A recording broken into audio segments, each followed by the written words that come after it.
An announcement for all people who want to take a risk-free challenge to whiten their teeth in 5 minutes using clinically proven power swabs. This risk-free challenge is for people whose smile has been yellowed by coffee, tea, or smoking. It's so effective, we challenge you to try it for 5 minutes to see how white your smile could be. If lines are busy, try again. Dial 1-800-663-1490. That's 1-800-663-1490. 1-800-663-1490. Rick Warren Calls Captive, a must-see. Police looking for Brian Nichols. You scream again, and I will have to kill you. It's an amazing true story of the power of purpose. God, please help me. And the courage of compassion. What is that? The book, The Purpose-Driven Life. Read it to me. God expects you to make the most of what you have been given. Captive is the movie of the year. Stand down! Could you forgive me? I don't know. Maybe God can. Captive. Rated PG-13. May be inappropriate for children under 13. In theaters Friday. For group sales and Night of Purpose tickets, go to CaptiveTheMovie.com. It is 5:06. Let's get an update on your early morning ride to work in our ChicagoRadioDeals.com traffic center. Here's Jim Talamonte. Good morning, Jim. Good morning, Mike. Well, the inbound Ryan looks better than it did yesterday. We're not seeing any delays right now. There is outbound work. The express lanes are closed from Garfield to the Skyway till 6 a.m. There's some work on outbound I-57 affecting ramps at Sibley till 5:30. Edens, Kennedy, Eisenhower, and Stevenson are all fine right now. Bishop Ford as well. Tollways have no delays to report. There is a lot of road work on the Indiana Toll Road. The ramps, Dunes Highway, a couple of the ramps are closed there till 6 this morning. There's also an exit closure well east around State Road 39. It's a busy sports weekend. You'll have traffic around Lake Forest, BMW Championship at Conway Farms. Round 1 today. Got NASCAR as a camping check-in in Joliet at noon today. She'll have some vehicles in that area. The White Sox are home in the sky as well tonight. Traffic is a service of Boys and Girls Club of America. It's 3 p.m. School's out for America's kids, and when school's out, clubs are in. It's time to support the Boys and Girls Clubs. Visit greatfutures.org.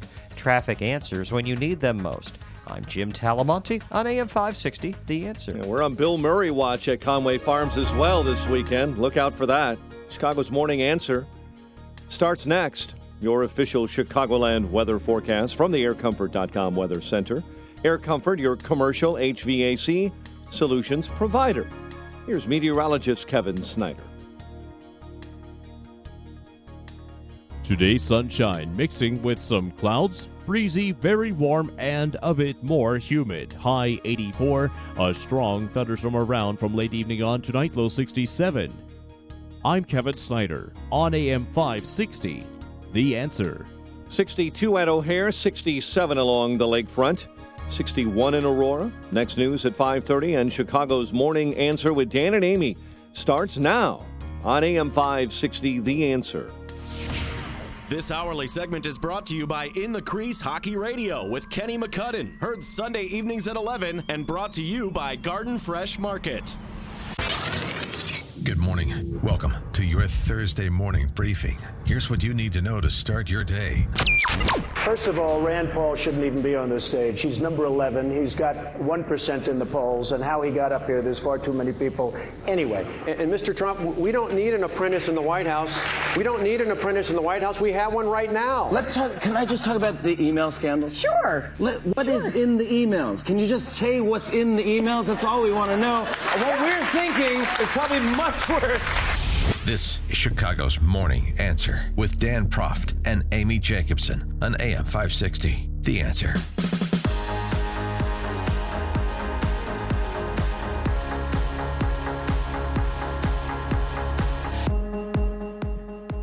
Good morning, Dan Proft, Amy Jacobson. The Republican debate, the second Republican debate concluded about 5 minutes ago. Yeah, I think I've heard it all. Did you find out where Donald Trump went to kindergarten? Because they were going deep. We've got about 5 hours of game film to review here. I will note, in terms of the big takeaway, Mike Scott does have his Carly Fiorina's number one sponge finger on this morning. Yeah, he does. Big foam finger right here. And I'll tell you what, nice blue dress to match. You got to give Mike Scott credit. I wear the blue dress well. Thank you very much. He was for Carly Fiorina before it was cool. Yeah. You know, it's like Phil Graham was conservative before it was cool. I just thought we could replay the whole debate because that would take up the whole 4 hours, and then preempt Gallagher and, maybe if we need to be, Dennis Prager as well. I don't think we have to cede time to George Pataki or some of the other candidates, John Kasich for that matter, in the main event. I'll tell you what, Carly Fiorina provided really the tour de force answers of the evening.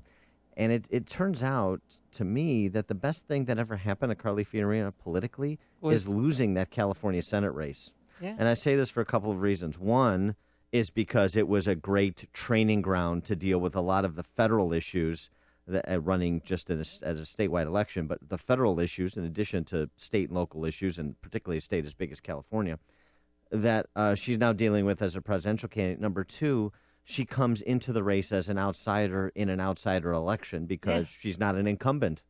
And number three, whatever clarity of thought, homework she didn't do in the run-up to the California Senate race, she's done since then.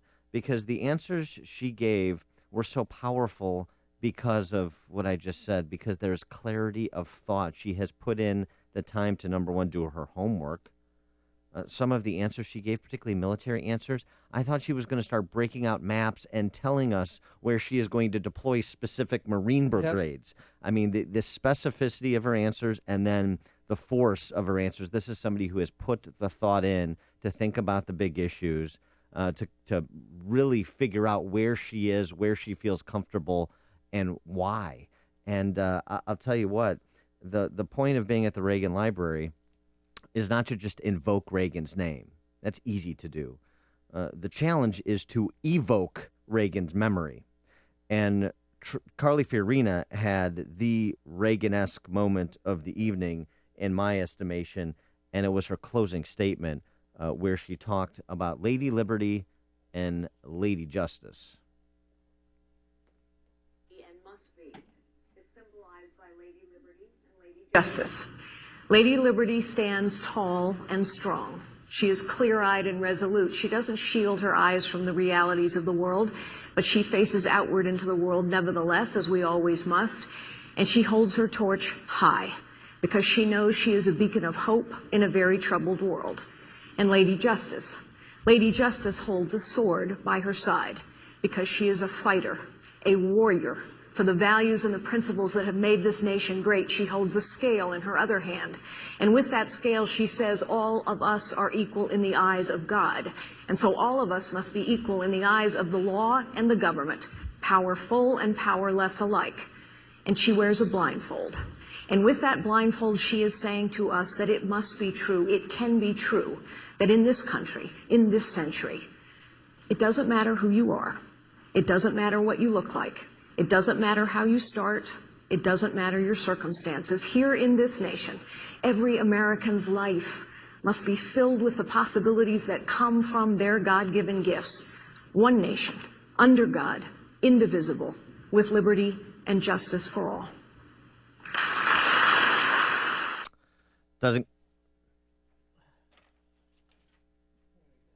It does not get much better than that in terms of a closing statement. And also trying to answer, provide a closing statement with a kind of a silly question. You know, what do you hope your legacy will be after you're president, or what will your library look like? I mean, who cares? Who can know that? It's silly. So it really goes back to the question of the values that are going to inform my administration that I hope lead to the things we all want, peace and prosperity and the like. Well, she was really strong on, foreign policy. Every answer, she nailed it. And you mentioned that she was thoughtful, but she's also a very smart and polished woman.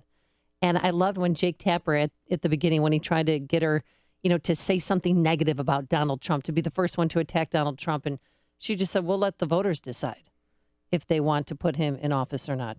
But she mentioned her relationships with foreign leaders and how she's traveled the world similar to Hillary Clinton, but don't confuse activity with accomplishment. Correct. Because I will accomplish things, and I have accomplished things. She has relationships with the King of Jordan. She has relationships with Benjamin Netanyahu. I trust her.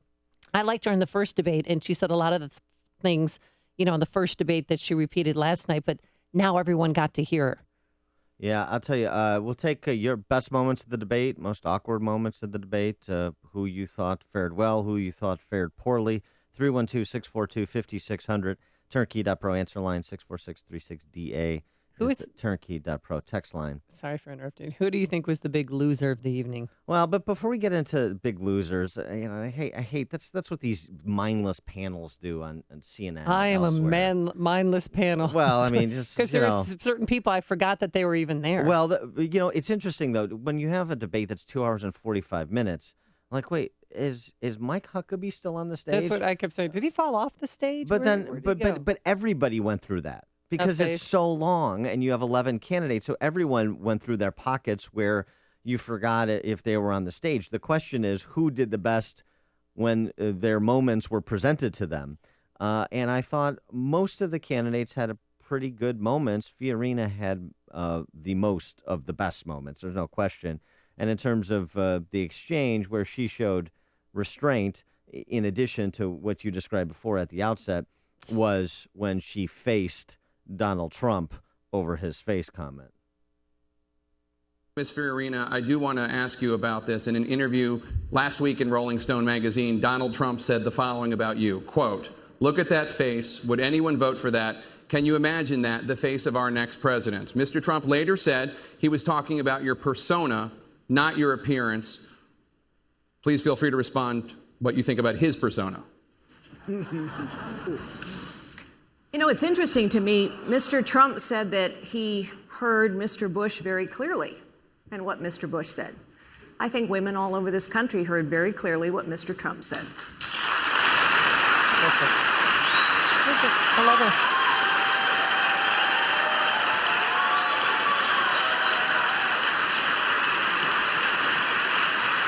I think she's got a beautiful face, and I think she's a beautiful woman.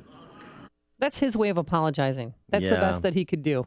Taking every position on every issue means never having to say you're sorry. That's the Donald Trump lesson, I suppose. But that was an awkward moment for Donald Trump. Oh, yeah. It was awkward watching it, wasn't it? And I'll tell you what, I found Donald Trump, and this is getting into the best and the worst, like this is, Van Jones and S.E. Cupp blathering on incessantly.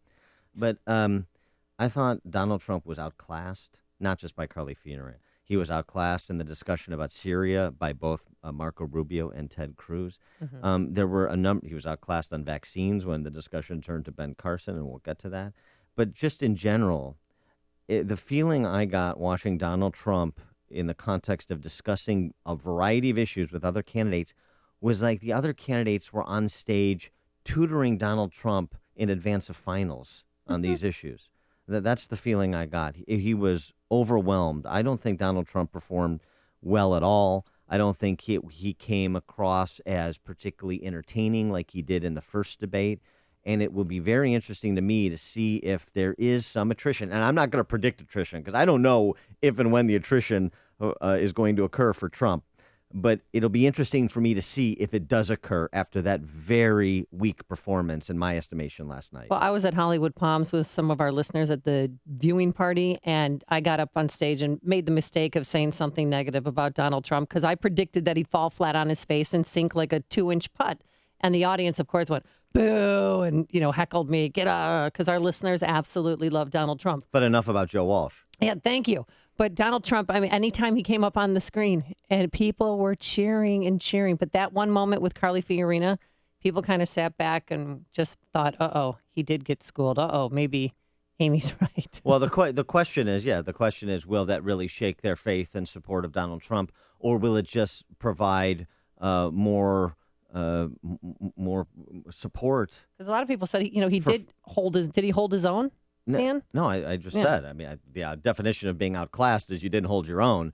I think the question is, though, will there be attrition, or will Fiorina and Carson just receive more benefit as the outside candidates? Perhaps Cruz, too, maybe a little bit more Rubio. I'll tell you what, the real losers, if you want to get into that debate, are the people that need to figure out a way to get into this because they're on the outside now with Carly being more ascendant than she was prior to last night. Are those more conventional candidates, some of those governors like Kasich and even my guy Walker, because now there's going to be increased focus and scrutiny and attention paid to everything Carly Fiorina does. Now you got Trump, you got Fiorina, you've got Carson. These are novelties, they're oddities. I don't think so substantively. I'm just saying in the context of political, in the context of presidential campaigns. And they're going to, if you thought Trump was sucking up all the oxygen, and he has been, now you've got Fiorina and Carson to try and deal with too, to break through and get some people to pay attention to you. That's going to be a challenge for a lot of those gentlemen that were on the stage. This is The Morning Show. More Chicago radio listeners are choosing. This is Chicago's Morning Answer on AM 560. The Answer. Your phone calls coming up. 312-642-5600 is the number. Get a line. Here's the line on the weather for today. It's going to be beautiful. It's going to be a warm summer day because this is the last official week of summer. It's going to be humid too, a high of 84 degrees with plenty of sunshine. Tonight into early tomorrow morning, we're going to have a strong thunderstorm. And Friday, rather cloudy, humid, a shower, thunderstorm around. A high in the upper 70s. Let's get the travel times and see if there's smooth sailing on the roadways. Here's Jim Telemonte. Oh, not much liberty here at all. Good morning, Amy. Good morning, Dan. West side of Chicago, still some closures around the 300 block of North Carpenter. Fulton and Aberdeen, there are street closures after a building under renovation collapsed last night. There's some wires down there, too. We now, as of a few minutes ago, have closures once again around Grant Park for triathlon setup. This caused some real traffic issues yesterday afternoon in the downtown area, so expect it again today with closures now in effect for Columbus, Congress, Balboa, and Jackson. The expressways look pretty good. The only real slow spots right now are on the inbound Ryan approaching downtown, the inbound Bishop Ford approaching the Ryan.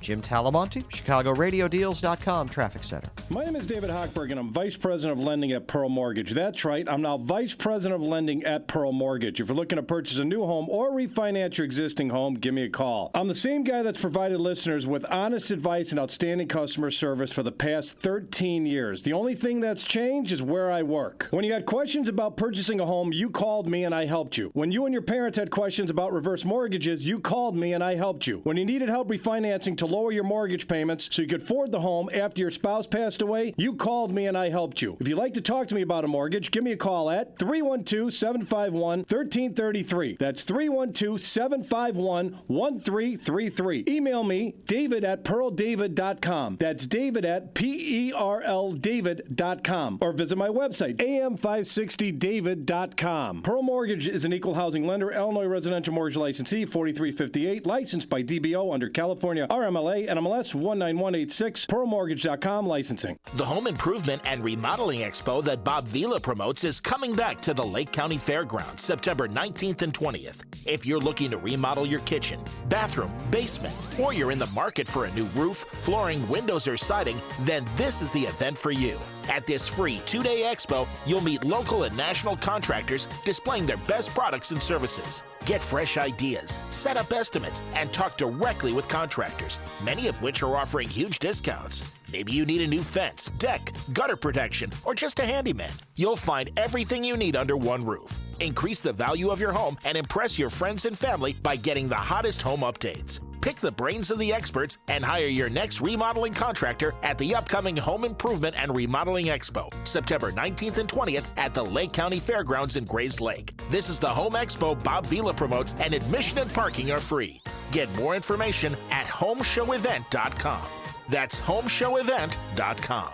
My name is Dr. Howard. I've recommended Balance of Nature for over 15 years because of the excellent results I see in my patients. Balance of Nature doesn't make any claims of treating or curing any particular disease, but I think the results speak for themselves. Well, I had back pain for the last 40 years. 4 days after I started taking this stuff, it's gone. This summer was the first summer that I have not had to have a steroid shot to help me to breathe. It's fantastic. My husband is loving the product. I'm so happy that I ordered it. Yeah, I haven't got sick in a year, first time in my life. When you can give your body a full variety of 31 different fruits and vegetables in their 100% natural, whole food form, you receive the unmatched balance of nutrition. Call toll-free 800-2468-751. That's 800-2468-751. Or go online to balanceofnature.com and be sure to enter promo code CHICAGO. AM 560, The Answer. Stan and Amy. We're talking debate, of course, going over the game film. A couple of very awkward moments. Very strange moments. Which was your most awkward moment? Well, one was at the outset with Trump. And by the way, just in terms of starting to answer my question, despite his performance, will Trump suffer any attrition in the polls? I've got my initial answer from one of our big Trump supporters, 708 text. Trump obviously schooled everyone. So great, just killed it. I don't know which debate he was watching. But, okay, well, those are the Trump rose-colored glasses. In this 708 Trump supporters' defense, I thought he was going to fall flatter than he did. A lot of people are saying, because I was listening to different, people breaking down the debate, saying that he did hold his own. And actually, he didn't do as bad as I thought. But one suggestion for him, they kept doing cutaway shots of him, and he looked like a clown. Like his reaction was like, oh. Yeah, he's mugging for the camera. And then right. doing that thing with his lips. Stop it. What team are you on? I mean, here's really. Trump's opening salvo, launching a preemptive strike on Rand Paul, who hadn't even spoken yet. Mr. Trump? Well, first of all, Rand Paul shouldn't even be on this stage. He's number 11. He's got 1% in the polls, and how he got up here, there's far too many people. Anyway, as far as temperament, and we all know that, as far as temperament, I think I have a great temperament. I built a phenomenal business with incredible, iconic assets, one of the really, truly great real estate businesses. And I may be an entertainer because I've had tremendous success with #1 bestsellers all over the place, with The Apprentice and everything else I've done. But I will tell you this, what I am far and away greater than an entertainer is a businessman. And that's the kind of mindset this country needs to bring it back. Because we owe $19 trillion right now, $19 trillion. And you need this kind of thinking to bring our country back. And believe me, my temperament is very good, very calm. But we will be respected outside of this country. We are not respected now.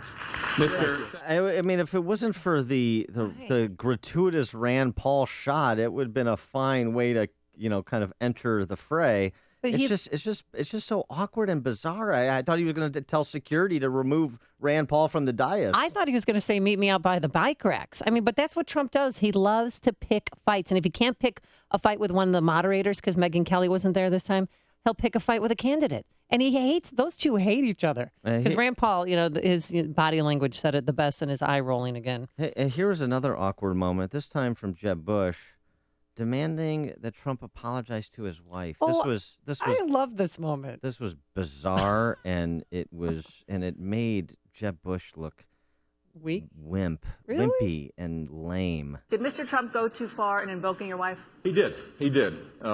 You're proud of your family, just as I am. Correct. To subject my wife into the middle of a raucous political conversation was completely inappropriate, and I hope you apologize for that, Donald. Well, I have to tell you, I hear phenomenal things. I hear your wife is a lovely woman. She is. I She's don't fantastic. know her, and this She is is a total absolutely the love of my life, and mischaracterization of what she's I right said. here, and why don't you apologize for her? No, I won't right do that now. because I said nothing wrong, but I do hear So she's a here's- lovely woman.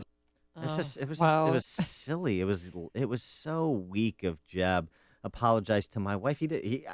Trump didn't really say anything wrong. The comment that he made was a compliment that if my wife was of Mexican descent, I would have a soft spot in my heart for her home country too. I mean, grow up, Jeb. I mean, honestly, it's silly. Matt on the South Side. You're in Chicago's Morning Answer. Hey, good morning, Dan. Good morning, Amy. Good morning. The person who, in my opinion, was the most impressive last night was Ben Carson. I like Carly Fiorina. I didn't agree with everything that she had to say, but she did come across as a very strong person. But Ben Carson, I liked him the most, especially when he was talking about foreign policy and how it relates to the country being attacked on 9/11. He said that you have to exercise your muscle, but you also have to use some intelligence behind it as well. And the idea that he put out where he said that if we would have told a lot of Middle East countries that we're going to be totally independent of their oil within 5 years, that those people would have given us all of the information. Yeah. I think that was a good point. Yeah. The other thing I liked about Ben Carson is the fact that he tends to be a little more open and honest with what he's truly thinking. He said he likes the idea of hiding for taxes, but he said he was still open to, I think, what Mike Huckabee Mike Huckabee's idea on taxing your, consumption and things of that nature. So he didn't come across as someone who was stuck to just one rigid idea. He seems like he's open, and I don't know. To me, that was pretty impressive. Cool. Thanks for the call, Matt. The stories you need to know to start your day. This is Chicago's Morning Answer on AM 560. The Answer. Ask any Chicagoan for directions and you'll hear, get on the Eisenhower, take the Ronald Reagan, go to the Jane Addams, avoid the Bishop Ford. You know all the roads by name because you spend hundreds of hours in your car in some of the worst traffic ever. So it's no surprise that you see crashes and accidents every day. Thankfully, it wasn't you. But when it is, the only name you need to remember is Turry's Auto Body, Inc. They take the stress out of your collision repair with in-house tow-in service and complete follow-through with your insurance company. Turry's employs iCard trained technicians, meaning the person working on your car has been specifically trained in auto collision repair. The environmentally friendly painting is done in computerized downdraft booths, and prompt personal service will put you back on the road in no time. You'll drive away with a smile on your face because your car looks and sounds the same as it did before the accident. Turry's Auto Body, open 6 days a week with locations in Bellwood on Manheim and in Villa Park on North Ave and Ardmore. TurrysAutoBody.com. Quality collision repair. For a long time, Turnkey IT has been providing solutions to AM 560 business owners. It's a name that you have come to know and trust. These guys do it all, from on-site service calls and help desk to all-in networks. They have a plan that fits your company's technology needs. Want to move your business to the cloud? Turnkey can migrate your network to Microsoft's Office 365. Is having someone to call when you misplace a file or accidentally open that email with a virus important? Well, then Turnkey's got you covered. Time for all new equipment? With Turnkey's all-in plan, your business will have brand new equipment and the highest level of support you can find. Do you want professional and timely support from your IT company? Turnkey is prompt and responsive to support requests, shows up on time, and provides service even after normal business hours.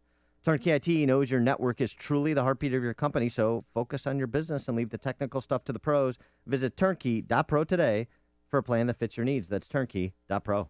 AM 560. The Answer. Coming up on Chicago's Morning Answer. We'll take a little perusal of the other side. Hillary Clinton was on Jimmy Fallon talking about emails.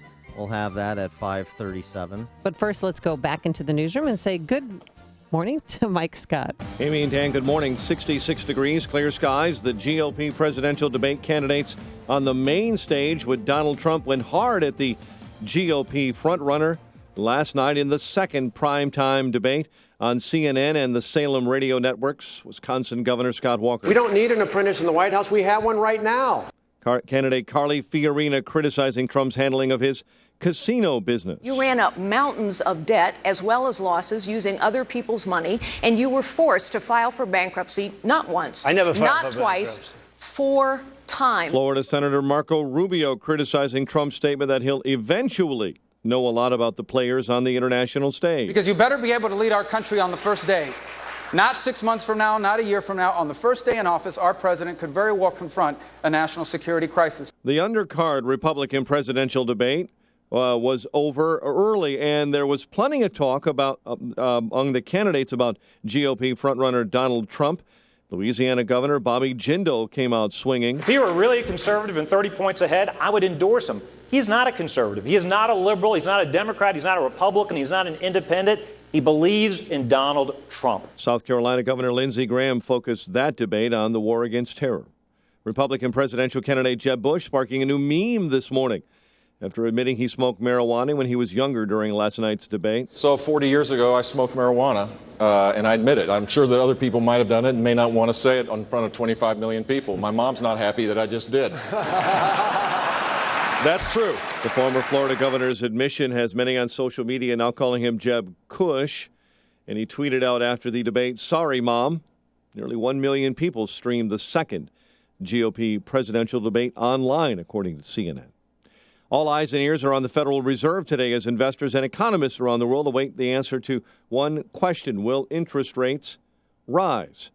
Hawaii and parts of the California coast are under tsunami advisories following an 8.3 magnitude earthquake off the north coast of Chile that has killed 5 and left 1 missing.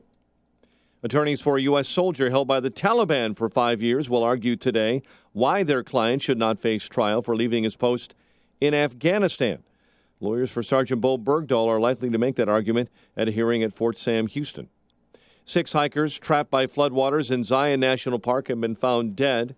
Firefighters battling wildfires in Northern California have found 2 more bodies in burned-out homes, and they fear several others may have been killed in that fast-moving blaze.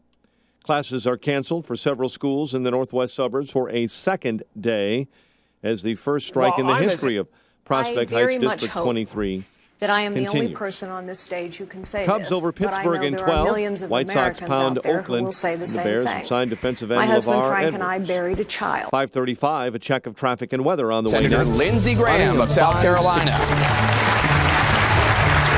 I wasn't the best law student. By the end of this debate, it'd be the most time I've ever spent in any library. Here's my problem, Secretary Clinton. I've got a real good chance of beating her because I don't say things bad about her all the time, just when she deserves it. And here's the one thing I want to tell you. Thank you, Senator. Wait a minute. Were you the wedding cake baker, or the gay couple, or the Baptist preacher? Radical Islam would kill you all if they could. Senator, let's don't lose sight of the big picture here. But that's the first thing I'm going to do as president. We're going to drink more. Our leading candidate gets his foreign policy from watching television. 773-783-8300 And what I heard or GalaxyHome.com. Governor Jindal, how would President Jindal get the Russians out of Syria? Well, Jake, I want to answer that question. I want to go back to Iran. I didn't get a chance to answer that as well. Look, on Russia, across the world, dictators walk all over this president. He treats our friends like dirt. He lets our enemies walk all over us. The only group he's able to out-negotiate are the Senate Republicans. They never should have passed this bad Corker bill. Instead of a 2/3 vote to approve the Iran deal, now takes a 2/3 vote to reject the Iran deal. I want to ask Lindsey a question. Will the Senate Republicans, they still have time, are they willing to use the nuclear option, meaning get filibuster to stop Iran from becoming a nuclear power? Now is the time for the Senate Republicans to stand up and fight. We are tired of the establishment saying there's nothing we can do. All night tonight we've heard Republicans say things like, well, the Supreme Court's ruled, there's nothing I can do about religious liberty. You know, the president did this, there's nothing we can do about it for 2 more years. There is something we can do. We won the Senate, we won the House. What was the point of winning those chambers if we're not going to do anything with them? You're going back tonight. You still have time before the Thursday deadline. Will y'all use the nuclear option? 5:37 in our Chicago RadioDeals.com traffic center. Here is Jim Telemonte. Thanks, Mike. Streets are closed around Grant Park. Governor Jindal, how would President Jindal get the Russians out of Syria? Well, Jake, I want to answer that question. I want to go back to Iran. I didn't get a chance to answer that as well. On the Ryan, starting around 18th across the world, Street, dictators 18 walk minutes all to over this 95th president. downtown. He Mild treats our delays friends like inbound dirt. on He lets our enemies I-57, walk all Bishop over Ford us. Freeway, The only group he's able to Merge. Traffic is a service of the Foundation for a Better Life. Mr. Rogers passed along friendship, hoping we would too. Friendship, pass it on. From the Foundation Because for you a Better gave her Life, money. Values.com. Maybe it works for Hillary Clinton. It doesn't work Jeff. for anybody on Jeff. this stage. I was at 560. The answer. Chicago's Morning Answer continues next. Your official can I just Chicagoland have the weather email forecast. Sure. From the What is in the email? AirComfort.com Can you Weather just say Center, what's Air in the- Comfort, your commercial HVAC solution provider. Sunshine will mix with clouds, more humid, 84 this afternoon, and look out for those thunderstorms cranking up overnight. 62 at O'Hare, next news at 6, and Chicago's Morning Answer with Dan and Amy continues next. On AM 560, The Answer. This hourly segment is brought to you by the Chris for Life Colon Cancer Foundation's 5K Run and Walk, Saturday, September 26th at Montrose Harbor. You want more than just the headlines? Find out what's going on and what it means with me, Dennis Prager, this morning at 11, right here on AM 560, The Answer. Dan and Amy talking about the debate, taking your calls 312-642-5600. Your text to 64636DA. Text from 708. This is a Trump supporter. The only clown last night was Walker. He doesn't even know which position he wants to take on issues, then can't defend it when he does. I don't know. You know, I know that some of these Trump supporters, there's just no reasoning with them. I just, what can you say? I thought one of the things Trump said that was a bit bizarre before we kind of get to Walker, because that's why I read the text. Mm-hmm. When he was talking about Iraq and his opposition to the Iraqi invasion in 2003, he preceded that statement by saying, "I'm a militaristic person." That is such an odd statement for a presidential candidate to make. he's disciplined? Could he say he's a disciplined person rather than a militaristic? He's pro-military? Militaristic means he's disposed to war. That is an odd thing for a presidential candidate to say. Normally, the approach is to say, my disposition is for peace, but you achieve, for example, to invoke the eponymous person in terms of the library last night, you achieve peace through strength. But the way Donald Trump talks about things is so reckless and upside down because it's so thoughtless. And that's the difference. And I thought the juxtaposition between the quality of Donald Trump's answers and the quality of Carly Fiorina's answers, indicative of the clarity of thought, was striking last night. And to that end, Scott Walker tried to enter the fray early. He did a great job. To reestablish some additional relevance that is much needed. Well, he had the line of the night, I thought. We already have an apprentice in the White House. This is what's wrong with this debate. We're not talking about real issues. And Mr. Trump, we don't need an apprentice in the White House. We don't need an apprentice in the White House. We have one right now. He told us all the things we wanted to hear back in 2008. We don't know who you are or where you're going. We need someone who can actually get the job done. And you talked about business. Well, in Wisconsin, excuse me. No, we talk about in this. Wisconsin, you're losing $2.2 billion right now. You're using I would do so much better than that. Mr. Trump, you're using the talking points of the Democrats. And as we all know, that failed 3 times in 4.5 years when I got elected because it is working. We balanced the budget. You want to talk about balanced budgets? You took 4 major projects into bankruptcy over and over and over again. You can't take America into bankruptcy. That's what's wrong with the politicians in Washington right now. And so Walker held his own in that little exchange with Trump, I thought, and the record in Wisconsin is a good record, and Walker should be touting it. And just as you suggested yesterday, he did bring up later, I think it was around 9:02, about the unions and how he's taken on the unions and he's won. I mean, I thought he was eloquent yesterday. I thought he seemed alive and awake and more vivacious than he was the first debate. He didn't look scared at all. And I thought he was one of the winners. I thought he went up. His stock was rising after last night's event. Well, one of the questions is essentially the allegation that Walker made is Trump or are Trump and Obama two sides of the same coin? And not just the apprentice in the White House, but the other thing that Walker said. Tells us what we want to hear. We have no idea who you are. We have no idea where you're going. I mean, we have an idea who you are in terms of public persona, but that's not the same thing as knowing someone. Someone's public persona isn't necessarily that person. How many times have we seen that play out? I thought that was a strong indictment of Trump that should have been revisited and maybe picked up by some other candidates. We don't know who you are. We don't know where you're going. You're just telling us what we want to hear. You're appealing to legitimate anger that we have, but that's all you're doing. Yeah, Rand Paul kind of touched on that as well. But I still cannot figure out why Donald Trump would attack. Was this an act? I thought maybe it was an act that it was staged, that he would mention Rand Paul from the get-go and attack him. Is that a possibility, or am I just drinking too much crazy Kool-Aid? I think maybe that was a response to Rand Paul saying that he was going to come at Trump with both barrels. Maybe it was a response to the first debate where Rand Paul launched on Donald Trump right at the outset of the debate. Who knows? I mean, I don't pretend to know the mind of Donald Trump or particularly desire to at this juncture. So overall, Scott Walker, how would you rate him?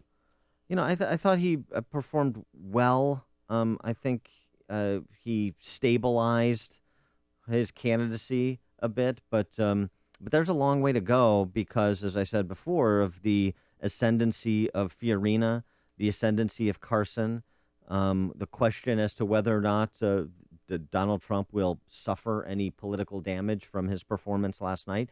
I don't know. I mean, the disposition of the electorate seems so much still at this juncture for someone who has not been part of the Beltway establishment or even perceived to be part of the Beltway establishment that there's only so much bandwidth. And, I mean, CNN, there was a Media Research Center put out a piece yesterday.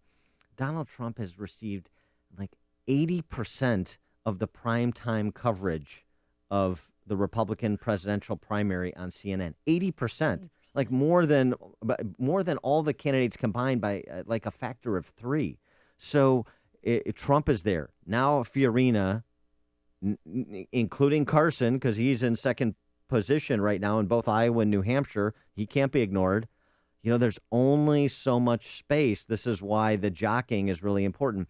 Also, too, just in terms of records, so we had a little exchange between Walker and Trump on Walker's record. We also had an exchange between Fiorina and Trump on Fiorina's record as a corporate executive.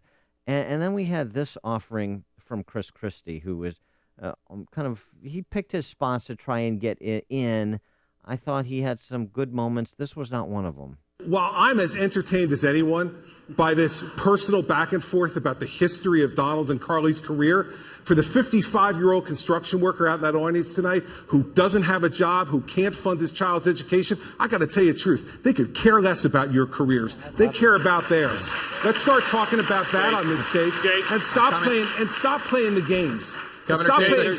John, I'm not done yet, John. A track record of leadership is not a game. It is the issue in this election. Carly, listen, you can interrupt everybody else on the stage. You can't interrupt me, okay? The fact is that we don't want to hear about your careers, back and forth and volleying back and forth about who did well and who did poorly. You're both successful people. Congratulations. You know who's not successful? The middle class in this country who's getting plowed over by Barack Obama and Hillary Clinton. Let's start talking about those issues tonight and stop this childish back and forth between the two of you. Ms. Fiorina, I love that moment for Chris Christie. Did you? Yeah, because he included the everyday man. Because I personally, too, was getting sick of Trump and Fiorina going back and forth about their careers and who filed for bankruptcy and why you did that. And did you cause 25,000 people yesterday to lose their jobs at Hewlett-Packard, even though you haven't been there in years? I mean, it was getting a little catty, and he just wanted to stay, everybody to stay focused and stay in their lane. We are here for the people. This is about the American people. Yeah. Not about two rich people and their past careers.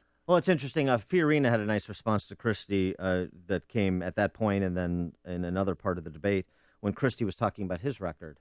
And her point is, it turns out records are important, so they do need to be discussed. You want to talk about all the things you did as governor of New Jersey? Well, then I'm going to defend my record as CEO of Hewlett-Packard and talk about my professional career in corporate America. That is absolutely legitimate, and it's certainly legitimate to respond if someone feels their record is being mischaracterized, just as Chris Christie responded.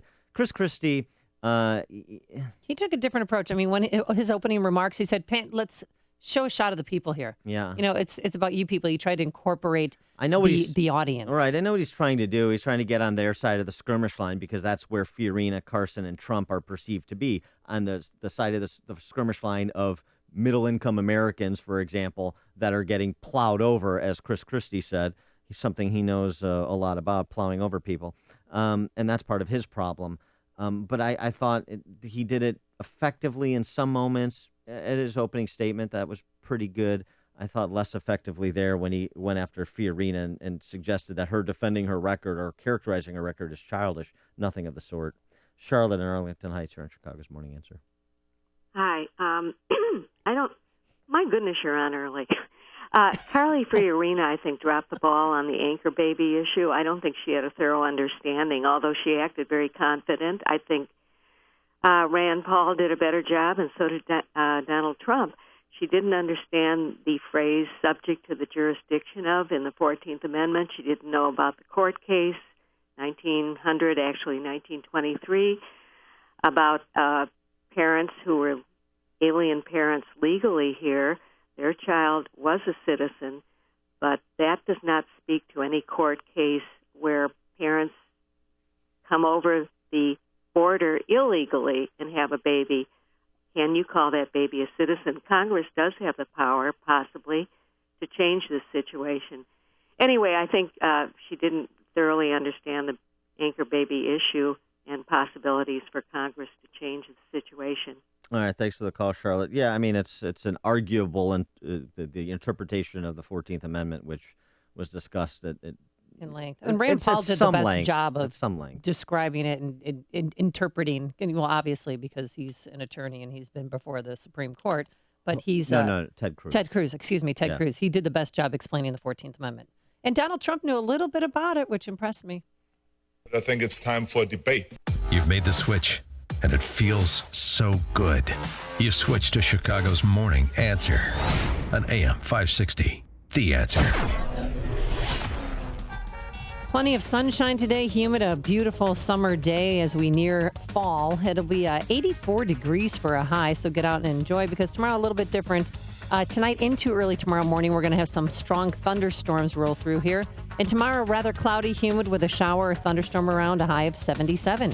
Travel times, let's get the latest with Jim Talamonte. Thanks, Amy. Good morning. Good morning, Dan. North side of Chicago, the ramp from North Avenue to the outbound Kennedy is blocked. There is a truck there stuck, and it's damaged right under the rail bridge. Closures around Grant Park for the triathlon this weekend, including Columbus, closed in Monroe and Roosevelt.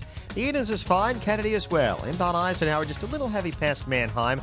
The inbound Stevenson has some brief congestion between Cicero and Cudsey. Inbound Ryan delays start around Cermak. 19 minutes, 95th to downtown. Bishop Ford, 19 minutes, 80-94 to the Ryan. I'm Jim Talamonte, ChicagoRadioDeals.com, Traffic Center. So often on this show, we talk about the important issues that affect your world, like the GOP presidential candidates did last night, the economy, education, foreign policy. But on this show, because there's always so much going on, we don't always have the time to drill down and talk about the big ideas behind the big issues. So one of the reasons I'm involved with a new website, along with the Illinois Opportunity Project, called Upstream Ideas, online at upstream-ideas.com. At Upstream Ideas, you'll find info that will inform some of the policy discussions we're having here on this show and elsewhere. At Upstream Ideas, we broaden the parameters of debate and move beyond the same old partisan assumptions. We challenge accepted orthodoxies and debunk some of the faulty premises that inform the rules on which our free society is based. In other words, we're pushing against the current and thinking upstream.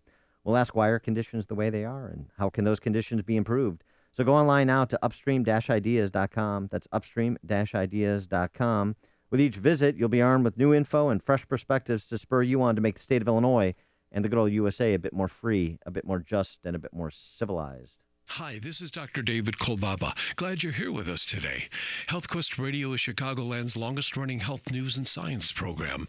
I've been an integrated healthcare practitioner for over 33 years now, and if you've been wondering what it's like to be a patient in our HealthQuest offices, well, take a look at our website. Go to healthquestradio.com under Testimonials and Tales of Wonder, right on the homepage, where you'll find many encouraging stories of success straight from our patient's mouth. Would you like to be done with those migraine headaches, get your insulin under control, feel more energetic, maybe having better sex, get that libido in gear again, discover why you eat for every emotion, and then get it under control?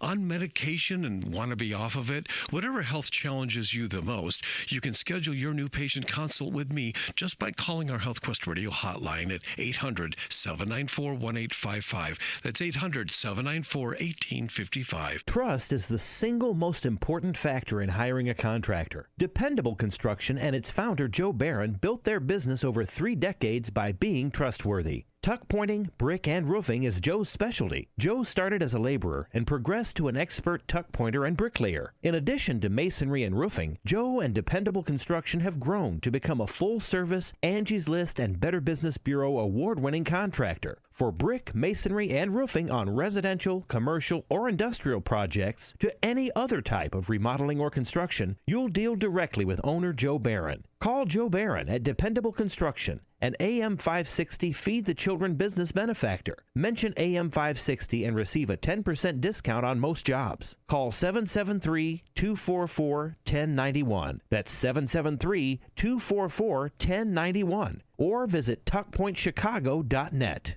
773-244-1091. AM 560, The Answer.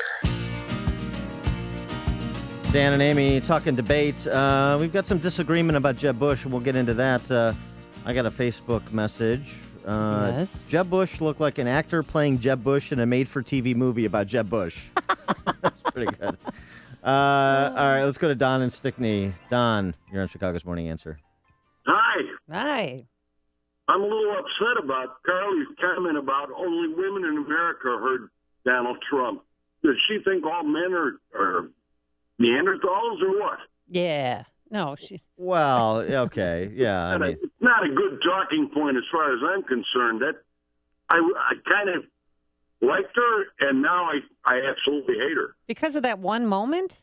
I didn't. Yeah, one moment when she says, all the women in America heard her. Does she think that the men in America can't hear her or what? No, but it was more of an attack on aging women. That's how I saw it. And she fought back saying, I worked hard for every darn wrinkle on my face. Thanks for the call, Don. And she handled him beautifully with that ad that she, put out right away in response to him. And, now it's over. I think the issue's over about, who would vote for a face like that. She handled it well, the women in America. I mean, and also, too, you're appealing to a constituency you want to own in terms of market position in a crowded field. So I get it. I mean, I agree with you. I didn't like Donald Trump's comment either, and I'm not an aging woman. No, or are you? At least not yet. Caitlin? Danielle? Just quickly on the flip side of it, Hillary was on with Jimmy Fallon last night. We don't need to hear Hillary's answer because you know her answer. But I just like the way Jimmy Fallon phrased the email question. Great. Let's talk. Can I just talk about the email scandal? Sure. What is in the emails? Can you just say what's in the emails? That's all we want to know. If you tell us what's in the email, get over it. Yeah. What we're thinking is probably much worse. Are you just like typing in all caps? Is it embarrassing? I mean, is it spelling? Is it like my mom where everything's in the subject line and like nothing's in the body? It's kind of a variation on that. Okay, and then it got a lot less funny after she started talking. But anyway, what did she say? She said the same thing she always says. It's her nonsense. But I just like that she is being the subject to ridicule by a Jimmy Fallon over state secrets, I should say, while she is also impersonating somebody in the movie about Hillary Clinton, like our friend on Facebook said about Jeb Bush. I mean, you don't have to ask me, and I don't take no orders from no woman, by the way. By the way, I don't take no orders from no women. Hear about the big stories of the day, then talk about them right here on Chicago's Morning Answer on AM 560. The Answer. Hey, watch out! That was Steve Areno, your company's IT guy. Don't worry, he'll be okay. But it's safe to say that he'll be out of the office for a while. You actually managed to send Get Well Soon flowers to the hospital right before your computer network went down. Turnkey IT understands that if your computer network is left unattended or unmonitored for any length of time, there can be serious implications to your business. It's time to say goodbye to relying on one person who may not always be there. Turnkey IT can handle all of your company's IT needs. Even if your passwords are as MIA as Steve Areno, they'll have their team ready 24/7. From instant network support to moving a wall jack or installing Wi-Fi, there's no limit to the advantages that Turnkey IT can provide your business. Don't wait to see the result of being held hostage by one IT guy. Let Turnkey IT set you free. Visit turnkey.pro today and get the professional protection you need without the technological nightmares. That's turnkey.pro.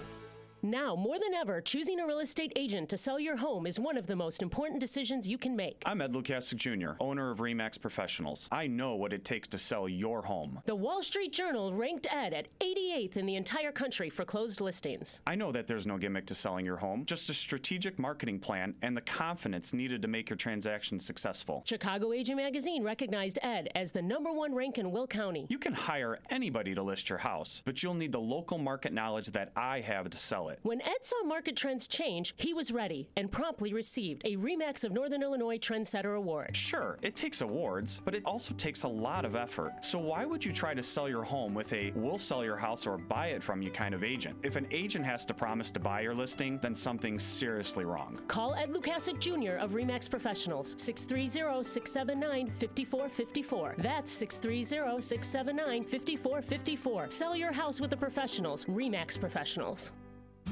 Merlin 200,000-mile shops are offering car owners 40 hints for money-saving motoring. Hint number 17. The way to get car repair clout is to form an alliance. So Merlin invites you to join our Drive for 200,000 Alliance. First, it'll get you discounts on all our products and services. Plus, you store up cash, which is deposited in a personal Merlin savings account. You can then use your savings account to purchase bigger things like name brand tires and maintenance services. So, join Merlin's Drive for 200,000-mile alliance. Clout is what it's all about.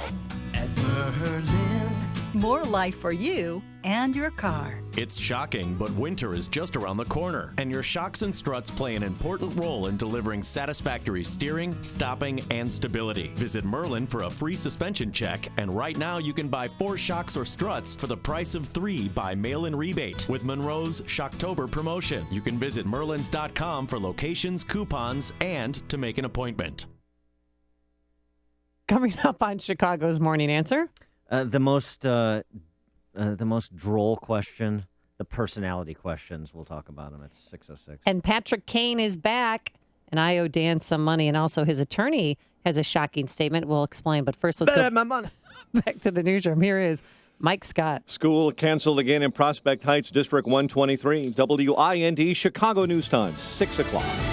Fox News Radio. I'm Dave Anthony. Donald Trump says elect him and... We will be respected outside of this country. We are not respected now. But the Republican frontrunner got into it with his rivals in last night's second primetime debate. Rand Paul called him sophomoric. His visceral response to attack people on their appearance, short, tall, fat, ugly. Trump also mixed it up with Jeb Bush. Your brother's administration gave us Barack Obama because it was such a disaster those last 3 months that Abraham Lincoln couldn't have been elected. You know what? As it relates to my brother, there's one thing I know for sure. He kept us safe. Other candidates also swiped at each other. At one point, John Kasich said, If I were sitting at home and watching this back and forth, I'd be inclined to turn it off. He wanted to talk about the issues. Carly Fiorina got applause, wanting to defund Planned Parenthood during President Obama, and Hillary Clinton to watch a fully formed fetus on the table. This is about the character of our nation. And if we will not stand up and force President Obama to veto this bill, shame on us. The 11 candidates debated for 3 hours on CNN last night. Is it time to raise interest rates? The Fed will decide that today, and Wall Street will be watching closely. Fox News Radio's Rachel Sutherland live in Washington. The cost of borrowing money has been at record lows since the depth of the financial crisis. But that could change when the Federal Reserve announces its decision this afternoon. The Fed has been watching employment and inflation data closely for months. The market is split in predictions on the timing of a first increase, and investors seem reluctant to make any significant bets. Dave. Rachel, GM may be off the hook criminally over its much-delayed recall of an ignition switch problem blamed for more than 100 deaths. Federal prosecutors are expected today to announce a settlement paying a $900 million fine. GM has set up a compensation fund while also facing lawsuits.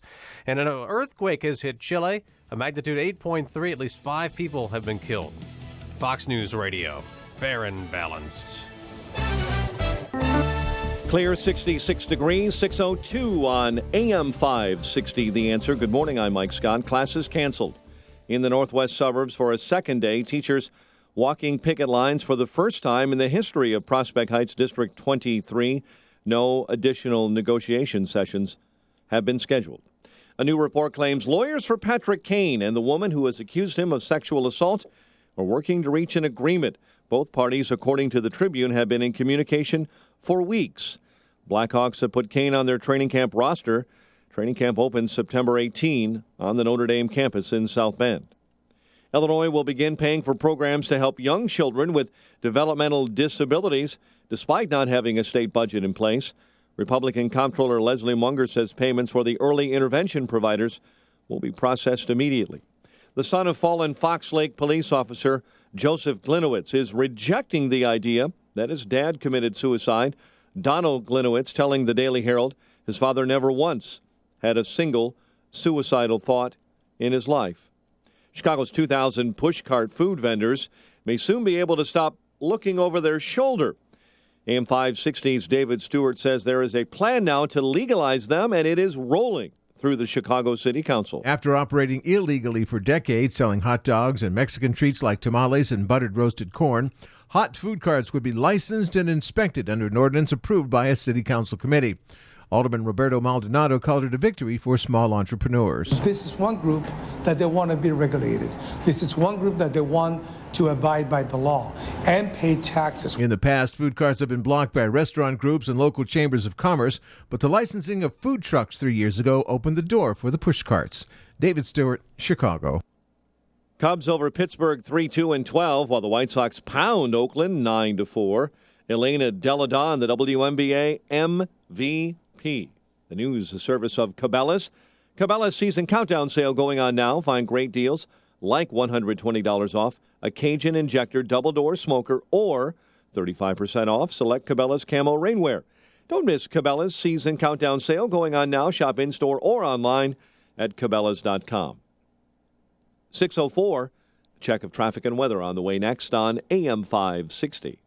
The Republican candidates for president got together for a second debate in Southern California, and you heard it exclusively on AM 560, The Answer. I think women all over this country heard very clearly what Mr. Trump said. This is a country where we speak English. There will always be a Bush or Clinton for you if you want to go back to war in Iraq. Who won? Who lost? Who's dropping out next? There's only one radio station in Chicago with all the answers, and that station is this one. What you need is a strong American leader. This is AM 560, The Answer. How do you stay connected to your business when your work has you traveling from Miami on Monday to Tacoma on Tuesday? You call Regis at 1-800-OFFICES. Regis offers drop-in business lounges, meeting rooms, and office space in more than 3,000 locations worldwide, allowing you to work from anywhere at any time, all on your terms. Call Regis today at 1-800-OFFICES and get a free office or meeting room for a day. Regis, here to help you grow. Call Quicken Loans now at 800-QUICKEN to see if you qualify for the government's Home Affordable Refinance Program, or HARP. And for 5 years in a row now, J.D. Power has ranked Quicken Loans highest in the nation in customer satisfaction. And for the second year in a row, they've also ranked us highest in mortgage servicing. Call 800-QUICKEN or visit QuickenLoans.com. Visit jdpower.com for award information. Call for cost information and conditions. Equal housing lender. Licensed in all 50 states. NMLSConsumerAccess.org. Number 3030. 6:05 in our ChicagoRadioDeals.com traffic center. Here is Jim Telemonte. Thanks, Mike. Southbound Lakeshore Drive at Chicago Avenue, there's a motorcycle crash. 3 left lanes are blocked. On the north side, the ramp from North Avenue to the outbound Kennedy is blocked. There's a truck which is heavily damaged, struck the rail bridge there. On the Edens Expressway, traffic is moving without delay. The Kennedy looking good, too. No more than a slight heavy pocket here or there. On Eisenhower, slow Manheim to First. 33 minutes, Thorndale to the post office. Outbound 31. Stevenson is 38 minutes, 355 to Lakeshore Drive. Ryan, 19 minutes, 95th to downtown. Inbound I-57. The entrance from eastbound 159th blocked with a rollover truck. It's about 19 minutes, I-80 to the Merge, Bishop Ford at 19 as well. The tollways look good. Eastbound Indiana Toll Road, Portage exit, is closed till 9 tonight. Traffic is a service of Stand Up to Cancer. Traffic answers when you need them most. I'm Jim Talamonte on AM 560, The Answer. Jim, thank you. Your official Chicagoland weather forecast is a service of from the AirComfort.com Weather Center, is a service of Air Comfort, your commercial HVAC solutions provider. Here is meteorologist Kevin Snyder. Breezy, warm, and a bit more humid today with a mix of sun and some clouds, high 84. Mostly cloudy and breezy with a strong thunderstorm around from late evening on tonight, low 67. Humid with a shower or thunderstorm around tomorrow, high of 77. I'm Kevin Snyder on AM 560, The Answer. 62 at O'Hare, 67 along the lake. Next news at 6:30. Chicago's Morning Answer with Dan and Amy continues next on AM 560, The Answer. This hourly segment is brought to you by In the Know with Wealth Management Group, hosted by Craig Bolanos. Heard Sunday mornings at 10. Good morning. Welcome to your Thursday morning briefing. Here's what you need to know to start your day. First of all, Rand Paul shouldn't even be on this stage. He's number 11. He's got 1% in the polls, and how he got up here, there's far too many people. Anyway. And Mr. Trump, we don't need an apprentice in the White House. We don't need an apprentice in the White House. We have one right now. Let's talk. Can I just talk about the email scandal? Sure. What is in the emails? Can you just say what's in the emails? That's all we want to know. What we're thinking is probably much worse. This is Chicago's Morning Answer with Dan Proft and Amy Jacobson on AM 560, The Answer.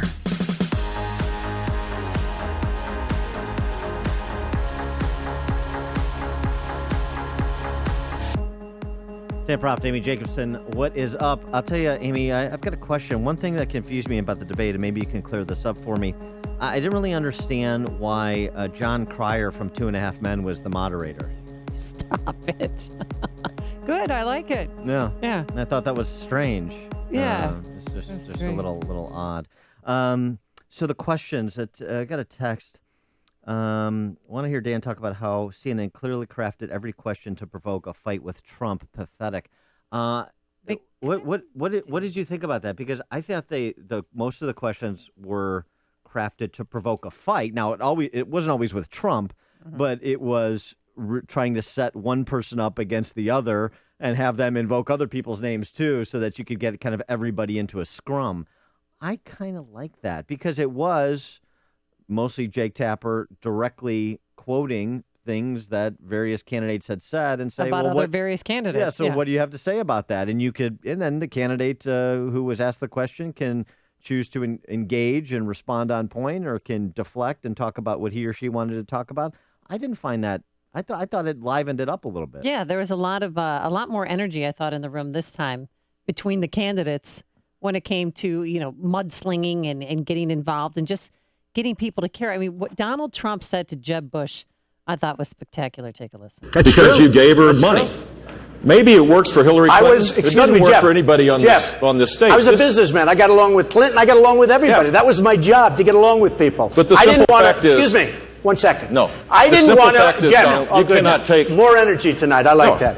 Look. I was asked the question. I didn't want... It was my obligation. But Jake Tapper did a good job because he didn't stop him. He just let him, let the scrum continue. Well, now we know why Jeb Bush is so listless most of the time, because he's a dope smoker. Oh, that's right. I did a list of things that I learned last night on Facebook. He's an honorary member of President Obama's Choom Gang, Jeb Bush. So that explains his lethargy. That was 40 years ago, Dan. I'm the tortoise in the race, but I'm a joyful tortoise. Yeah. Boy, I'll tell you what, I thought Jeb Bush's performance was generally weak. I thought he was sharper than maybe it's just a lack of doing this for a decade, but maybe it's just, and this is to some extent the issue with Scott Walker too, running for governor in a state, even a big state like Illinois or Florida, is just so much a different proposition than running at the national level, because so much of running at the statewide level is still retail politics. It is still, hitting every county. It is still the opportunity to engage, particularly in a primary, engage with a substantial percentage of your state's primary electorate. And that obviously just isn't the case at the national level. At the national level, it is much more about, broadcasting a message through, piping it through television and radio and medium that is really, to some extent, impersonal in addition to the interviews that you give. So it's just a different skill set.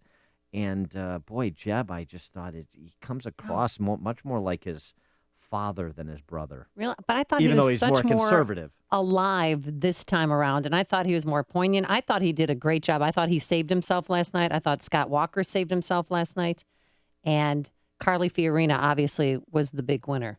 There's no question about that. I mean, if you ask anybody who won the debate, and we're asking you, 312-642-5600. On the Drudge Report, the poll. Oh, yeah, what did they say? They was 61% Trump. You got to be kidding me. It's because you have a motivated support network, a motivated group of supporters for Trump. And so they're online and they're pumping social media. Trump, I think, was the most searched name during social debate. Media, according to what I saw on Fox. But he had no nuanced answers. There was no meat. Of course, that's to Trump. any of the answers. And look, compare that to Carly Fiorina, who's talking about what's going on, with the Syrian refugees and how we should handle Putin. And as you said earlier, she had a plan. Almost got out a map and said, "This is what we're going to do. This is where we're going to send troops." She had a detailed plan of how to bring peace or some stability to Syria. Yeah, she had some specific things that should be done. She was rattling them off. She's the person in school that has everything color-coded in her Trapper Keeper. Having met Vladimir Putin, I wouldn't talk to him at all. We've talked way too much to him. What I would do immediately is begin rebuilding the Sixth Fleet. I would begin rebuilding the missile defense program in Poland. I would conduct regular, aggressive military exercises in the Baltic states. I'd probably send a few thousand more troops into Germany. Vladimir Putin would get the message. By the way, the reason it is so critically important that every one of us know General Soleimani's name is because Russia is in Syria right now because the head of the Quds force traveled to Russia and talked Vladimir Putin into aligning themselves with Iran and Syria to prop up Bashar al-Assad. Yeah, So Rand Paul had a good response on this, though, too. He did. I agree with him that the idea we're not going to talk to Putin. Well, boy, if Reagan hadn't talked to Gorbachev, we might not have made as much progress against the evil empire as we did. The idea of giving any world leader the silent treatment. I mean, first of all, It's I wouldn't not diplomatic. I wouldn't disclose how I would engage in the first place, but the idea of not talking to him was Carly's way of trying to, I think, be tough. Yeah, well, it was a rookie mistake. She doesn't. Well, you can't have it both ways. You can't have somebody that's uber prepared to be president of the United States and then also say, well, these are just rookie mistakes. Well, if you're going to falter on one thing, yes, I guess that answer might have been, not talking to Putin, giving him the silent treatment is not diplomatic. No, and Rand Paul pointed that out in a very graceful way. Didn't it jump on her? He just said it, matter of factly. Just as a quick aside, I gotta get this off my chest because I loathe these questions. There were a lot of silly questions. That's taking time to try, kind of, hey, let's see everybody's personality. You see people's personality when they respond to the interplay with other candidates, when they respond to substantive questions. There is no need to have a question like, what would your code name be? What would your Secret Service code name be? Whatever. What would your code Chris name be? Christie, or True Heart, and Rand Paul, justice delayed is justice denied, or whatever the heck he said. I mean, it was just silliness. It's that's why they silly. should have made the debate. And Donald Trump was tweeting about this before the debate started, that 2 hours and 45 minutes is way too long. No, I don't think so. I disagree. I think one of the things Carly Fiorina said is that over the course of a long campaign, and it's a long campaign, and these debates are part of this long campaign, people show themselves to be who they are. People reveal themselves. And I thought you started to have some revelations yesterday, building on the first debate, building on where the campaign is in mid-September. I think that's right. So 2 hours and 45 minutes for 11 candidates, that's not too long. Let's try and have an attention span in this country. Right, How about that? But that's probably why they had to fill and ask questions like that. There's no need to fill with questions like that. There is a range of policy issues that we didn't get to at all. What about? I thought we covered Kim Davis. We covered Planned Parenthood. How about the federal role in K through 12 education? Okay, you know what? There you go. Is Gazumba. That's a good example of something that wasn't covered. We didn't have to do people navel gazing in terms of what their Secret Service code name should be. How stupid. Brad in Chicago. You're on Chicago's Morning Answer. Brad from Milwaukee. Yeah, any of those candidates out there would make a good president. I think they didn't focus on it all is what's this going to take to beat Hillary. The uninformed voters are the ones that put Barack Obama in office, and they're going to put Hillary in office unless there's a good ticket put together. I'd like to see Carly and Ben as a president and vice president, and I think that would just be a landslide then if that can ever be put together. All right, thanks for the call, Brad. There's a lot of support for that idea, or varietals of it. Bill in LaSalle, you're on Chicago's Morning Answer. Hi, good morning. Thanks for taking my call. I'm just curious why I'm not hearing a lot of outrage over the CNN moderators, especially the fact when Jake Tapper misquoted a story in the Wall Street Journal about Dr. Carson, and when Dr. Carson corrected that misquote, Jake Tapper said, well, that's straight from the horse's mouth. Why wasn't that taken as an insult? No.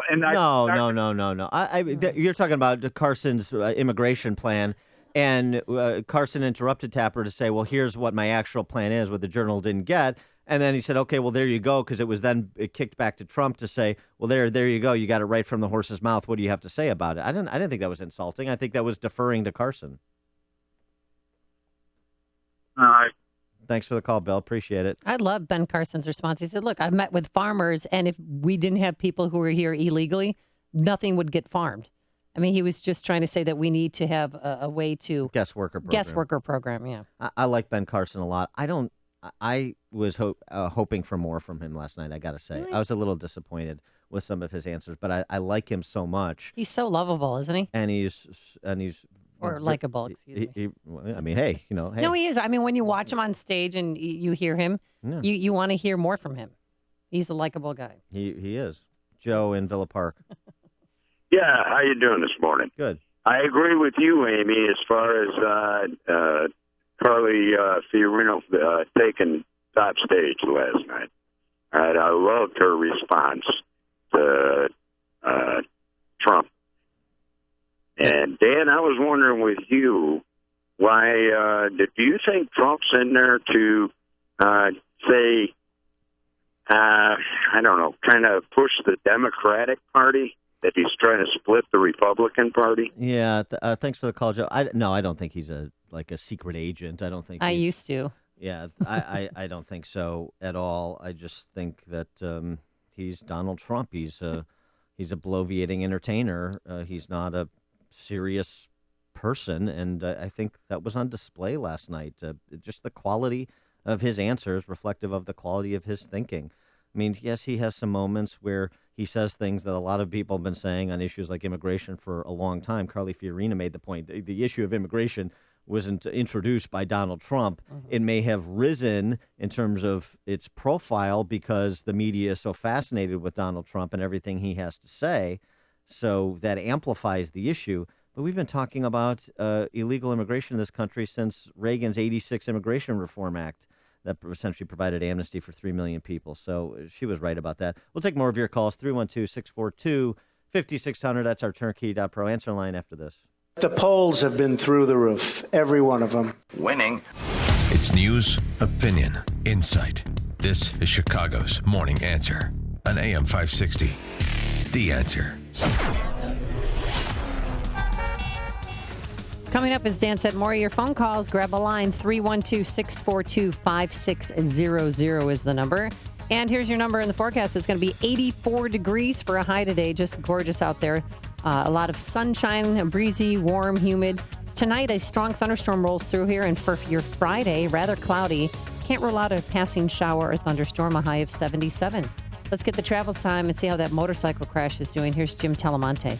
Thanks, Amy. There was a cycle crash on southbound Lakeshore Drive at Chicago Avenue. It has cleared quickly. All lanes are open once again, and traffic is moving nicely. IDOT is getting a truck out of the way on the north side. It has the ramp from North Avenue to the outbound Kennedy blocked. IDOT is moving that, so we're hoping that ramp will reopen shortly. Kennedy's still looking good.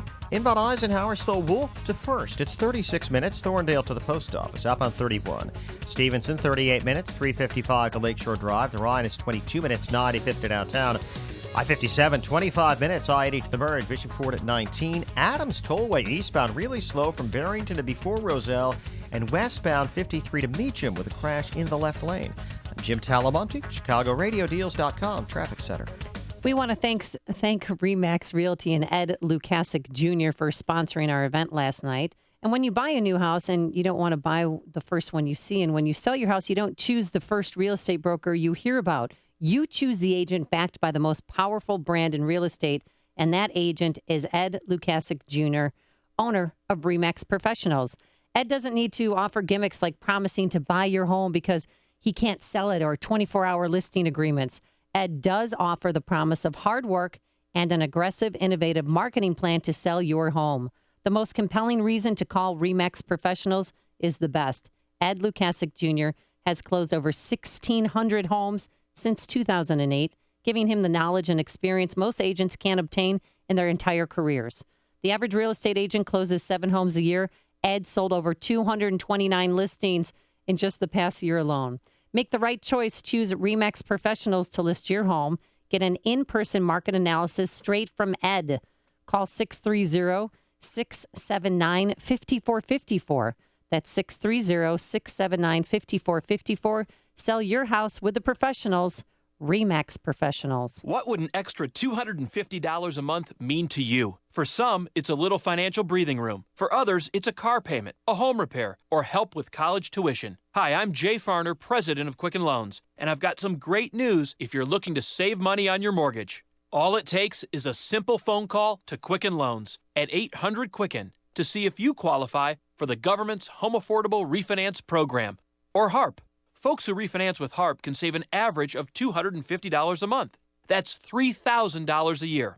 Our home loan experts fully understand the HARP guidelines, and they'll walk you through our streamlined process. And for 5 years in a row now, J.D. Power has ranked Quicken Loans highest in the nation in customer satisfaction. And for the second year in a row, they've also ranked us highest in mortgage servicing. Call 800-QUICKEN or visit QuickenLoans.com. Visit jdpower.com for award information. Call for cost information and conditions. Equal housing lender. License in all 50 states. NMLSConsumerAccess.org. Number 3030. You are a sign business. You want to grow and you want to make more money. So do I. I want to partner with you. This is Dave Carlson, and my sign company is Franco Carlson and Company. We've been doing business in Chicago since 1894. With millions of dollars of state-of-the-art equipment, we can do any job. Trade shows, bus and vehicle wraps, banners for special events, even custom wallpaper. We can help you expand your sign business. If there is an order, any order, or a piece of business that you don't have the capabilities to do yourself, we can do it with you. You don't have to turn away any sign or print business any longer. Speed and quality to meet your deadlines. And we won't go after your customers directly. You have my word on that. Expand your sign business. Take any order. Make more money. Become a partner with Franco Carlson and Company. Contact me for a quote or stop by for a tour of our shop. Franco Carlson and Company. We are the sign company's partner. Call Franco Carlson and Company at 773-847-6900. 773-847-6900.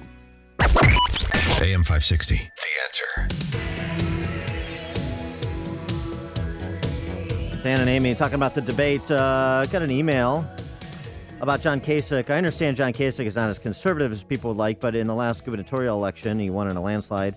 Don't both parties need to carry the state of Ohio when the general election comes? He's our secret weapon. And he brought that up yesterday, too. He said, when I run against Hillary, I can guarantee you I will win Ohio. I got to tell you, I thought, and maybe it's just because I'm tiring of John Kasich and his kind of empty-headed moralizing. I thought he performed the worst of any of the candidates last night. I was really unimpressed. He talked opaquely about his record in Ohio, which is a decent one, admittedly. But I thought he didn't have a lot to add. It was like loud noises on the stage. Yeah, I just thought it was stringing together cliches. Yeah, and Ted Cruz, I thought, got lost in the shuffle. The first debate, Ted Cruz performed wonderfully. But this one, I forgot he was there, and Mike Huckabee, too. Both those two candidates were, it was surprising. We'll get to those because there were some interesting answers, some good answers, including from Huckabee and some of the moral issues. We'll get to those, but let's go to Terry on the Southwest side. Good morning. I just wanted to add that I haven't heard this before, but I think Trump is just a gadfly, as far as he's just stirring the pot, and I think he's going to drop out. Because I was talking with my wife about this when I first heard about him running. I said, I can't believe he's serious about this. And then I thought about it, is that he's bringing up some bullet points that none of the other candidates would dare bring up. But then he's going to drop out, and someone's going to kind of step into the void. Well, I mean kind of like a Trump light almost. Thanks for the call, he had Terry. To pay actors to go to his announcement. Yeah, that was a long time ago. Now that's why I thought it was a joke. Well, now he gets 20 and 30,000 people showing up at his events, so he's come a long way, baby, in a short period of time. I think he's right, though, potentially, and this is Ted Cruz drafting behind Donald Trump. Here's the test to me in terms of if Donald Trump is really serious about going the distance or attempting to, even if he starts to fade. Will he, because, he's not beholden to special interests, so he's not taking all this money that's being thrown at him. Will he start spending the kind of money, his own money, that he needs to spend to counteract millions and millions of dollars that are going to be directed at him as long as he is in the pole position in Iowa and New Hampshire and other early states? Because that is coming, and it's coming soon. That'll be the test to see how serious Trump is as a political candidate. We'll have to watch that closely. Greg and Schaumburg, you're on Chicago's Morning Answer. Hi, guys. I agree with the point that Amy just brought up that Cruz got lost, and my preference for the ticket is Cruz to the arena. But here's what I think is going to happen. It's the whole debate process, I think, is a sham, and I think America ought to really be upset with the fact that we're deciding a president on basis of such superficial information. But that aside, what has to happen now from the Cruz perspective, I feel, is kind of like what Rush Limbaugh did with Dan Bake Sale when he first got started. There needs to be something that transcends over the media by way of the internet to demonstrate the viability of the Cruz campaign because it's not coming across through the media. Yeah, thanks for the call, Greg. I mean, it's going to have to come across in part through his super PAC, and all these candidates are similarly situated. Quickly, James and Lombard, you're on Chicago's Morning Answer. Yeah, hi, guys. Hi. I should say hi, guy and gal. Hello. I wanted to tell you it's a great show. Thank you. It's a fantastic show, even though you did forget that it was James, the former Green Beret, that before the first debate called in and said that Carly Fiorito was the best choice for Commander-in-Chief. Because there's a difference between Commander-in-Chief and President. It takes a lot more. And in her comments about Netanyahu and other things, and the last speech she gave, and this was even before the first debate, she is the best choice for Commander-in-Chief. Now, James, I'm sorry, James. James, I'm sorry we got to jump, but I appreciate it, and I appreciate that you and Mike Scott were ahead of the learning curve. There's only one radio show in Chicago talking about today's biggest stories and telling you what they really mean. That show is this one, Chicago's Morning Answer on AM 560.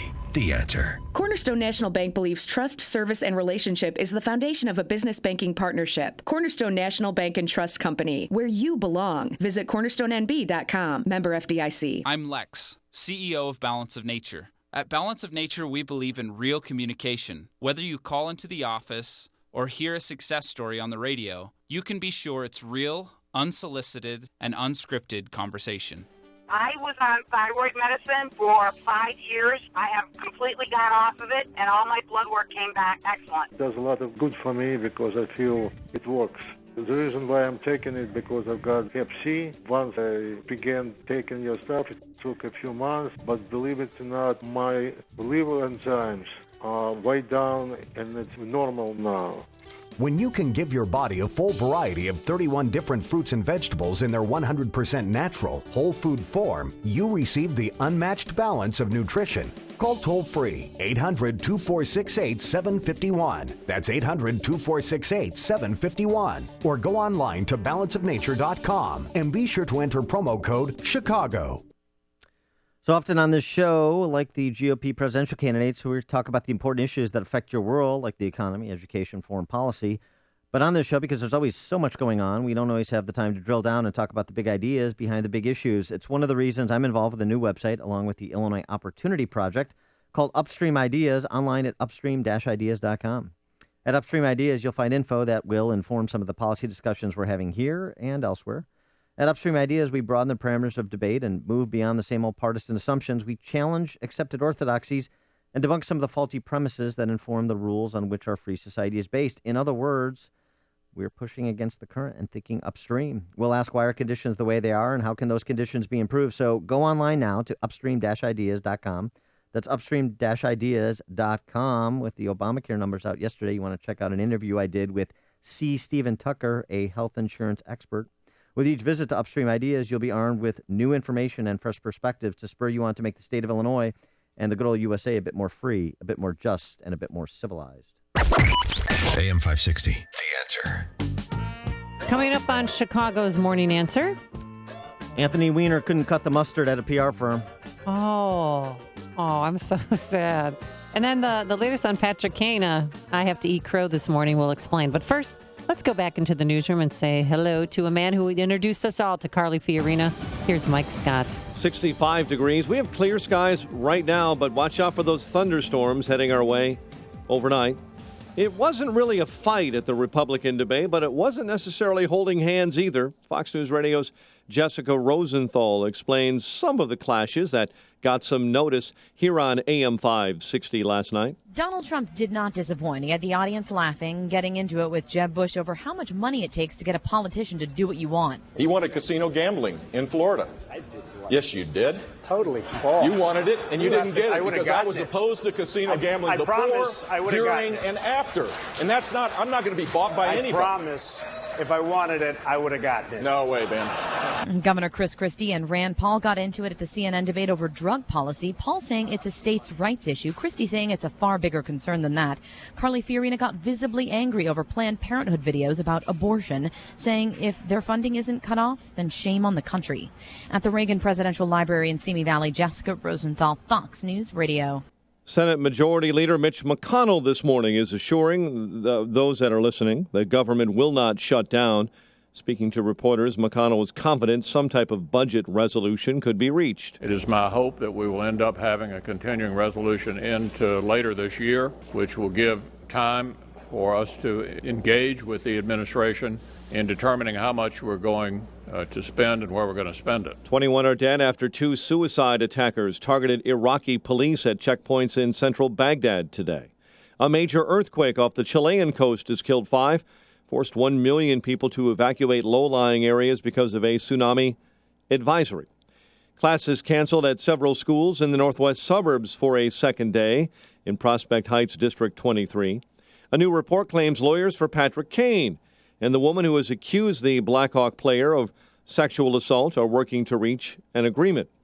A 21-year-old suburban Chicago man is accused of raping 2 female students at Indiana University. John Enax of Downers Grove is not enrolled in the school and has not graduated. He was a student there. Southwest Airlines Flight 2366 from Seattle to Baltimore Washington International, sometimes known as Thurgood Marshall Airport, was diverted to Chicago Midway overnight because of a medical emergency. Passenger became ill, was treated by doctors and nurses on the plane. The passenger was then taken off that plane on a stretcher here in Chicago. Other passengers were directed to another connecting flight.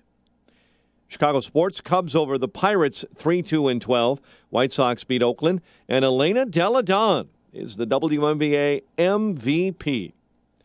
The news is a service of the Crohn's and Colitis Foundation. Someone you know is suffering from Crohn's disease or ulcerative colitis, and they're dealing with excruciating pain. Some days they won't be able to get out of bed. Help someone you know and support the Crohn's and Colitis Foundation of America. A check of traffic and weather on the way next on AM 560. Sean Hannity thinks Hillary Clinton has more to worry about than her campaign. If they find those lost 33,000 emails, the one she's deleted, you're going to not only find classified information, the whole Benghazi issue is going to be brought to an entire new level. And instead of worrying about being elected president, her biggest fear is going to be how much time she may have to spend in jail. The Sean Hannity Show. Afternoons at 2, right before Joe Walsh at 5 on AM 560. The Answer. Now is the time to save on hardwood and more at Lumber Liquidators' end of summer clearance sale. We're making room for new fall inventory. That means it's your chance to get an incredible deal on solid pre-finished hardwood for just 99 cents. Wide plank, hand-scraped oak for $1.99. Beautiful carbonized bamboo for $129. Plus, get 10 to 15% off Morningstar Bamboo, the #1 selling brand of bamboo flooring. Top quality laminate and vinyl plank from 49 cents and 24-month special financing. Hurry, the end of summer clearance sale's going on now. Visit lumberliquidators.com to find a store near you. This hourly segment is brought to you by Papa Nicholas Coffee. Papa Nicholas. Best beans, best roast, best coffee. The Home Improvement and Remodeling Expo that Bob Vila promotes is coming back to the Lake County Fairgrounds September 19th and 20th. If you're looking to remodel your kitchen, bathroom, basement, or you're in the market for a new roof, flooring, windows, or siding, then this is the event for you. At this free 2-day expo, you'll meet local and national contractors displaying their best products and services. Get fresh ideas, set up estimates, and talk directly with contractors, many of which are offering huge discounts. Maybe you need a new fence, deck, gutter protection, or just a handyman. You'll find everything you need under one roof. Increase the value of your home and impress your friends and family by getting the hottest home updates. Pick the brains of the experts and hire your next remodeling contractor at the upcoming Home Improvement and Remodeling Expo, September 19th and 20th at the Lake County Fairgrounds in Grays Lake. This is the Home Expo Bob Vila promotes, and admission and parking are free. Get more information at homeshowevent.com. That's homeshowevent.com. In our ChicagoRadioDeals.com traffic center this morning, here's Jim Telemonte. Thanks, Mike. The eastbound Adams Tollway is jammed from 25 to before Roselle Road after a crash, which is clear. Then it's heavy busy to the Kennedy. Westbound slow 53 to Meacham with an accident in the right lane. Northbound Tri-State slow Harlem to 87th, the Stevenson to 31st, and from the Reagan Tollway to North Avenue. Eden's inbound is 22 minutes. Lake Hook to Montrose, outbound 19. The Kennedy, 26 minutes either way between O'Hare and downtown. The Eisenhower, 42 minutes. Thorndale to the post office, outbound 35. Stevenson, 39 minutes. 355 to Lakeshore Drive, outbound 38. Ryan, 22 minutes, 95th to downtown. I-57, 25 minutes. I-80 to the merge. The entrance from eastbound 159th, blocked with a rollover truck. Bishop Ford, 32 minutes, 80-94 to the Ryan. Traffic service of Cabela's. Cabela's season countdown sales going on now. Find great deals like $120 off a Cajun Injector double-door smoker or 35% off select Cabela's Camo rainwear. Don't miss Cabela's season countdown sale going on now. Shop in-store or online at Cabela's.com. Traffic answers when you need them most. I'm Jim Talamonte, AM 560, The Answer. Chicago's Morning Answer continues next. Your official Chicagoland weather forecast from the AirComfort.com Weather Center. Air Comfort, your commercial HVAC solutions provider. Warm, more humid, 84. And then strong thunderstorms could pop up overnight, low 67. And powerful storms could be in the air for the day on Friday with a high of 77. 62 at O'Hare. Next news at 7. Chicago's Morning Answer with Dan and Amy continues next on AM 560, The Answer. This hourly segment is brought to you by Advanced Planning Advisors, bringing you Smart Money Talk with Mike Moylan and Rob Curvin, Saturday mornings at 6. If you're talking about it, I'll be talking about it. Dennis Prager here. Join me this morning at 11, right here on AM 560, The Answer. Everybody out is going to... So the other thing trending on social media yesterday, in addition to the Republican presidential debate, was this situation in Irving, Texas, where a ninth grader, a Sudanese American ninth grader, Muslim American ninth grader named Ahmed Mohammed. Ahmed Mohammed, yes. Yes, boys, again. I'm glad Don't to you see love my translation? Yeah, I'm glad to see you're still working with your imam. He's kind of a dork. And my gosh, Dan. What are you talking about? You can't bully people anymore. You can't label people. It was in the Student Code of Conduct handbook yesterday. I'm saying that as a compliment. I appreciate kind of the Big Bang Theory type dorks. Okay. He's a science nerd. It's a science compliment. geek, yes. NASA T-shirt, thick frame glasses, and handcuffs yesterday. I should say Monday. This was Monday, but it started making its way around yesterday. He was arrested because he brought a digital clock that he had made at home, because he's a tech nerd, as I said, brought it to class, brought it to school, showed his teachers, and his teachers thought, at least one of them thought, it could be a bomb. Well, did you see it? It looks like a bomb. And so he was arrested, and the picture that went viral is him standing there at school with local police present, with his hands behind his back in cuffs. President Obama subsequently invited him to the White House. What? Mark Zuckerberg extended an invitation to meet him at Facebook's California headquarters. I Stand with Ahmed trended on Twitter. NASA scientists and MIT researchers offer tours along with praise for the team's ingenuity. Of course, NASA did, because their whole existence now is to promote the accomplishments of Muslims under this president. You won't recall. Here's Ahmed explaining. He posted a video online explaining what he did in his own words. My hobby is to invent stuff, and I do a lot of stuff. For example, inventing this type of stuff right here, Transformers. You get what I'm saying here. But I made a clock. It was really easy. I wanted to show her something small at first, but they took a wrong point of it and they thought it was a bomb, so I got arrested for a hoax bomb. An officer and the principal came and took me up, and they took me to a room filled with 5 officers, which they interrogated me and searched through my stuff and took my tablet and my invention. And then later that day, I was taken to a juvenile center detention center, where they searched me. They took a fingerprint and mugshots of me, and they searched me until my parents came, and then I got to leave the building and the station. And I went home and talked to my parents about it because I couldn't call my parents during the interrogation until I got to the station. It was a digital clock. He couldn't call his parents during the interrogation. He wanted to call his father, and he was told he couldn't. Yeah, you know what? The thing, if you've seen it, it looks like a bomb in a briefcase with wires hanging out. And the problem is he told police that it was part of a science project, and there was no homework assignment for a science project. So you can't do the extracurricular activities, extra credit, show and tell. I mean, he brought this in. He said he's interested in inventing things. Now, I mean, I agree that he shouldn't have had the Nagasaki and Hiroshima stickers on it like Sonny Bono's suitcase and airplane. But that was a bad choice. This thing looks deadly. I mean, it's a briefcase with a black little box in it with wires tied to some batteries and some other wires hanging out. And it looks suspicious to me. I would have done exactly what the teachers did, notify the principal, and the principal did the right thing in notifying the police. So you think he should have been arrested? Yeah. I know they're not going to charge him. Really? They're not going to charge him. Wow. But he's still suspended from school until today. Today he gets to go back to school. I think you've been reading that CPS Code of Conduct book You too can't much. bring that. That is intimidating. insane. Oh my God. That is insane that he should be arrested for this. He brought the invention to his teacher and said, not Allah Akbar, look at this, give me an A or else. He said, look at this, I made this digital clock. You know me. You know, I'm the nerd with the thick frame glasses and the NASA T-shirt. I'm in class. I mean, he doesn't have to say this. I'm saying the teacher knows all this. He's a good student. He knows he's a science nerd. He knows he's an inventor. He brings it and presents it as this digital clock he put together at home.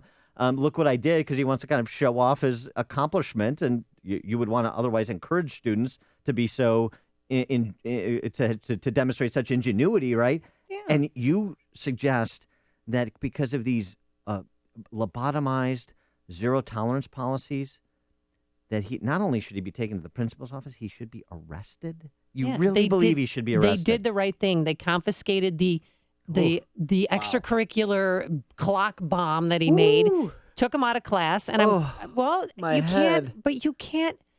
Dan, this wasn't a part of a science project. He just brought this in unexpectedly, and the teacher was a little suspicious, and she did the right thing. And I'm that is no. It is a very frightening looking creation that he brought to school. I'll tell you what, I miss the days when we had adults in charge of our school systems where you didn't just follow a protocol mindlessly. You used your judgment. I know Ahmed, this teacher obviously does. Somebody in that school knows him. And I'm having a conversation with them about this device. Hey, look, I invented this digital clock. Okay, so how does it work? What would you do? Would you go to the principal's office, notify police, scramble a special ops team? I mean, are you kidding? Come on. 312-642-5600. I'm sorry, I'm on the side of the law on this one. Absolutely not. I mean, Read your code of conduct book. You can't bring it. You couldn't bring that in Chicago Public Schools. I think it's craven what Obama and Zuckerberg are doing. Please. But I mean, this seems like a nice kid, and he's a smart kid, and he's an inventor. What are we doing? We've lost our fracking minds. We don't call terrorism, and then we treat inventors as terrorists. It's crazy. Irving Park Police Chief said Irving, Texas Police Chief said if it was a white kid, doesn't matter what his last name was, whoever brought this device to school, we would have done the same thing. Exactly. So it wasn't racial profiling because his what's last he name was... say? What's he going to say? It was racial profiling. I mean, it's like this idiotic question. Hey, Jeb Bush, do you agree with Donald Trump that you're a puppet of your donors? Yes, I'm a puppet of my donors. Come on. These pro forma statements. Good grief. He could sell it on eBay this morning for a lot of money. Is it Raul in West Dundee? Yeah. Okay. You're on. Thank you. I just want to find whatever happened to the see something. If you see something, say something. They did. That's what they did. They saw something and they ran. What if you say something stupid? Does that matter? Well, you're the one who's being stupid. Okay. What if this was bomb and kids would have been killed? Oh my goodness! So anything under like the a sun, bomb. if it's a what if, then I mean that is a philosophy of totalitarianism, Raul. I'm sorry. The what if, then anything is justified under like a bomb. under the rubric of what if. That is silliness and frightening, frankly. Matt and Elsop. Hey, good morning, guys. I'd like to say, for once, I actually agree more with Amy, and that Good day for never you. actually I thought would happen. Oh boy. But Dan, I have a question for you. If I invented a can opener and it looked like a handgun, do you think people would have a reason to be worried about that? Well, not if I know if it's a can opener. This is my point about zero tolerance policies and these overreactions. No, how about making an assessment? What are you talking about? The kid presents it to his teacher. Look at the clock I made. Yeah, but that wasn't his homework assignment. He brought it in so for what? extracurricular for extra credit. Oh my And it goodness! scared everybody. Digital clock, you could wear it on your wrist. Does it have to be the size of a suitcase? That's all I'm saying. Thanks for the call, Matt. I appreciate it. He could have chosen a Thomas the Tank Engine suitcase, but he chose a silver, looks like a bulletproof suitcase that terrorists carry around. Okay, now we have you commenting on the quality of someone's engineering. Boy, we're really getting far afield now, aren't we? Good grief. Ralph and Rontoul, please provide some sanity. I will. And by the way, a briefcase watch just needs a really stout band, all right? So, Yes. there was a little Italian kid back in school quite some time ago who started playing with little curvy pieces of glass, and he brought it to school, and he got in big trouble with it. They said, look, Galileo, this thing that makes objects appear larger is ultimately going to be bad. Now, if this Muhammad kid hooked his briefcase watch up to, I don't know, maybe a 5-gallon bucket of fuel oil and ammonium nitrate, Yes. maybe you need to worry about that. Correct. Thanks for the call, Ralph. Exactly. That is exactly right on both ends of it. Frank in West Chicago. Yeah, what I don't get is they handcuff this kid, they arrest them, they fingerprint, they photograph before they even determine there's a crime. Where was the crime? First, there has to be a crime. Then you do all that stuff. The crime was bringing that to school. You're right, Frank. You're absolutely right. Because it was a fake bomb that he purposely wanted to present as a They fake didn't know. bomb to engender. They didn't know. Oh. It has a power source and everything. You plug that bad boy into the wall. Yeah, it'll tell time. Eileen in Midway on Chicago's Morning Answer. Hi, how you doing? I really enjoy your show. Hey, I have to agree with the authorities. They were right. Think of it this way. What if it was a bomb and killed all the students? Yeah. How would you feel then? I'd feel badly. Thanks for the call, Eileen. Bill in Brookfield, you're on Chicago's Morning Answer. I just wonder what nationality Thomas Edison was, and would we have a light bulb, or are we so afraid of the world that because a kid brings something that he did to school that everybody freaks out? Thanks, Bill. Marge in Park Ridge. I agree with Amy. I mean, it's not the Thomas Edison world anymore. It's got to be black or white to protect the kids. And unfortunately, this was unexpected, and the teacher did the right thing, because if she didn't do this and there was a bomb in there, we'd be talking a different talk right now. Thanks for the call. When is it going to end? By the way, back to Ahmed, he said that he's going to transfer to another school. Maybe there they'll take his little digital clock. What is happening? I'm going to buy you that. I'm going to get you that thing world, on eBay. It's going to be on eBay. Yes. Oh, my gosh. What, do you own space? No, NASA does. NASA? Rocket people, perhaps you've heard of them? It's NASA. Before you see it on TV, share it on Facebook, or read about it in the paper. Hear it here first. This is Chicago's Morning Answer on AM 560. The Answer. It's a good day when more than one listener agrees with me. It is a frightening day. Hey. Today is not going to be frightening, but it's going to have plenty of sunshine and humid conditions, a high of 84 degrees, just a gorgeous summer day. And then tonight, some strong thunderstorms plowing through here, and tomorrow, cloudy. Can't rule out a chance of a quick passing shower or thunderstorm, a high of 77. Let's see how Lakeshore Drive is doing after those motorcycle crashes. Here's Jim Telemonte. Thanks, Amy. Southbound, it's fine, but northbound, it's jamming up from Soldier Field to Jackson. Columbus, Jackson, Balboa, Congress, they're all blocked off now around Grant Park for the triathlon this weekend.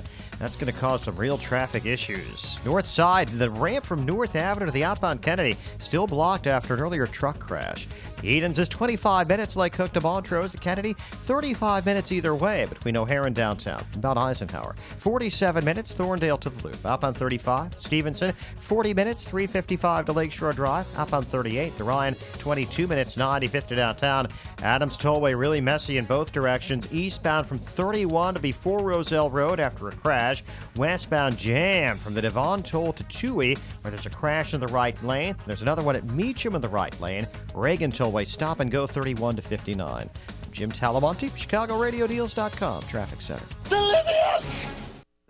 Now it's time for the Lou Dobbs Financial Report, brought to you by the Mutual Fund Store. I'm Lou Dobbs. A potentially huge day for global financial markets. Investors stealing their nerves ahead of the Fed's expected announcement on interest rates. Those stories next. We gave Tom 12 seconds to give 6 reasons why he opened a Mathnasium Learning Center franchise. Okay.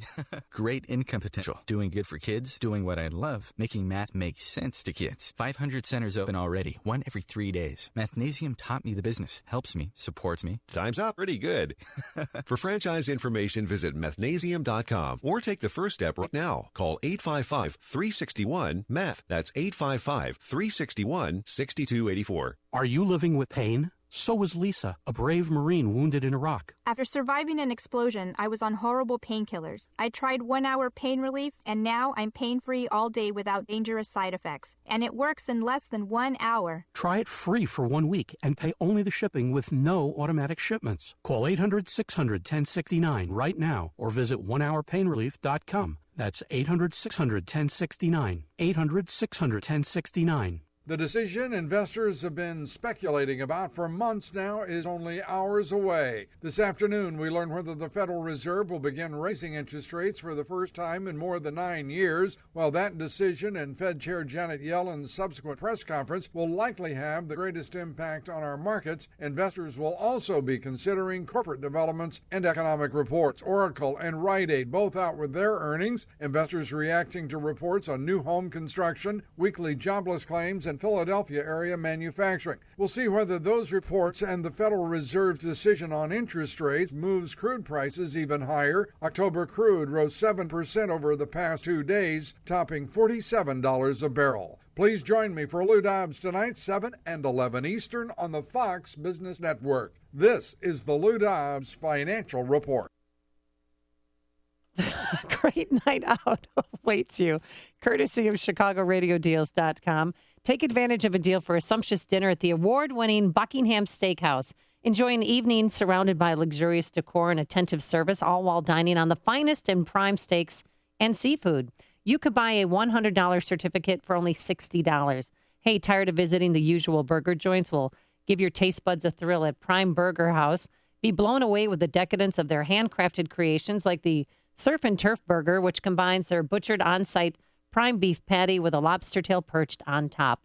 A $50 certificate, only $30 at ChicagoRadioDeals.com. There's even awesome deals for the Indulge Show Kitchen Seafood Buffet and the regular buffet. Now, these family-friendly restaurants are located in the Pavilion at Grand Victoria in Elgin. See details at ChicagoRadioDeals.com and the restaurant listings, and check in every week for dinner and entertainment deals only at ChicagoRadioDeals.com. You know what I love about summer? Baseball. You know what I love about baseball? It's a game of probability. You know what I love about my team? Not much, because baseball is a game of probability. The odds of our starting pitcher lasting 3 innings? Slim. The likelihood we'll be mathematically eliminated before July? High. Okay, so maybe I'm not a fan of the probability of my team going above 500. But I am a fan of the fact that with some planning and a little help, I was able to influence the probability that I could retire and stay retired. Maybe our pitcher should consider retirement.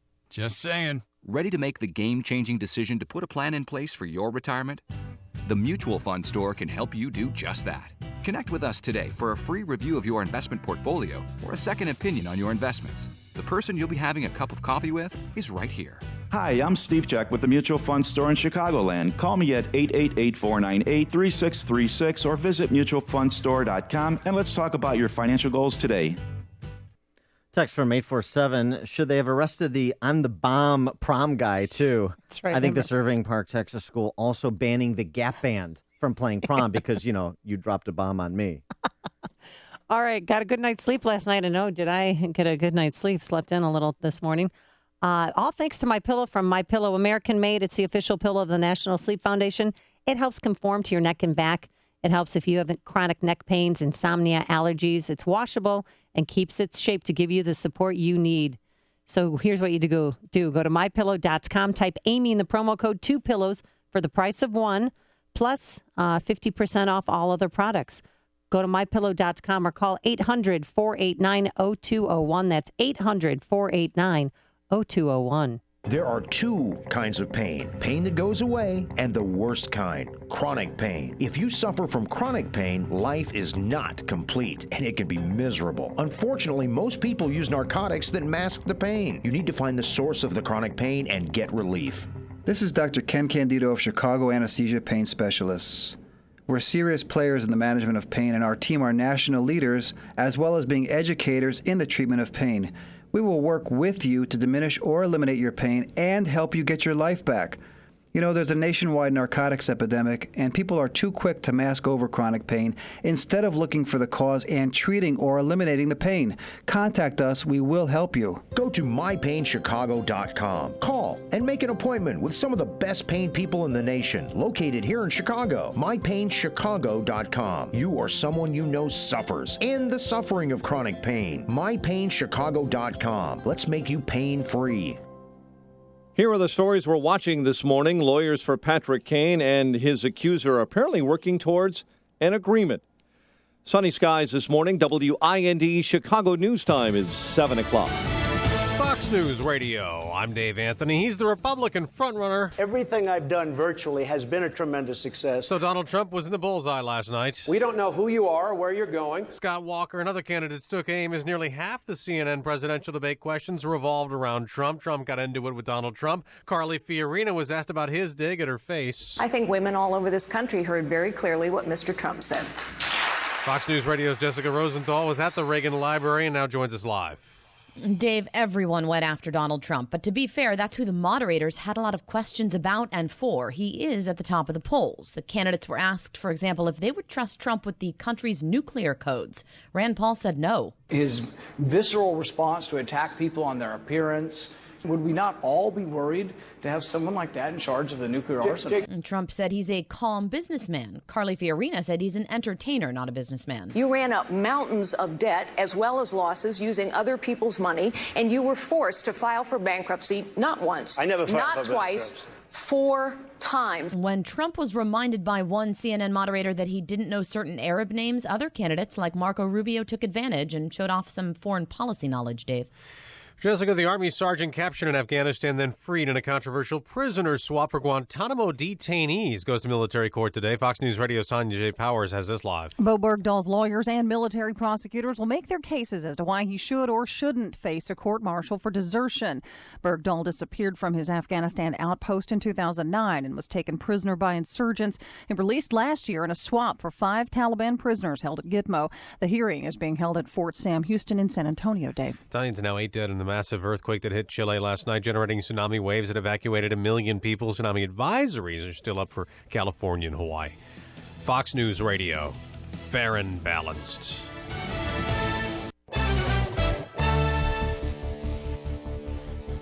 Sunrise, 65 degrees in Chicago, 7:02 on AM 560. The Answer. Good morning. I'm Mike Scott. Classes are canceled at several schools in the northwest suburbs for a second day in a row. Teachers continue to strike for the first time in the history of Prospect Heights District 23. Superintendent Debbie Wilson is not happy that educators decided to walk off the job. Saddened, disappointed. I was hoping that we could avoid this, keep kids in school because that's where they belong. School Board President Mary Lynn Peters said no additional negotiating sessions have been scheduled. A new report claims lawyers for Patrick Kane and the woman who has accused him of sexual assault are working to reach an agreement. Sources tell the Tribune both parties have been in communication, The Blackhawks have put Patrick Kane on their training camp roster. Training camp begins September 18. A 21-year-old suburban Chicago man and former student at Indiana University is accused of raping 2 female students there. John Enochs of Downers Grove is charged with 2 felony counts of rape and assaults that prosecutors say happened in April and in 2013. A university spokesman, Mark Land, says Enochs currently is not enrolled and has not graduated. Chicago police are investigating following a Southside shooting involving a Cook County Sheriff's deputy. Authorities say 2 civil process deputies were on duty near 51st and Drexel when they noticed an exchange of gunfire. One of the 2 fired his weapon after someone allegedly pointed a gun at the deputies. No one was hit, and 1 person was taken into custody. Preliminary results from the new statewide test based on the Common Core educational standards show the vast majority of Illinois high school students fell short of grade-level expectations. Only 3 in 10 students met or exceeded expectations in English language, arts, and literacy, while fewer than 1 in 5 did so for math. Cubs over Pittsburgh in 12, 3-2. White Sox over Oakland 9-4. The news, a service of Cabela's. Cabela's season countdown sale goes on now. Find great deals like $120 off a Cajun Injector double door smoker, or 35% off select Cabela's camo rainwear. Don't miss Cabela's season countdown sale going on now. Shop in-store or online at Cabela's.com. 7:04 and a check of traffic and weather on the way next on AM 560.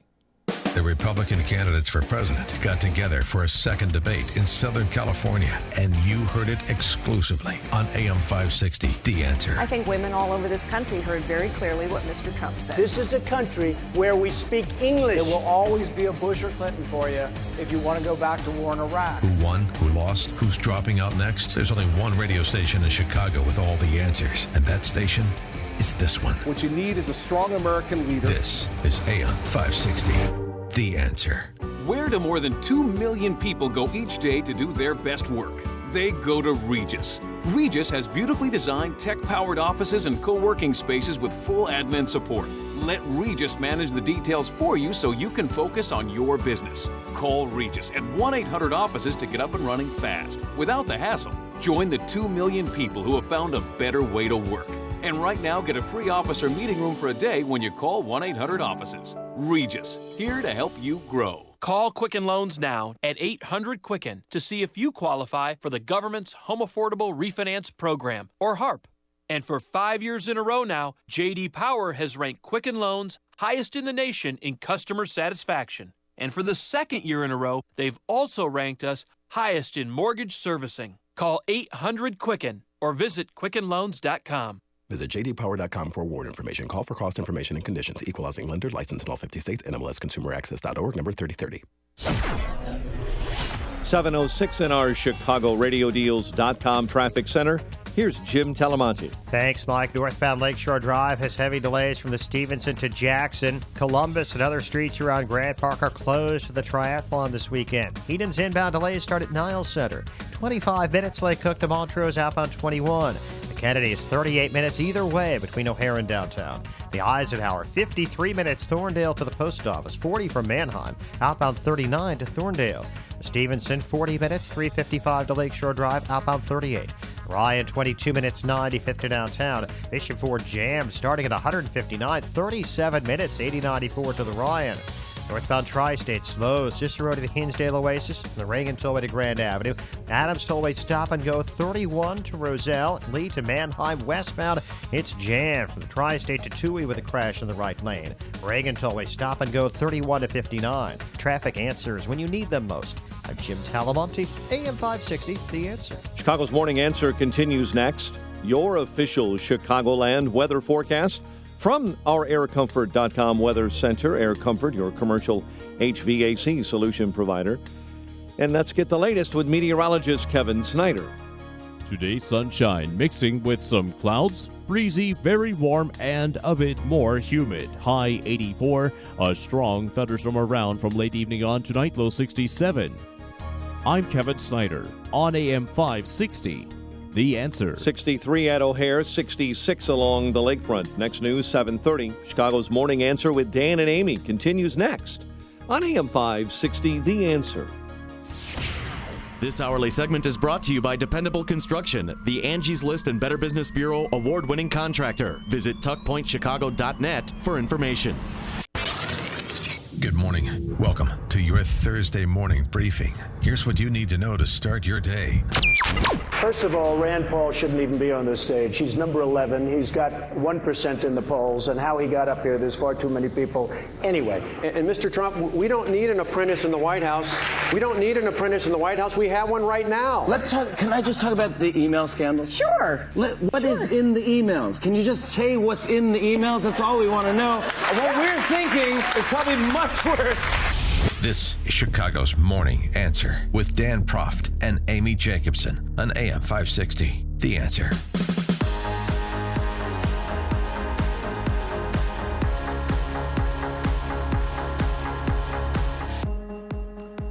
Good morning, Dan Proft, Amy Jacobson. So a lot of interesting moments in the debate last night. Some great moments, some great rhetorical flourishes, some poignant moments. Chris Christie talking about 9/11, Carly Fiorina talking about losing a child to drug addiction. Some awkward moments. Jeb demanding Trump apologize to his wife. And bring her flowers as a form of apology. Right. She's sitting right there. Just do it. Go give her a hug, too. Trump's preemptory strike at Rand Paul to open the debate. Also, Marco Rubio doing his best Carrot Top impersonation, prop comic. I brought my own water because of California's... Oh, I loved it. You got a drought here. Here, I brought my own water from Florida. I thought it was cheeky. Yeah, I'm not sure. He was trying to, funny that was to Floridians. So the real challenge, who is just going to invoke Reagan's name or who is going to evoke Reagan's communication I like the way you prowess. worded that. And I thought the most Reagan-esque moment of the night was Carly Fiorina's closing statement. I think what this nation can be and must be is symbolized by Lady Liberty and Lady Justice. Lady Liberty stands tall and strong. She is clear-eyed and resolute. She doesn't shield her eyes from the realities of the world, but she faces outward into the world nevertheless, as we always must, and she holds her torch high because she knows she is a beacon of hope in a very troubled world. And Lady Justice holds a sword by her side because she is a fighter, a warrior, for the values and the principles that have made this nation great. She holds a scale in her other hand. And with that scale, she says, all of us are equal in the eyes of God. And so all of us must be equal in the eyes of the law and the government, powerful and powerless alike. And she wears a blindfold. And with that blindfold, she is saying to us that it must be true, it can be true, that in this country, in this century, it doesn't matter who you are. It doesn't matter what you look like. It doesn't matter how you start. It doesn't matter your circumstances. Here in this nation, every American's life must be filled with the possibilities that come from their God-given gifts. One nation, under God, indivisible, with liberty and justice for all. And with that, she dropped the mic and walked off stage. I'll tell you, it doesn't get much better than that. After that, the Lady Justice, Lady Liberty, Fiorina is gaining popularity faster than Lady Antebellum. And now, for more, we're joined by Michael Barone, of course, a friend, senior political analyst for the Washington Examiner. Michael, thanks so much for joining us. How about that Carly Fiorina performance? I thought that was very good. I think it was Carly Fiorina, and I remember interviewing her when she was running for the Senate for California, which was still then part of the United States in 2010. And long time she ago. was, and she wasn't nearly as impressive. She is worked on this. She prepares herself. Obviously, she had that speech memorized word for word and inflection for inflection. This is a strongly disciplined candidate, and it has shown up to her advantage. I think we had a number of good performances on the debate to varying degrees and in varying ways. And, I appreciated Lindsey Graham's promise to begin drinking once he got to the White House. But he was making a serious point, which is we got to put troops on the ground in the Middle East, America. We're going to be attacked here. And he's trying to get his fellow Republican candidates, the ones who have a chance to win the nomination, to commit to that. That's a serious cause.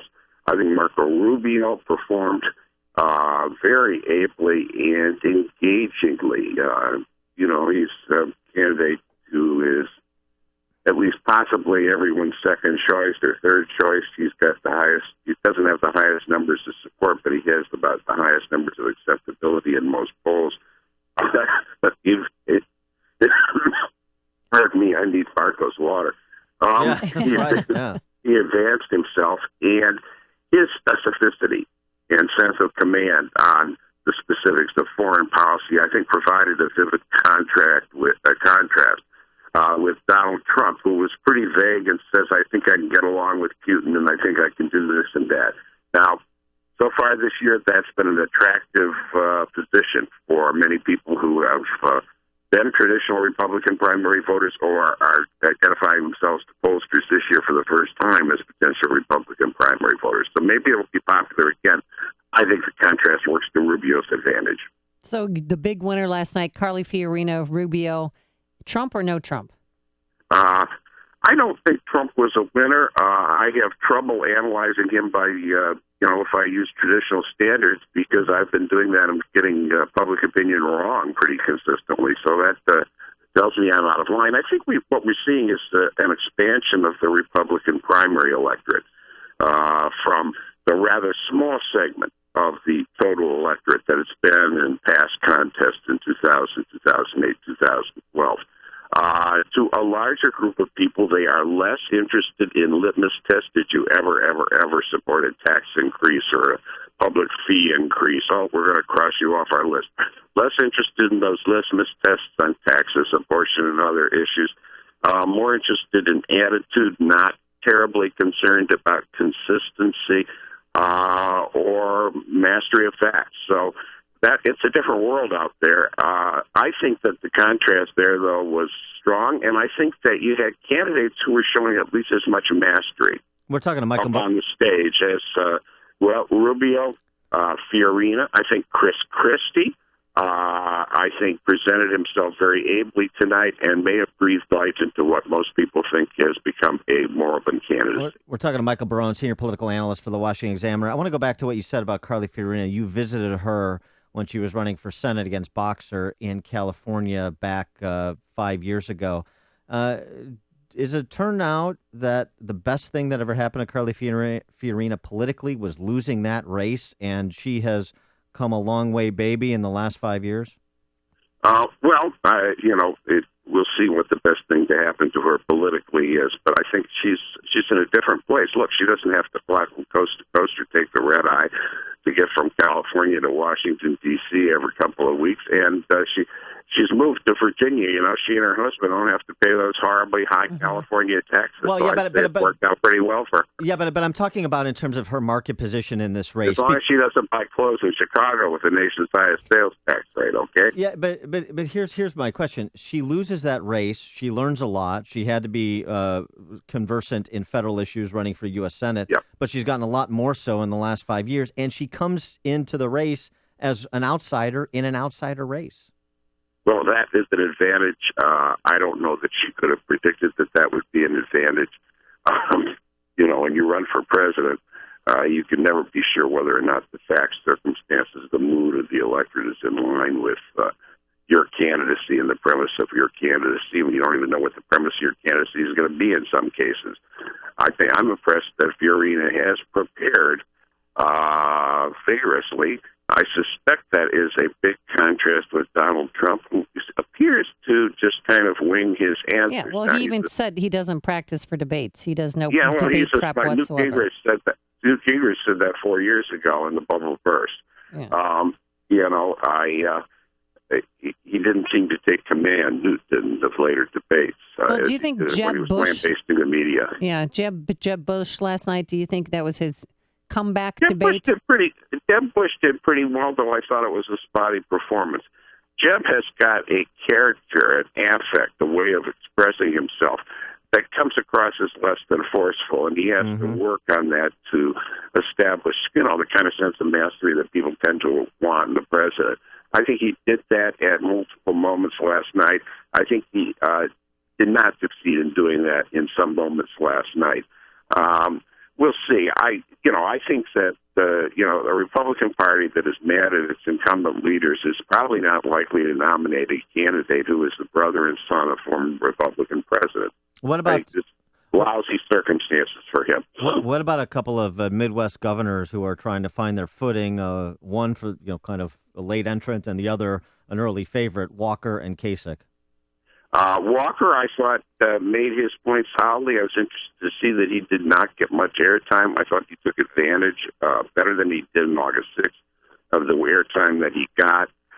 Kasich presents this hosting personality together with, a record of 18 years in Congress and 5 years as governor of Ohio. That's not insignificant. And some accomplishments therein. He's talked about, we have to respect our allies and work with our allies. I don't think that's a big winner for Republican primary voters, and particularly if you're getting down in this contest to a one-on-one type of contest. Voters don't want to know about how much you're going to be kissing and hugging our allies. Particularly if Americans are in danger, you're going to protect them. Well, particularly in the context of Kasich, when there was the back and forth about the Iran deal, and Kasich was essentially taking kind of a wait-and-see attitude about the agreement. Well, I think that was an attitude that was not shared by a majority of people up on the stage. You had Trump saying, well, it's a lousy contract. I could have negotiated a better one. I think, the people that work the front desk in my apartment building could have negotiated a better one also. Yeah, I mean, as Jindal said in the first debate, the only group that President Obama out-negotiates is Senate Republicans. Michael Barone, senior political analyst for the Washington Examiner, thanks so much for joining us. Appreciate it. Yes. And he joined us on our turnkey.pro answer line. This is the morning show more Chicago radio listeners are choosing. This is Chicago's Morning Answer on AM 560. The Answer. Coming up next, your hero, Patrick Kane. Will he be back? Yes, he'll be back, but what's the deal? We'll explain. But first, here's your forecast. Plenty of sunshine today, breezy, warm, humid, a high of 84 degrees. Tonight, a strong thunderstorm into the early morning hours tomorrow. And tomorrow, it'll be humid, rather cloudy, a shower or thunderstorm likely, a high in the upper 70s. Let's get the travel times and see how Lakeshore Drive's doing in both directions. Here's Jim Telemonte. Well, it's really jamming up northbound, Amy. Yesterday, traffic really snarled up in the Loop area and the South Loop with the closures for triathlon setup. Now the streets are closed for the event itself this weekend, and it's really slow northbound from the Stevenson to Jackson on Lakeshore Drive. Southbound just a little heavier on Fullerton. The Edens is 32 minutes. Lake Hook to Montrose, outbound 23. The Kennedy now 47 minutes, O'Hare to downtown. Outbound it's 42. The Eisenhower, an hour. Thorndale to the post office, outbound 39 minutes. The Stevenson is 54 minutes, 355 to Lakeshore Drive, outbound 38. Ryan, 27 minutes, 95th to downtown. Bishop Ford, 37 minutes, 8094 to the Ryan. Eastbound Adams Tollway, slow from the Elgin Toll to before Roselle with a crash on the right shoulder. Westbound, it's a mess from the Tri-State to Toohey. There's a crash there in the right lane. The other tollways are heavy too. I'm Jim Talamonte, ChicagoRadioDeals.com, Traffic Center. Our event is going well. I just wish they wouldn't have used the plastic tablecloths. The food looks like it's been under the heat lamp for an hour. I can't believe they didn't have room to seat the accounting department at the last minute. When you plan a corporate event, wedding, or social gathering, you have that picture-perfect image in your head of what it's supposed to look like. At Belvedere Banquets, they bring the shining elegance you expect to see downtown right to the suburbs. From their photogenic lobby fountain to their 5-star quality food options, Belvedere Banquets has your next big event covered in shimmering excellence. They can even bring their top-notch catering right to you. It's time to host an event that leaves everyone in awe at a price that can accommodate budgets for groups of 12 to 1,000. Call 847-534-0600 or visit their beautiful website at belvederebanquets.com. Get the positive event planning experience you deserve for your next occasion. 847-534-0600 or belvederebanquets.com. Hi, honey, I'm home. How was your day? Oh, don't ask. Why? What happened?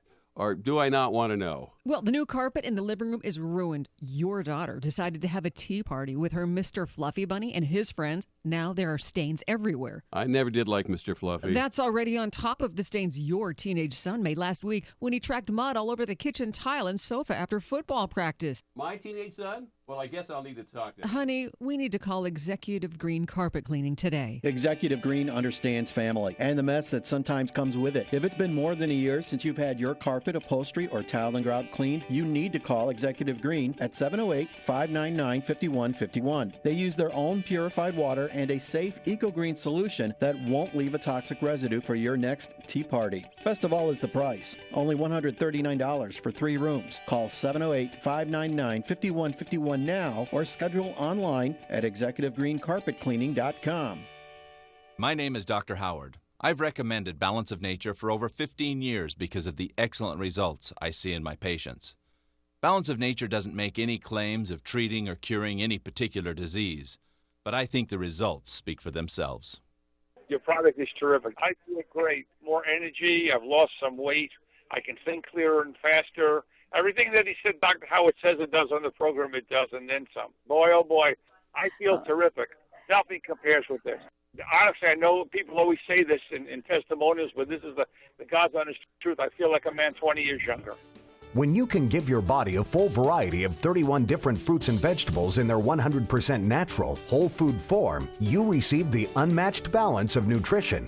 Call toll-free 800-2468-751. That's 800-2468-751. Or go online to balanceofnature.com and be sure to enter promo code CHICAGO. AST for Industry. This is John Haidt. My company is Anti-Seize Technology. We are the company behind hundreds of products used by industry and manufacturing worldwide. For over 35 years, my local company has made lubricants, adhesives, and sealants. I put my products up against any other company for quality and value. That's why we say AST for Industry. Your maintenance crew can save time, money, and your equipment. Slick-On Flow Lube is a superior spray-on industrial lubrication for your sliding, rolling, squeaky, turning, press-fitting needs. Slick-On Flow Lube keeps your equipment in service and reduces costly breakdowns. Slick-On Flow Lube is a great product for your maintenance team from Anti-Seize Technology. We will prove products from Anti-Seize Technology are better for your industry. Contact us for a demonstration. Go to AST4Industry.com. Remember, AST4Industry.com. Check out our line of lubricants, adhesives, and sealants for your company. AST4Industry.com. AM 560, The Answer.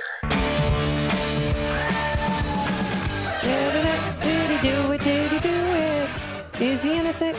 Amy owes me $1 million. No, I don't, Dan. Oh, actually, I do. Yes, I do. Because yesterday we learned that Patrick Kane is coming to training camp, which starts tomorrow in South Bend. They've already rolled the news crews and the SAT trucks out there to be there when Patrick Kane arrives. But We'll set up a payment plan. Really? Yeah. Oh, okay. It doesn't need to be a lump sum. So I made a deal with you, or you made a deal with me. We made a bet that if I thought Patrick Kane would not be returning to training camp until this issue of this alleged sexual assault was resolved.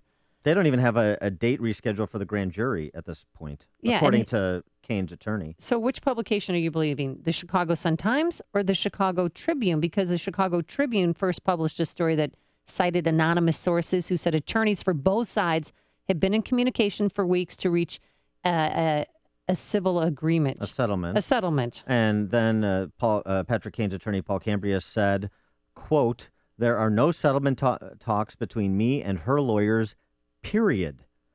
Now, I mean, if you can't believe a criminal defense attorney, then I all hope is lost. So I can't imagine a criminal defense attorney would be saying anything untrue. So I have to take Mr. Cambria at his word. Well, Cambria also said, I never called off the grand jury. The district attorney rescheduled it. They had some scheduling issues. I don't do their scheduling. They have like 70 assistant district attorneys, and I don't know how many of them are submitting things to the grand jury, but it takes time. Yeah.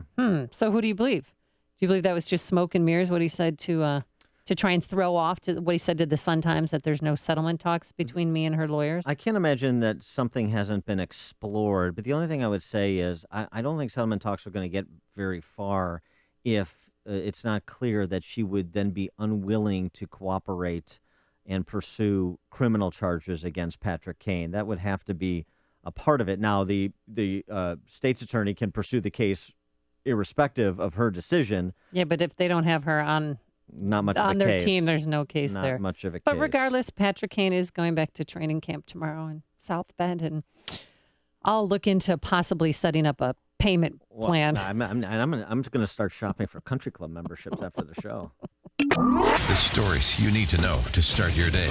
This is Chicago's Morning Answer on AM 560, The Answer.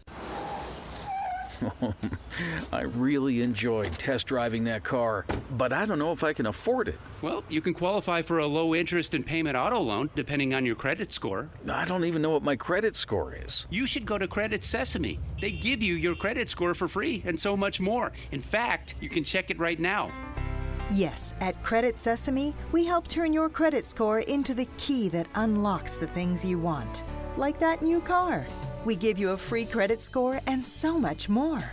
You get free credit monitoring and alerts, personal loan analysis and recommendations, money management tips and tools, all to save you money and help you reach your goals. Plus, identity theft protection, absolutely free, no credit card required. So do more with your score. Get started today. Visit freecreditsesame.com. That's freecreditsesame.com. freecreditsesame.com. CertaPro Painter, they're America's largest painting company, yet they're your neighborhood painter. They have a great, great company. They have several staff members on hand to help you make your home a personal expression of you. Otis comes over and takes measurements. There's a color specialist on staff to help you make your home a personal expression of you. When the painters come, they move the furniture, paint, clean up. And when they finish painting, they move it back. It's that simple. I've chosen CertaPro, and you should too. So go to CertaPro.com. That's Certa with a C, CertaPro.com. Or call 1-800-GO-CERTA. That's 1-800-GOCERTA. Certa with a C, CertaPro, because painting, oh, it is personal. AM 560, The Answer. Coming up on Chicago's Morning Answer. Should we have a Stolen Valor Act for media types, including Hollywood actors? Yeah. 7:45. Oh, this is a strange one. We'll explain. But first, let's go back into the newsroom and say hello once again to Mike Scott. Amy and Dan, good morning. Good morning, everyone. 65 degrees, partly sunny skies. The Republican presidential candidates on the main stage with Donald Trump went hard at the GOP frontrunner last night. During last night's second primetime debate on CNN and the Salem radio network stations like this one here on AM 560, Rand Paul believed the Republican debate will lead to some changes in the polls. I think we mixed it up really well, and I think you're going to see a reshuffling of things. I think we're done with it being a one-person dog and pony show. I think right now you're going to really see it mixed up, and I think you're going to see a realignment of the numbers after this. This morning, Donald Trump reacted to his performance, saying there was only one thing wrong. The biggest problem I had was 3 hours is too long. 3 hours for a debate is too long. It's ridiculous, actually, and who wants to even watch? I mean, I'm just telling you, I'm standing there for 3 hours, but how about the people at home watching? Gone with the Wind is 3 hours and 20 minutes, right? GOP frontrunner on Fox News this morning saying he was surprised he dominated so much of the conversation. New Jersey Governor Chris Christie says he tried to make it about the voters and their concerns. We need to be talking about the concerns of real folks out there and what we're going to do for them if we get to be president of the United States. And so I was glad to be able to kind of call an end to the food fight last night because it was really getting kind of boring and tedious, I'm sure, for the folks on the other side of the camera. Ted Cruz this morning, the Texas senator, adding that other candidates are what he calls campaign conservatives who talked a big game last night but won't live up to it. Most of Southern California is under a tsunami advisory this morning following a big earthquake in Chile, a powerful magnitude 8.3 quake that struck the South American country, killing 5.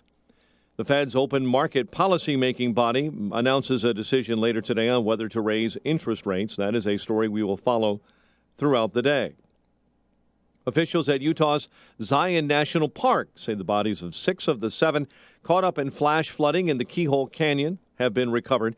Park Ranger Teresa Picard. Ultimately, it is the visitor's decision as to whether or not they want to attempt that trip. We can't judge what a person's ability is. Each individual has to decide for themselves. Picard saying the group was informed about the dangers of flash flooding before they struck out. Classes canceled at several schools in the northwest suburbs for a second day in a row in the Prospect Heights District 23. And a new report claims lawyers for Patrick Kane and the woman who accused him of sexual assault are working to reach an agreement. Chicago sports last night in baseball. Cubs over the Pirates 3-2 in 12. White Sox pound Oakland 9-4. The news a service of the American Association for Cancer Research. The American Association for Cancer Research, the world's first and largest organization dedicated to finding cures through research. Please support cancer research by donating today, aacrfoundation.org. 7:32 and a check of traffic and weather on the way next on AM 60. The Republican candidates for president got together for a second debate in Southern California, and you heard it exclusively on AM 560, The Answer. I think women all over this country heard very clearly what Mr. Trump said. This is a country where we speak English. There will always be a Bush or Clinton for you if you want to go back to war in Iraq. Who won? Who lost? Who's dropping out next? There's only one radio station in Chicago with all the answers, and that station is this one. What you need is a strong American leader. This is AM 560. The Answer. Don't miss Cabela's season countdown sale. Find great deals on all the gear you need for this season. Hurry into Cabela's season countdown sale going on now. Shop in store or online at Cabela's.com. Hi, I'm Parker Conrad, and I'm the CEO of Zenefits. We do something super boring, but really useful. Software for businesses to manage human resources. Zenefits takes all your HR systems, payroll, insurance, time tracking, and more, and we connect them all together so you and your employees can manage them all online in one place. Going forward, you don't have to deal with stuff like filling out new hire paperwork, health insurance forms, setting up payroll deductions, and so on. That's all gone. With Zenefits, you can focus on your company and your people, not your HR paperwork. We use Zenefits ourselves, and over the past year, we've used it to scale our team of about 15 people in San Francisco to over 700 employees across 4 different states. Today, more than 10,000 small businesses use our service, and we'd love to show you what Zenefits can do for yours. See what Zenefits is all about. Oh, and best of all, it's free. Yes, free. Zenefits.com. Zenefits.com. Zenefits.com.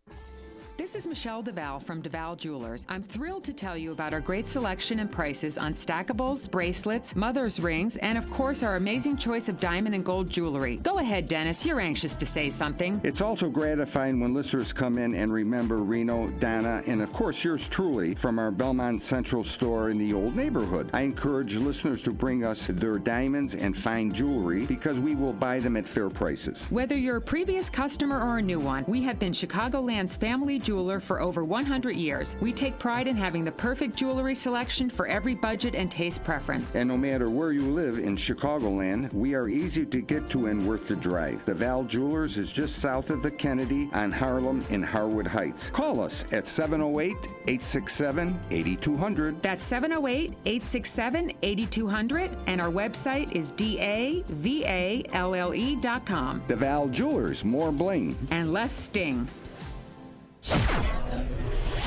7:35 in our ChicagoRadioDeals.com traffic center. Here is Jim Talamonte. Thanks, Mike. Earlier crashes have caused big delays on the Adams Tollway eastbound from the Elgin Toll Plaza to Roselle Road. Westbound, it's jammed from the Tri-State to Two-Way. The other tollways are very heavy as well this morning. Eden's inbound, 35 minutes. Lake Cook to Montrose outbound 31. The Kennedy, 53 minutes. O'Hare to downtown outbound 42. Inbound Eisenhower, an hour and 4 minutes. Thorndale to the post office outbound 39 minutes. Stevenson, an hour and 2 minutes. 355 to Lakeshore Drive outbound 41 minutes. Ryan, 27 minutes. 95th to downtown. Traffic is a service of Cabela's. Cabela's season countdown sale is going on now. Find great deals like $120 off a Cajun Injector double door smoker or 35% off select Cabela's Camo rainwear. Don't miss Cabela's season countdown sale going on now. Shop in store or online at Cabela's.com. Traffic answers when you need them most. I'm Jim Talamonte, AM 560, The Answer. Chicago's Morning Answer continues next. Your official Chicagoland weather forecast from the AirComfort.com Weather Center. Air Comfort, your commercial HVAC solutions provider. Sunshine to start the day. Clouds will mix in the afternoon and more humid, high 84, and perhaps a strong thunderstorm overnight, low 67. 66 at O'Hare, next news at 8. Chicago's Morning Answer with Dan and Amy continues next on AM 560, The Answer. This hourly segment is brought to you by the Ayn Rand Institute and the Yaron Brook Show. Heard Saturday afternoons at 4 here on AM 560, The Answer.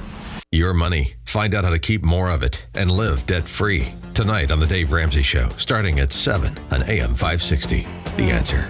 Dan and Amy, some light moments in the debate last night, too. I thought one of the fun moments was provided by Dr. Ben Carson, who shows that he can be a little bit self-effacing, which is a nice quality. Dr. Carson? And I think you're going to see a big impact on autism. Dr. Carson, you just heard his medical take. He's an okay doctor.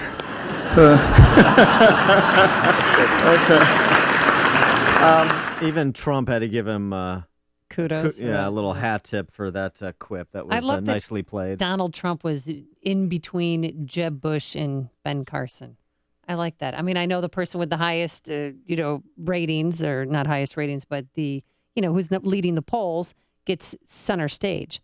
But I like that he was standing right next to him because they made him look smaller, I thought. And every time he rolled his eyes and made that clown expression, like, ooh, and raising his eyebrows and kissing his lips almost, that was so bizarre to me. Well, and it took away from the conversation and took away from serious subject matter. Well, let's also get some other players into the conversation rather than kind of over dissecting Trump. There was a couple of moments that I don't know how they struck you, and I'd be interested to get a listener reaction to this too. 312-642-5600 turnkey.pro answer line. Moments that were poignant, or were they a bit put upon and maudlin? Two moments.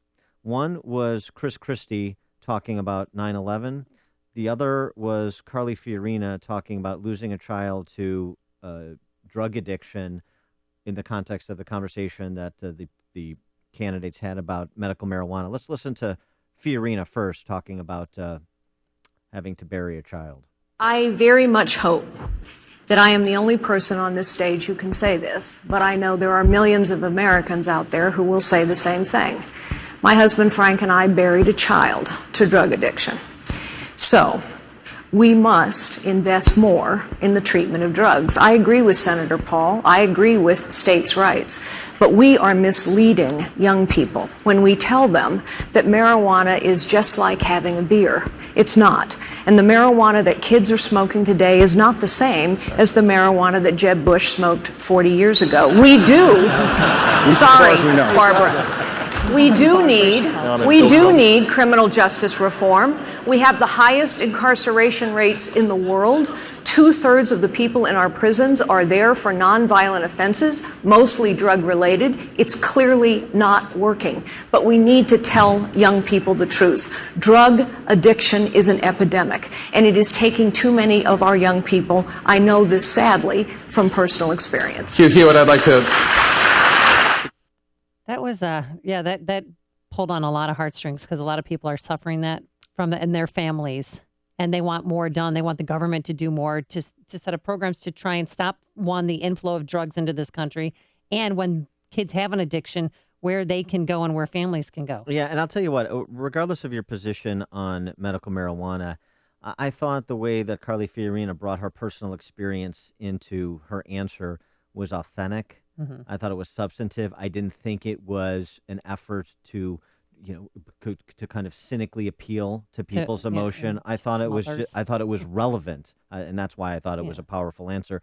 And then Chris Christie, of course, in the context of the debate back and forth about what to do after 9/11, particularly in light of Ben Carson's response that we should have kind of taken an intellectual, not a military approach initially to 9/11, saying he would not have invaded Afghanistan. Chris Christie brought a personal story into the mix. He was a U.S. attorney for 7 years after 9/11. He was there when 9/11 happened. He said, he had been appointed. He had been appointed, right, the day before, right. So he was there when it happened and remained in that position for 7 years afterward. But during the attacks on the World Trade Center, he could not find his wife. And for him to tell this story, I had never heard this story before, Dan.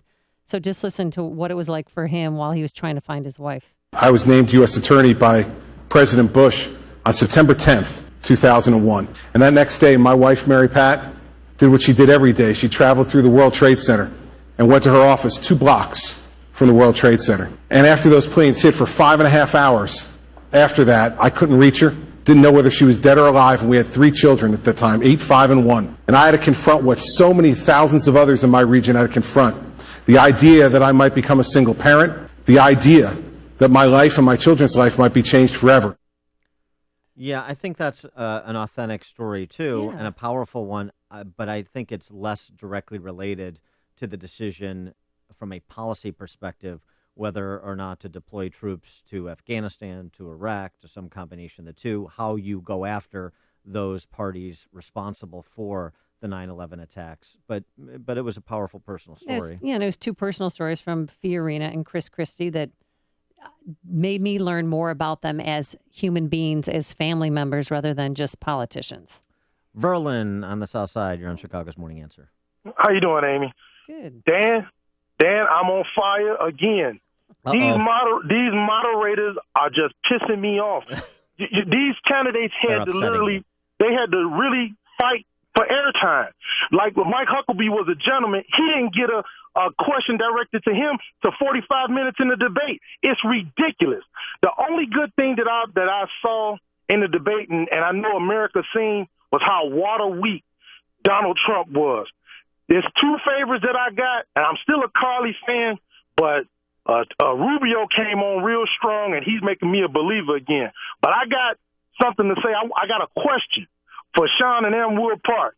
I want to hear him respond to how soft as a baby bottom that Donald Trump was and how uninformed he was. Donald Trump, it's over. Thanks for the call, Verlin. And with that, you sent out the bat signal. I mean, as luck would have it, Verlin and Sean are on the same wavelength because Sean from Elmwood Park was waiting patiently to talk about Trump, right? And now, in my best Jake Tapper impersonation, Sean from Elmwood Park, would you like to? Your name was invoked. Would you like to respond to Verlin? I would like to respond. First of all, I have said for months, and you've heard me, I can argue better against Donald Trump than anybody because Donald Trump is what he has always been, a JFK Democrat. That being said, my support for Donald Trump is in the face of a Jeb Bush, in the face of a Kasich, who really are the ones that looked pathetic and weak last night. First of all, you have moderators that are pretty much like hover parents who grab their bad little boy by the hand and take him to all the other little kids' house and say, explain to Johnny why you hurt his feelings.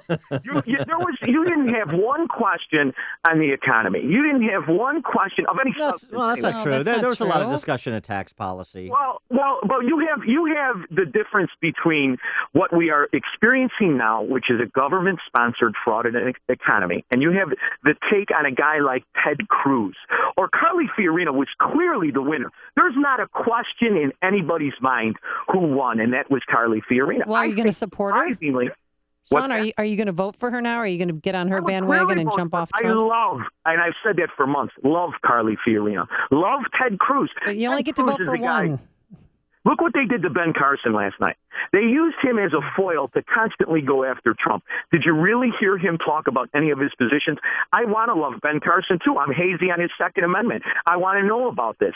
So we have an economy based on subsidies, right? You have green energy now. We are spending trillions upon trillions of dollars. It's producing nothing from nuclear to wind. Did they ask about any of that? They asked who supported who. Yeah, actually, they did. They talked about climate change and, who's a climate change skeptic and who isn't. Chris Christie touted how they've, employed solar panels in New Jersey. I'd like to dig into that a little bit more, but there was some discussion about that. Did they talk about the financial ruin that New Jersey is in? See, you have guys up there like Kasich talk about a surplus. That's a lie. The surplus myth of the Clinton era is a lie. Look at the debt. The debt goes up continually. There is no surplus. It's magic math. So why don't they talk about the magic math? Why don't they talk about the fact that we are all buying the lies that are being sold to us? I have a problem with the fact that we don't want to get back. We want to have more social engineering. And that's how you attack Trump. He's a progressive tax advocate. Progressive taxes are what destroyed this country because you take the power away from the actual producers. You strip away the organic growth of an economy with a progressive tax. That's right. And thanks for the call, Sean. And there was a good exchange on that very issue between Carson and Trump, separating people, someone who supports a flat tax or in Huckabee's case, a national sales tax versus progressive taxation. Pete and Joliet, you're on Chicago's Morning Answer. Trump won huge on the baby shots. On the baby shots? Yes, he did. Oh, the anchor baby, and right? they agreed with him. Okay. Yeah, okay. That was a moment. Thanks for the call, Pete, and I appreciate the Trump impersonation with huge Mike on the north side for the alternative view on Trump. Hi, thanks for taking my call. I think anybody that still wants to vote for Trump after last night should be spayed or neutered. Thank you, Bob Barker. This was not This was not the campaign. This was a debate. It was serious stuff. He proved he doesn't have the brains or the temperament to be president. He's throwing insults like he wants to be Don Rickles and not leader of the free world. Thanks for the call, Mike. That's how he gets attention. That's how he makes news, is by insulting others and attacking others. Tim and Rochelle, quickly. Good morning. I love that the broadcast is excellent. I am an elected official out west in the city of Rochelle in the village of Hillcrest. I oversee a medical marijuana plant that's being put in our town, or has been put in. And what Fiorini said was stoic, because I also buried a child. 22-year-old son died from drug addiction. It's a pain that you can't even imagine. And medical marijuana, if they're going to be our neighbors, and this is how I think about politics. I think about politics as helping my neighbor, nothing more, nothing less, is that telling kids that marijuana is beneficial to your life is true in a very, very slim way in medical marijuana category. But when you look at it as a recreational drug, it becomes a drug culture. And like Ms. Fiorina said, our drug culture is destroying millions of lives and individual lives like my son's. And believe me, a big chunk of my life will never be the same. So when it comes to medical marijuana, we have to ask those producers to be more mature and more concise on what they are doing than, marijuana is a great thing. Well, no, it's not. My 13-year-old son started with marijuana. He died on OxyContin at 22. So if that's not a connection, if that's not a gateway drug, I don't know what is. Nobody needs to bring a bunch of graphs and opinions to me. I watched it happen. Tim, I'm sorry for your loss. Thank you. I just think that, and as an elected official, I'm going to hold the medical marijuana professionals to a standard that they say they're walking. And that's what my job is as a politician. I thought Fiorini rose way above in that particular vein. She did it hopefully as well as anybody can with the horrors that we've gone through her or not. Thanks for the call, Tim, and for sharing your story. Appreciate it. You've made the switch, and it feels so good. You've switched to Chicago's Morning Answer on AM 560. The Answer. Coming up next, the comedian who took a joke a little too far. Might cost him some jobs and some endorsements. But first, here's your forecast. Plenty of sunshine, breezy, warm, humid, a high of 84 degrees. Let's get the travel times. Here's Jim. Amy, the Edens inbound is 35 minutes. Lake Hook to Montrose outbound 31. Kennedy, 57 minutes. O'Hare to downtown outbound 42. The Ike, an hour and 11 minutes from Thorndale to the post office, outbound 40 minutes. Stevenson, an hour and 2 minutes. 3:55 to Lakeshore Drive, outbound 41 minutes. Bryan, 27 minutes, 95th to downtown, I-57, Bishop Ford, very heavy, Lakeshore Drive as well. The Tri-State jammed, Cicero to the Hinsdale Oasis, and from the Reagan Tollway to North Avenue. The other tollways very slow going also. Jim Talamonte, ChicagoRadioDeals.com Traffic Center. So often on the show, we talk about the important issues that affect your world, things like the economy, education, foreign policy. But because there's always so much going on, we don't always have the time to drill down and talk about the big ideas behind the big issues, which is one of the reasons I'm involved with a new website, along with the Illinois Opportunity Project, called Upstream Ideas, online at upstream-ideas.com. At Upstream Ideas, you'll find info that will inform the policy discussions we're having here on this show and elsewhere. We want to broaden the parameters of debate and move beyond the same old partisan assumptions. In other words, we're pushing against the current and thinking upstream. We'll ask, why are conditions the way they are, and how can those conditions be improved? So go online now to upstream-ideas.com. That's upstream-ideas.com. With each visit to Upstream Ideas, you'll be armed with new info and fresh perspectives to spur you to make the state of Illinois and the good old USA a bit more free, a bit more just, and a bit more civilized. Hey, if your company manufactures or markets pharmaceuticals, biologics, medical devices, or APIs, you know the challenges of systems integration, FDA compliance, and staffing. To gain access to Chicagoland's top life sciences engineering, quality assurance, project management, regulatory, software, and validation professionals, you need the experts at Automated Systems, Inc. All of ASI's resources are degreed professionals with decades of industry experience in manufacturing, automation, and and FDA compliance. ASI is retained by all of Chicagoland's Fortune 500 life science companies to successful startups. For over a quarter of a century, ASI has excelled through a culture of execution and client success. For information about staffing or a no-obligation compliance or automation evaluation, call Laz at Automated Systems toll-free at 844-HIRE-ASI or visit automatedsys.com. That's 844-HIRE-ASI. You know what I love about summer? Baseball. You know what I love about baseball? It's a game of probability. You know what I love about my team? Not much, because baseball is a game of probability. The odds of our starting pitcher lasting 3 innings? Slim. The likelihood we'll be mathematically eliminated before July? High. Okay, so maybe I'm not a fan of the probability of my team going above 500. But I am a fan of the fact that with some planning and a little help, I was able to influence the probability that I could retire and stay retired. Maybe our pitcher should consider retirement. Just saying. Ready to make the game-changing decision to put a plan in place for your retirement? The Mutual Fund Store can help you do just that. Connect with us today for a free review of your investment portfolio or a second opinion on your investments. The person you'll be having a cup of coffee with is right here. Hi, I'm Steve Jack with the Mutual Fund Store in Chicagoland. Call me at 888-498-3636 or visit mutualfundstore.com and let's talk about your financial goals today.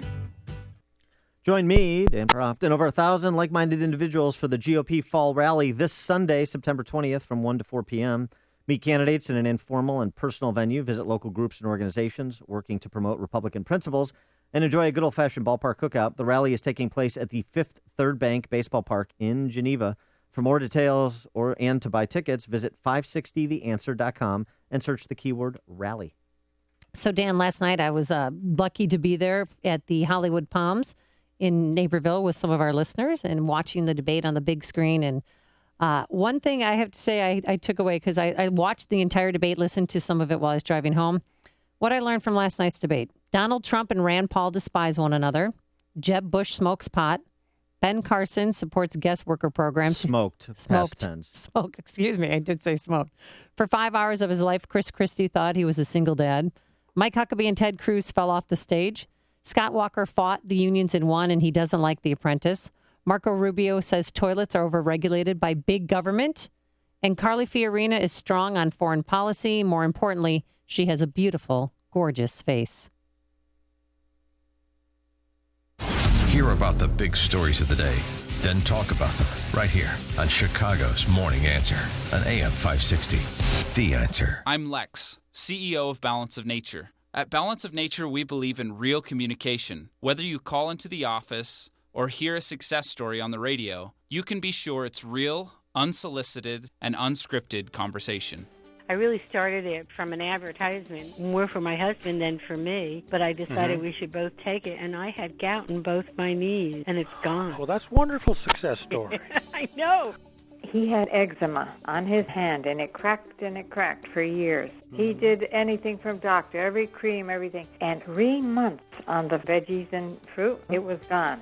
When you can give your body a full variety of 31 different fruits and vegetables in their 100% natural, whole food form, you receive the unmatched balance of nutrition. Call toll-free 800-2468-751. That's 800-2468-751. Or go online to balanceofnature.com and be sure to enter promo code Chicago. I wish this bag under my eye would just go away. If that sounds like you every morning, you are not alone. Bags and puffiness under the eyes are a problem for millions of American men. That's right, you men and women, until now. Introducing the new Genucell serum with plant stem cell technology from Chamonix. Susan wrote that she's been using it for a couple of months and has noticed a huge change. Even the crow's feet and small lines have disappeared and haven't come back. She writes, I love your product. I use it under my eyes, around my cheekbones, and on my eyelids. And with its instant effects, you'll see results in the first 12 hours or your money back. I guarantee it. So call now and save big on Genucell's risk-free introductory offer. Call 800-525-8323. That's 800-525-8323. Call now and you'll get the amazing Esotique face cream as a special gift simply by placing your order. 800-525-8323. 800-525-8323. Are you in foreclosure, behind in the mortgage, underwater with a mortgage? Well, you'd be not alone. In fact, there's 20 million other American families in the same boat as you. And this came about not because these families decided to commit bank fraud, because they were the victims of fraud by the Wall Street investment bankers and the banks that now service the mortgages. But there are some things you do. My partner, I'm Lou Bridges, my partner Scott O and I have put together a firm, a team of people to help people like you. We apply for modifications, we defend a foreclosure, we apply a restructuring, we explore a short sale, and investors who may buy the home and lease it back to you. But whatever your objectives are, you need to have a competent legal counsel. But whatever you do, people, never give up the land. Fight for truth and justice. You do that, and I guarantee you will never be alone. Call us for a free consultation. Call 224-513-1231 or visit FightIllinoisForeclosures.com. That's 224-513-1231 or FightIllinoisForeclosures.com.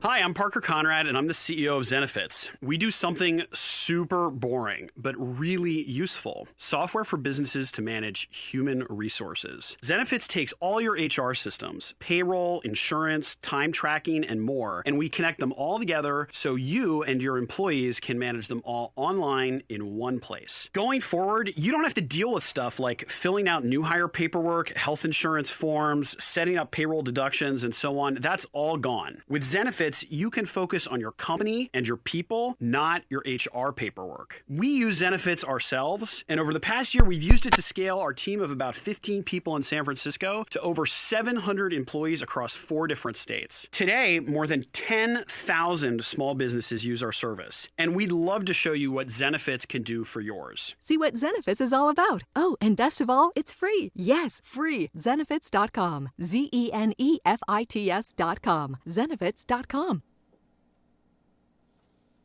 Coming up on Chicago's Morning Answer. Fred Barnes of the Weekly Standard joins us to talk about the debate, and we haven't talked about this a lot, but some very substantial differences of opinion on the moral issues. We'll start there with Fred Barnes. But first, let's go back into the newsroom. Here is Mike Scott. Amy and Dan, the comptroller of this state says payments for disabled services will resume. Lawyers for Patrick Kane and his accuser are apparently working towards an agreement. And the Cubs clip the Pirates in 12. Sunshine mixes with clouds. WIND Chicago News Time is 8 o'clock. Fox News Radio. I'm Dave Anthony. It wasn't all about him, but Donald Trump was clearly the focus last night. They go down the line. All right, Trump said this, Trump said that. Anything I said about it was a little bit wild. Nearly half the questions were about the Republican frontrunner at the CNN presidential debate. He took a lot of shots from his rivals. You were forced to file for bankruptcy not once, I never filed not for twice, bankruptcy. 4 times. He called Carly Fiorina a terrible Hewlett-Packard CEO. She can't run any of my companies. Fox News Radio's Jessica Rosenthal was at the Reagan Library, joins us live. Dave, many like Jeb Bush felt the need to address some of Trump's criticisms, like when each was asked what their presidential codename would be. Ever ready. It's very high energy, Donald. But in the nearly 3-hour debate, candidates did disagree on things ranging from post-9/11 military policy, recreational drug use, immigration. Trump did say he'd like to see lower doses of vaccines given to children. I think you're going to see a big impact on autism. He's an okay doctor.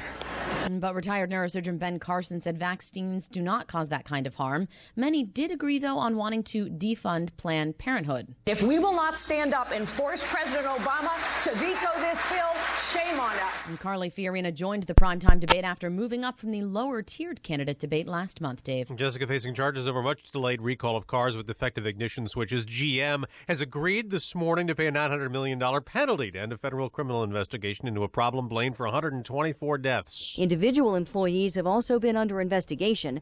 The company's deal would need court approval, and GM still faces a series of lawsuits. A victims' compensation fund was set up last year. Fox News Radio's Lisa Brady. Scared people in Chile afraid to go back indoors after last night's massive earthquake that killed 8 people and generated tsunami waves, evacuating 1 million along the coast. A man-made disaster in South Sudan, a fuel tanker explosion, has killed 85 people. Fox News Radio, fair and balanced. 65 degrees and clouds and sunshine at 8:02 on AM 560. The Answer. Good morning. I'm Mike Scott. Classes canceled at several schools in the northwest suburbs. A strike for the first time in the history of Prospect Heights District 23. where Superintendent Debbie Wilson is not happy when educators walked off the job. Saddened, disappointed. I was hoping that we could avoid this, keep kids in school, because that's where they belong. Board President Mary Lynn Peters said yesterday no additional negotiating sessions have been scheduled. A new report claims lawyers for Patrick Kane and the woman who has accused him of sexual assault are working to reach an agreement. Meantime, the Blackhawks have put Kane on their training camp roster as he awaits the results of that investigation in his hometown of Buffalo, New York. Training camp begins the 18th on the Notre Dame campus in South Bend. A Southwest Airlines flight 2366 from Seattle to Thurgood Marshall Airport in Baltimore diverted to Chicago Midway due to a medical emergency last night. A passenger became ill on board and was treated by a doctor and nurse on the plane and then was taken by stretcher to a Chicago hospital. Passengers then were directed to other connecting flights.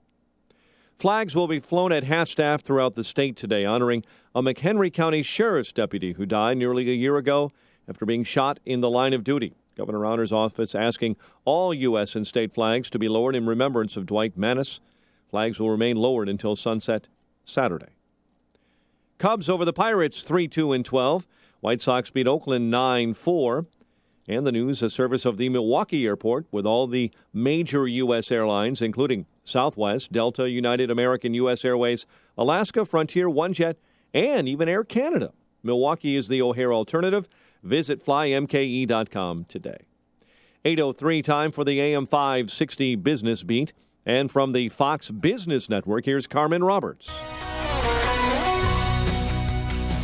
From the Fox Business Network, it's a toss-up. Economists are split over whether the Federal Reserve will raise interest rates this afternoon. Bank of America Merrill Lynch senior economist Michael Hansen is on the raise side. Unless there's a big change in rhetoric or a big, real fundamental rethink, I think the Fed's view is we can get started, they're going to go very gradual, and that's kind of their get-out-jail-free card. Wall Street expecting a lower opening. Europe's Altice agrees to buy Cablevision for $17.7 billion, including debt. The deal will create the fourth largest cable company in the U.S.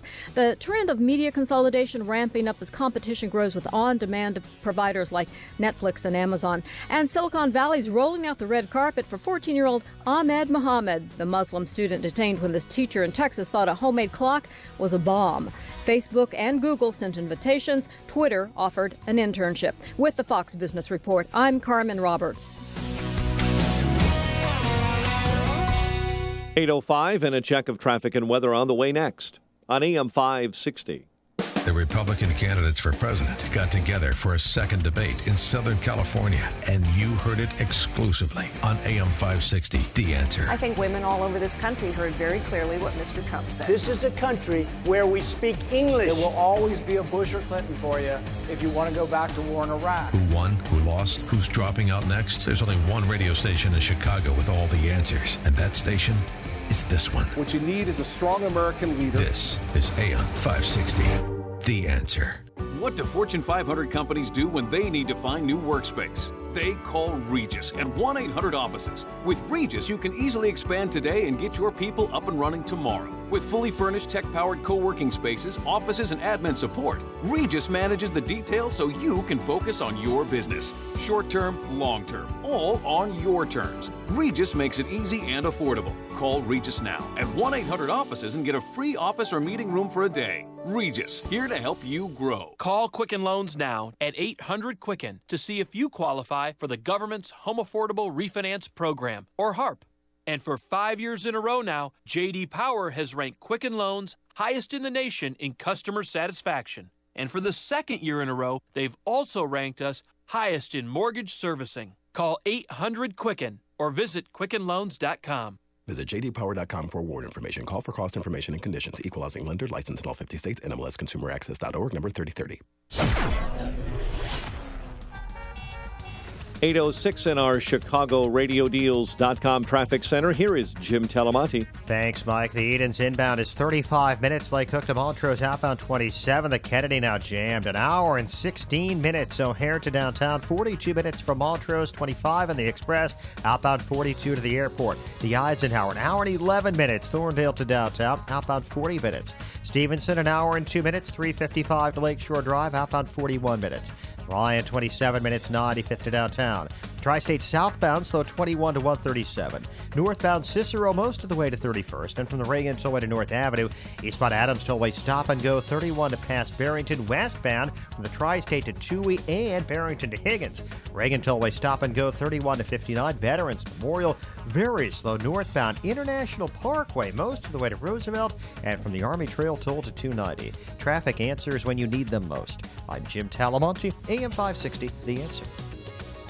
Chicago's Morning Answer continues next. Now your official Chicagoland weather forecast from the AirComfort.com Weather Center. Air Comfort, your commercial HVAC solutions provider. Here is our meteorologist, Kevin Snyder.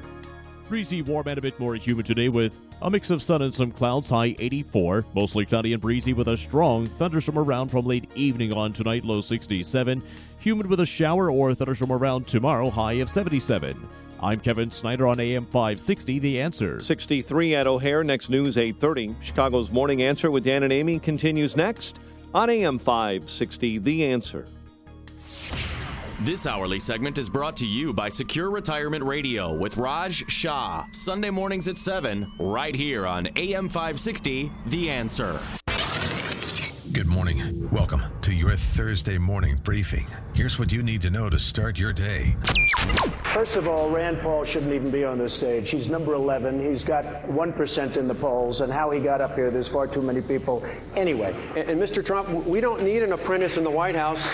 We don't need an apprentice in the White House. We have one right now. Let's talk. Can I just talk about the email scandal? Sure. What is in the emails? Can you just say what's in the emails? That's all we want to know. What we're thinking is probably much worse. This is Chicago's Morning Answer with Dan Proft and Amy Jacobson on AM 560. The Answer.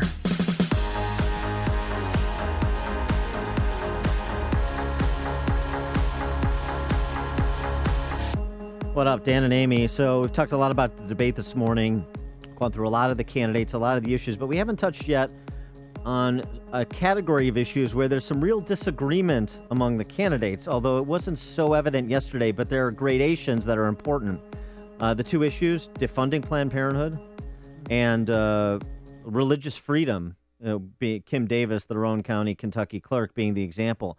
On the issue of Kim Davis and religious accommodation, this was the opportunity Mike Huckabee had, and he didn't have many, but this is where he really showed well. He was there? He showed so well that he even made Jeb Bush sort of recast his position on Kim Davis. Listen to Mike Huckabee's response as to what to do about Kim Davis. Jail, no jail, accommodation, no accommodation. We made accommodation. Let's try that again. We made accommodation to the Fort Hood shooter to let him grow a beard. We made accommodations to the detainees at Gitmo. I've been to Gitmo and I've seen the accommodations that we made to the Muslim detainees who killed Americans.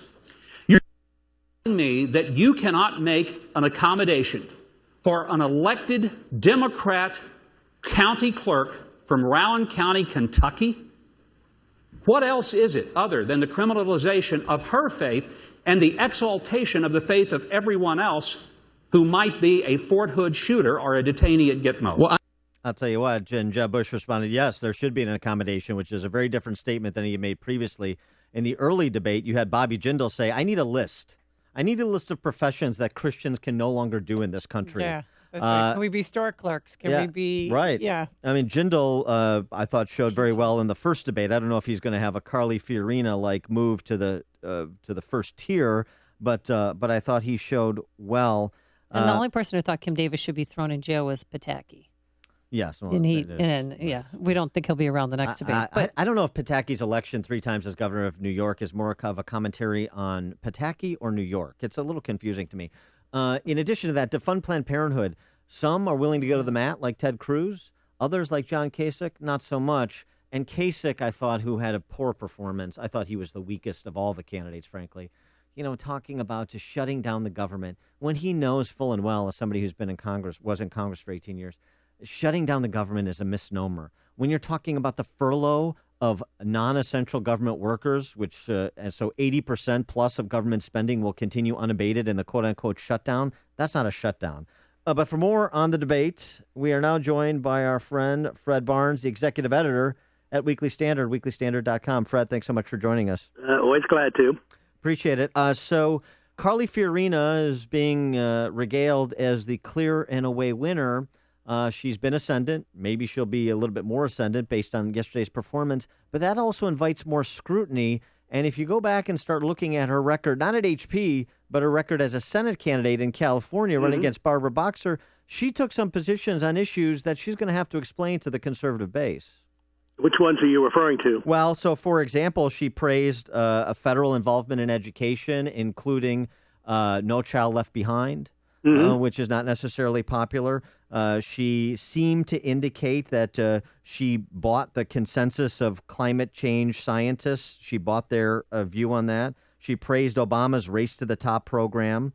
So there's some things where she's running in California that maybe she's taking positions today different than she did 5 years ago, and we'll see if she can get away with that the way Donald Trump has. Well, I spent a lot of time with her in California back in 2010, rode around with her campaign for 3 or 4 days, and she turned out to be a lot more conservative than I expected. Very strong on abortion, pro-life. The two things you mentioned, one, No Child Left Behind, is something that splits conservatives. I would say more are against it than were for it because they don't want this federal role in education. On the other hand, many of them like the testing that's required to see whether the students are really learning. What was the other one you mentioned, which didn't seem to me like it'll be a great problem for her? But you're right about that she's going to get a lot more scrutiny, and she should get a lot more scrutiny. We still don't know a great deal about her. Her role at Hewlett-Packard as president is a controversial role. I mean, Donald Trump certainly attacked her again on it last night, and there are many that agree with her. Then there are many who don't. But in addition, I don't think. Yeah, go ahead. In addition to that, last night you had this conversation among Bush and Cruz about confirming John Roberts, confirming John Roberts. Well, Carly Fiorina in 2009 said she would have voted to confirm Sonia Sotomayor. So, I mean, these are legitimate questions. Well, that is a legitimate question, and one of the questions about Supreme Court nominees is whether you think, and some conservatives do, I don't happen to be one of them, but that a president should get whoever he wants. You don't want to, I think it would be crazy for Republicans and conservatives to surrender like that because Democrats and liberals are never going to take that position that, say, Ronald Reagan or George W. Bush or the next president, if it happens to be a Republican, then they're not going to agree to that.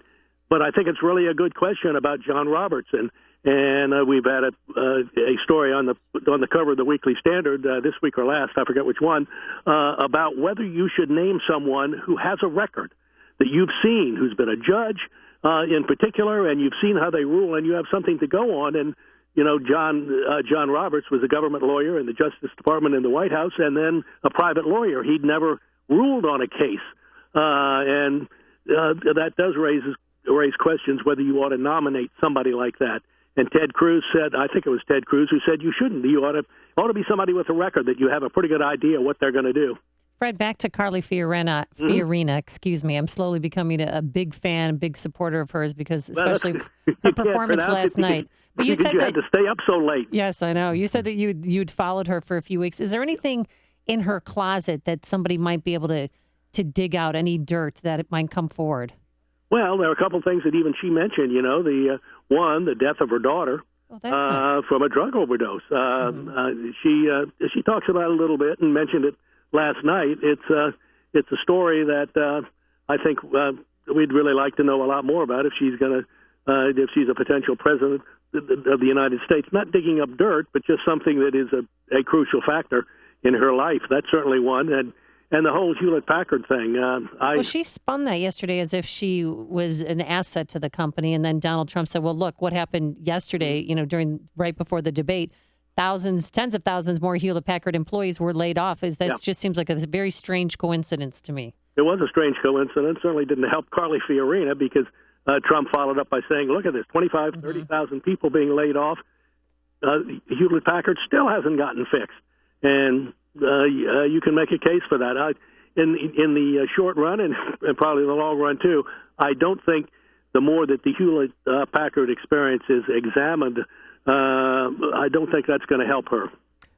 Rick Santorum, I know he's not a threat to the nomination or anything, but he said something interesting in the undercard that Chris Christie sort of picked up on, Marco Rubio sort of picked up on. Mm-hmm. The point that Santorum makes in terms of Republican messaging is Republicans like to talk about small business people and the entrepreneur, and that's all well and good because they're critically important to job creation, and that's an important topic. But it turns out that a majority of Americans are not entrepreneurs, they're not small business owners, and they don't want to be. So what is our message to those individuals out there that want to work hard, work a 40-hour week, but that's all they want to do, and they want to be able to do that and still have time for their family and live a comfortable life?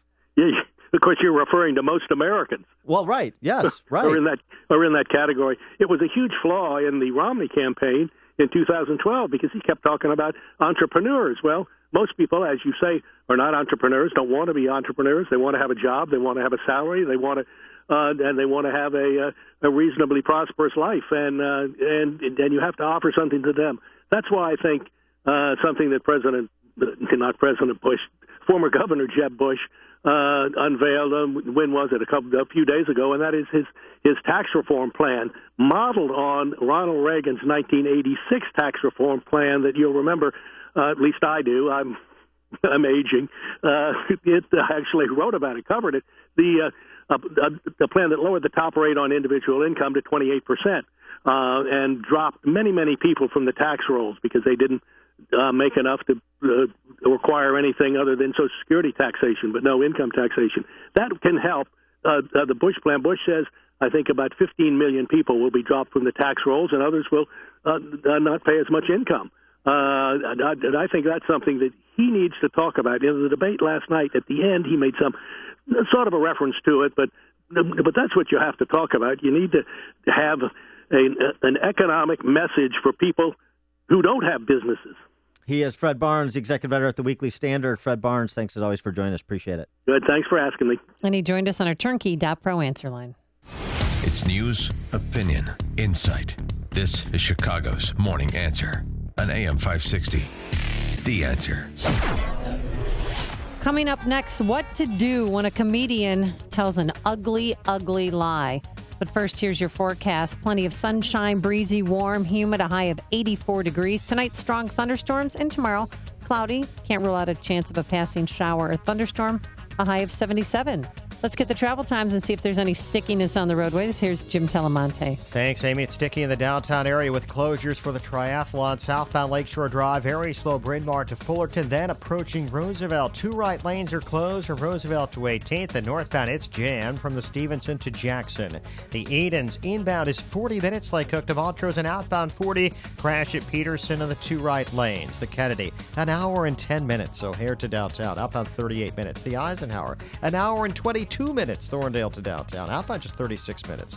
Stevenson, an hour and 2 minutes, 3:55 to Lakeshore Drive. Ryan, 27 minutes, 95th to downtown. Tollways are heavy, especially that Veterans Memorial. No crashes, but it's just really slow from before I-55 to the Reagan Tollway and from the Army Trail Toll to 290. I'm Jim Talamonte, ChicagoRadioDeals.com Traffic Center.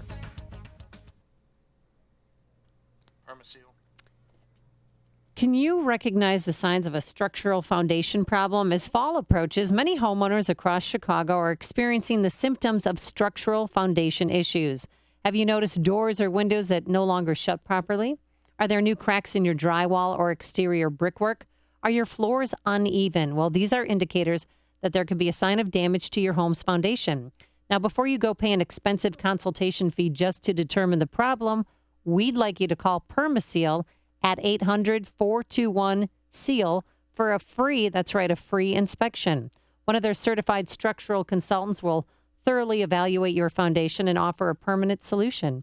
For 36 years, Permaseal has been committed to providing quality, proven products, and superior customer service that you deserve.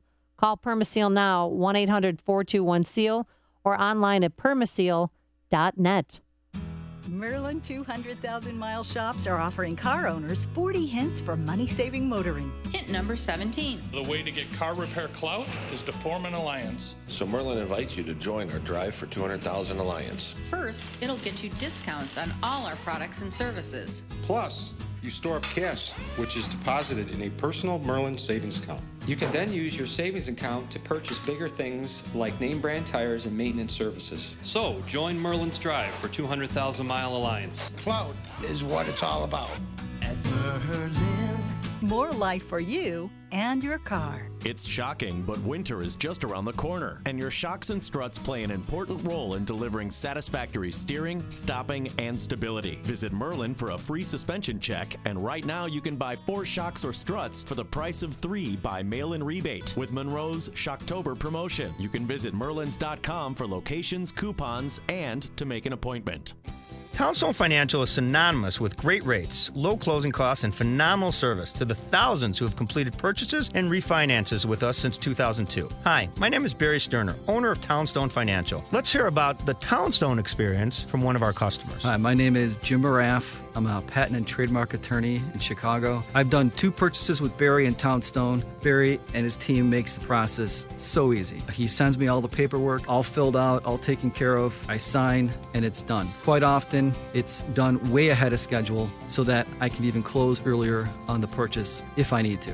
Makes it very, very simple and efficient the entire way. Remember, nobody values your business more than Townstone Financial, and I'm always available to answer your questions. Call me now, Barry Sterner, at 312-896-2111. That's 312-896-2111. Or go to townstone.com. That's TOWNSTONE.com. Townstone Financial is in Indiana, Michigan, Wisconsin, Illinois, Florida, license C6629, NMLS 136639, Equal Housing Lender.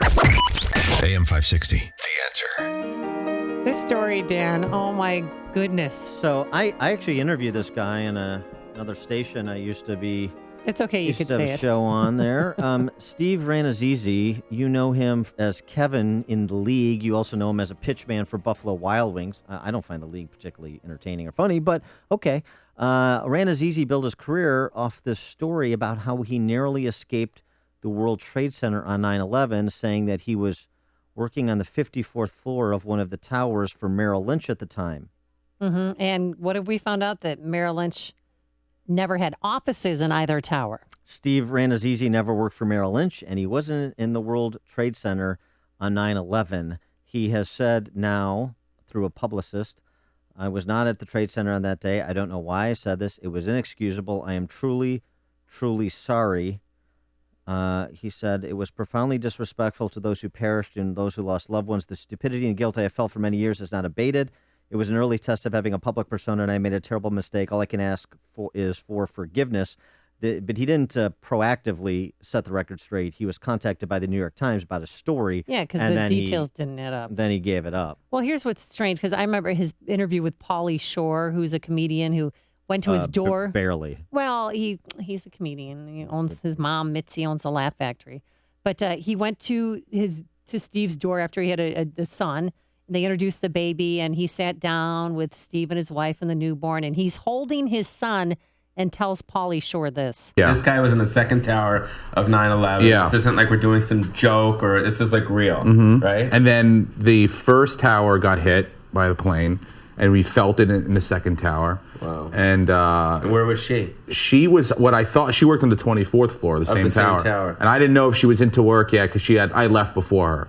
So I went downstairs to see what's going on. I walk outside, I see the fire and everything, and then I watch the second plane hit the second tower. Like from your tower. You hear it, and then I ran. Oh my God. Ran, stopped. Both of them fell. We had to walk across the Brooklyn Bridge back to Brooklyn where we lived. Oh my God. And while he's saying this, quite elaborate in detail. I know, but while he's saying this, his wife, who's then he transfers a baby over to, is looking down and kind of moves away from him as he continues with the story. Ran, stopped. Both of them fell. We had to walk across the Brooklyn Bridge back to Brooklyn where we lived. Oh my God. She didn't come home for a couple hours. Finally, she comes to the door because she was stuck in the water underneath going to the subway. And then we decided that we were moving. We were like, you know what? I'm going to go do what I want to do now. I wasn't doing a lot of comedy. I wasn't doing a lot of acting, what I went to school for. And so I was like, forget it. I'm going to go do what I want to do now. Mm-hmm. Wow. Buffalo Wild Wings said in a statement they're disappointed to learn of his misrepresentations, and they're currently reevaluating their relationship pending a review. I don't know what there is to review. Well, do you think they should get rid of him? Yeah. I do. And what about the I think- Comedy Central star? He faces losing his job on the TV station. Should he lose that as well? I think not only should he, I think that's what's going to happen. The good news for him is there's always a place for him at NBC News. He's either a never land or he just can't tell the truth. There's only one radio show in Chicago talking about today's biggest stories and telling you what they really mean. That show is this one, Chicago's Morning Answer on AM 560, The Answer. Summer is here, and your business can't afford mechanical issues with its HVAC system. You also don't want just anyone doing the job. When you want the best trained and skilled team, you want Air Comfort, Chicagoland's leading full-service mechanical HVAC and refrigeration provider. Each year, Air Comfort invests in ongoing staff training to keep up with changes in technology and products. Why is training so important? Because Air Comfort understands that doing the job the right way the first time is just the beginning of a long-term relationship with its clients. That's why Air Comfort is a proud supporter of the UA Standard of Excellence and is certified as a star contractor by MSCA. With more than 80 fully equipped vehicles, chances are that an Air Comfort technician is nearby to serve your HVAC needs. For more than 80 years, Air Comfort has earned the trust of thousands of customers with businesses just like yours. To find out more, call 708-345-1900 or visit them online at aircomfort.com. Oh, got a great night's sleep. So it was such a good night's sleep. It was really hard to wake up this morning. All thanks to my pillow. It conformed to my neck and back. And, well, if it gets sweaty, you can just throw it in the washer and dryer, and it's good to go the very next evening. My pillow helps with snoring, neck pain, insomnia, and allergies. And I guarantee you will get your best sleep ever. The company guarantees it. You have a 60-day full money-back guarantee. If you don't like it, just return it, and you will get all your money back. So here's what you do. Go to mypillow.com, type Amy in the promo code, 2 pillows for the price of 1. Yes, that's right. We still have the 2-for-1 deal. mypillow.com, Amy in the promo code. MyPillow, it's the official pillow of the National Sleep Foundation. And did I mention it's American made? Or you can call this number, 800-489-0201. That's 800-489-0201. AM 560, The Answer. Coming up next on Chicago's Morning Answer, class is canceled for a second day in Prospect Heights. We'll speak with the board president. Yeah, doing it for the kids. And Wiener yanked from his PR firm. We'll tell you why. We'll have the answer for you. But first, let's go back into the newsroom and say hello once again to Mike Scott. Show off some foreign. Amy and Dan, good morning. Good morning, everyone. We're monitoring the weather this morning. Some pretty stiff storms are rolling our way from Iowa. Right now we have partly sunny skies and 66, but there are some thunderstorms headed our way for later in the day. Last night, it was all about Donald Trump at the CNN Salem Radio Network's debate, heard exclusively here on AM 560 last night. But other candidates like Carly Fiorina had solid performances. Fox News Radio's Jessica Rosenthal has a recap from Simi Valley. Everyone went after Donald Trump, but to be fair, that's who the moderators had a lot of questions about and for. He is at the top of the polls. The candidates were asked if they would trust Donald Trump with the country's nuclear codes. Rand Paul said no. His visceral response to attack people on their appearance.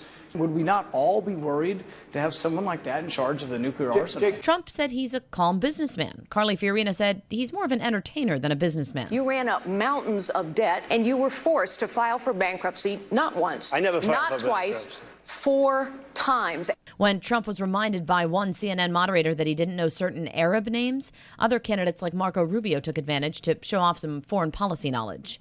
Jessica Rosenthal, Fox News Radio. Thousands of residents of the Chilean city of Illapel have been staying outside after a powerful earthquake destroyed many of their homes. The magnitude 8.3 tremor killed 8 last night, forcing 1 million to evacuate low-lying areas because of a tsunami threat. A hearing begins at Fort Sam Houston in San Antonio, Texas today. They'll decide whether the former Taliban prisoner Bo Bergdahl should be tried for desertion. Federal Reserve is wrapping up its 2-day meeting today. They'll try and decide whether the benchmark short-term interest rate should go up or stay the same. Classes are canceled at several schools in the northwest suburbs for a second day in a row, a strike for the first time in the history of Prospect Heights District 23. A new report claims lawyers for Patrick Kane and the woman accusing him of sexual assault are working to reach an agreement. Meantime, Kane is on the Blackhawks roster. Training camp begins the 18th on the Notre Dame campus in South Bend. And a Chicago City Council committee has approved an ordinance licensing the city's 2,000 food cart vendors after officially banning them for decades. The council's licensure committee passed the ordinance drafted by cart vendors and their advocates. It still needs approval from the full city council. Chicago prohibits street vendors from selling anything more than frozen desserts and uncut fruits and vegetables. Cooked food like tacos and cut fruits are forbidden. Chicago sports, Cubs beat Pittsburgh in 12-3-2. White Sox over Oakland 9-4. They sent 11 hitters to the plate in a 6-run fourth.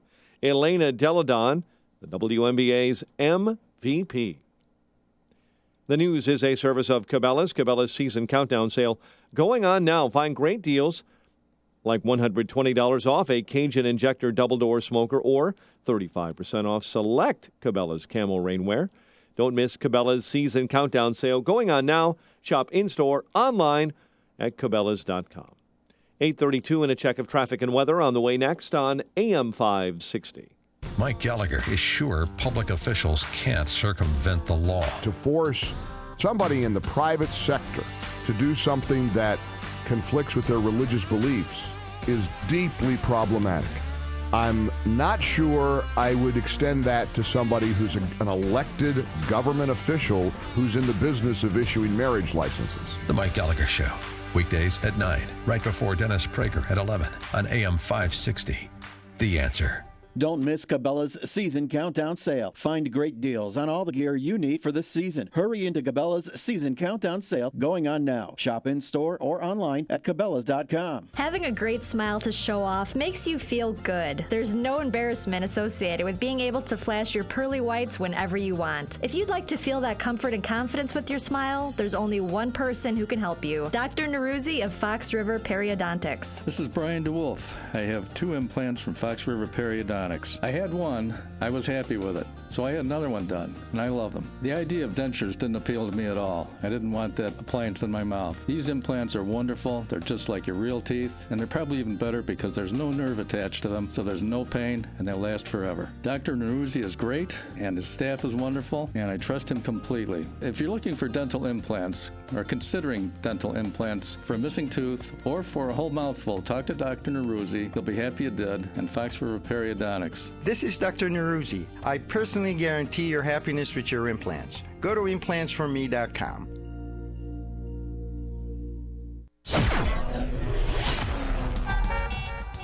$8:34. Let's get an update on your ride to work this morning in our ChicagoRadioDeals.com traffic center. Here's Jim Talamonte. Thanks, Mike. The inbound Eden's jammed from Niles Center to the junction. 56 minutes, Lake Cook to Montrose. Outbound 51. There's a crash. Peterson blocking 2 right lanes. Kennedy, an hour and 10 minutes. O'Hare to downtown. 37 minutes from Montrose. 25 in the Express. Outbound 35 to the airport. The Eisenhower is an hour and 22 minutes. Thorndale to downtown. An hour and 6 minutes from Manheim. Outbound 36 minutes to Thorndale. Stevenson, an hour and 6 minutes. 3:55 to Lakeshore Drive. Crash at Harlem in the left lane. Outbound 41 minutes. Ryan, 27 minutes, 95th to downtown. Lakeshore Drive, southbound jammed. Bryn Mawr to Fullerton and from Jackson to 18th, where the triathlon has 2 right lanes closed. Northbound, it is absolutely jammed solid from Oakwood to Jackson, thanks to closures of Columbus and other downtown streets. Tri-State southbound, slow 120 to 137. Northbound, 111th, 31st, and from the Reagan Tollway to North Avenue. The other tollways still have heavy delays also. Traffic answers when you need them most. I'm Jim Talamonte, AM 560, The Answer. Chicago's Morning Answer continues next. Your official Chicagoland weather forecast from the AirComfort.com Weather Center. Air Comfort, your commercial HVAC solution provider.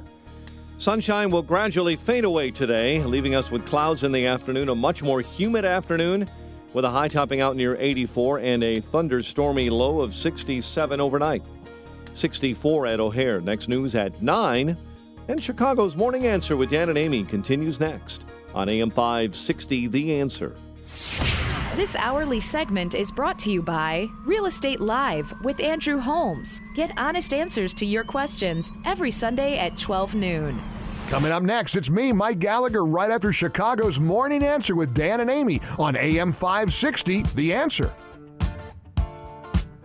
Dan Broft, Amy Jacobson. So teachers on strike in Prospect Heights District 23, the elementary schools there. Let's see. So the 3 elementary schools and a middle school. Yeah, the median salary at the elementary school is $58,720 for teachers at the elementary school. The median household income in Prospect Heights is about $60,000 according to census data. And apparently the district and the teachers union are about $500,000 apart. Ooh. How to solve this conflict? Well, I think you should solve it, Dan. You should be their mediator. I'm not sure the union would go along with that, but it would be fun.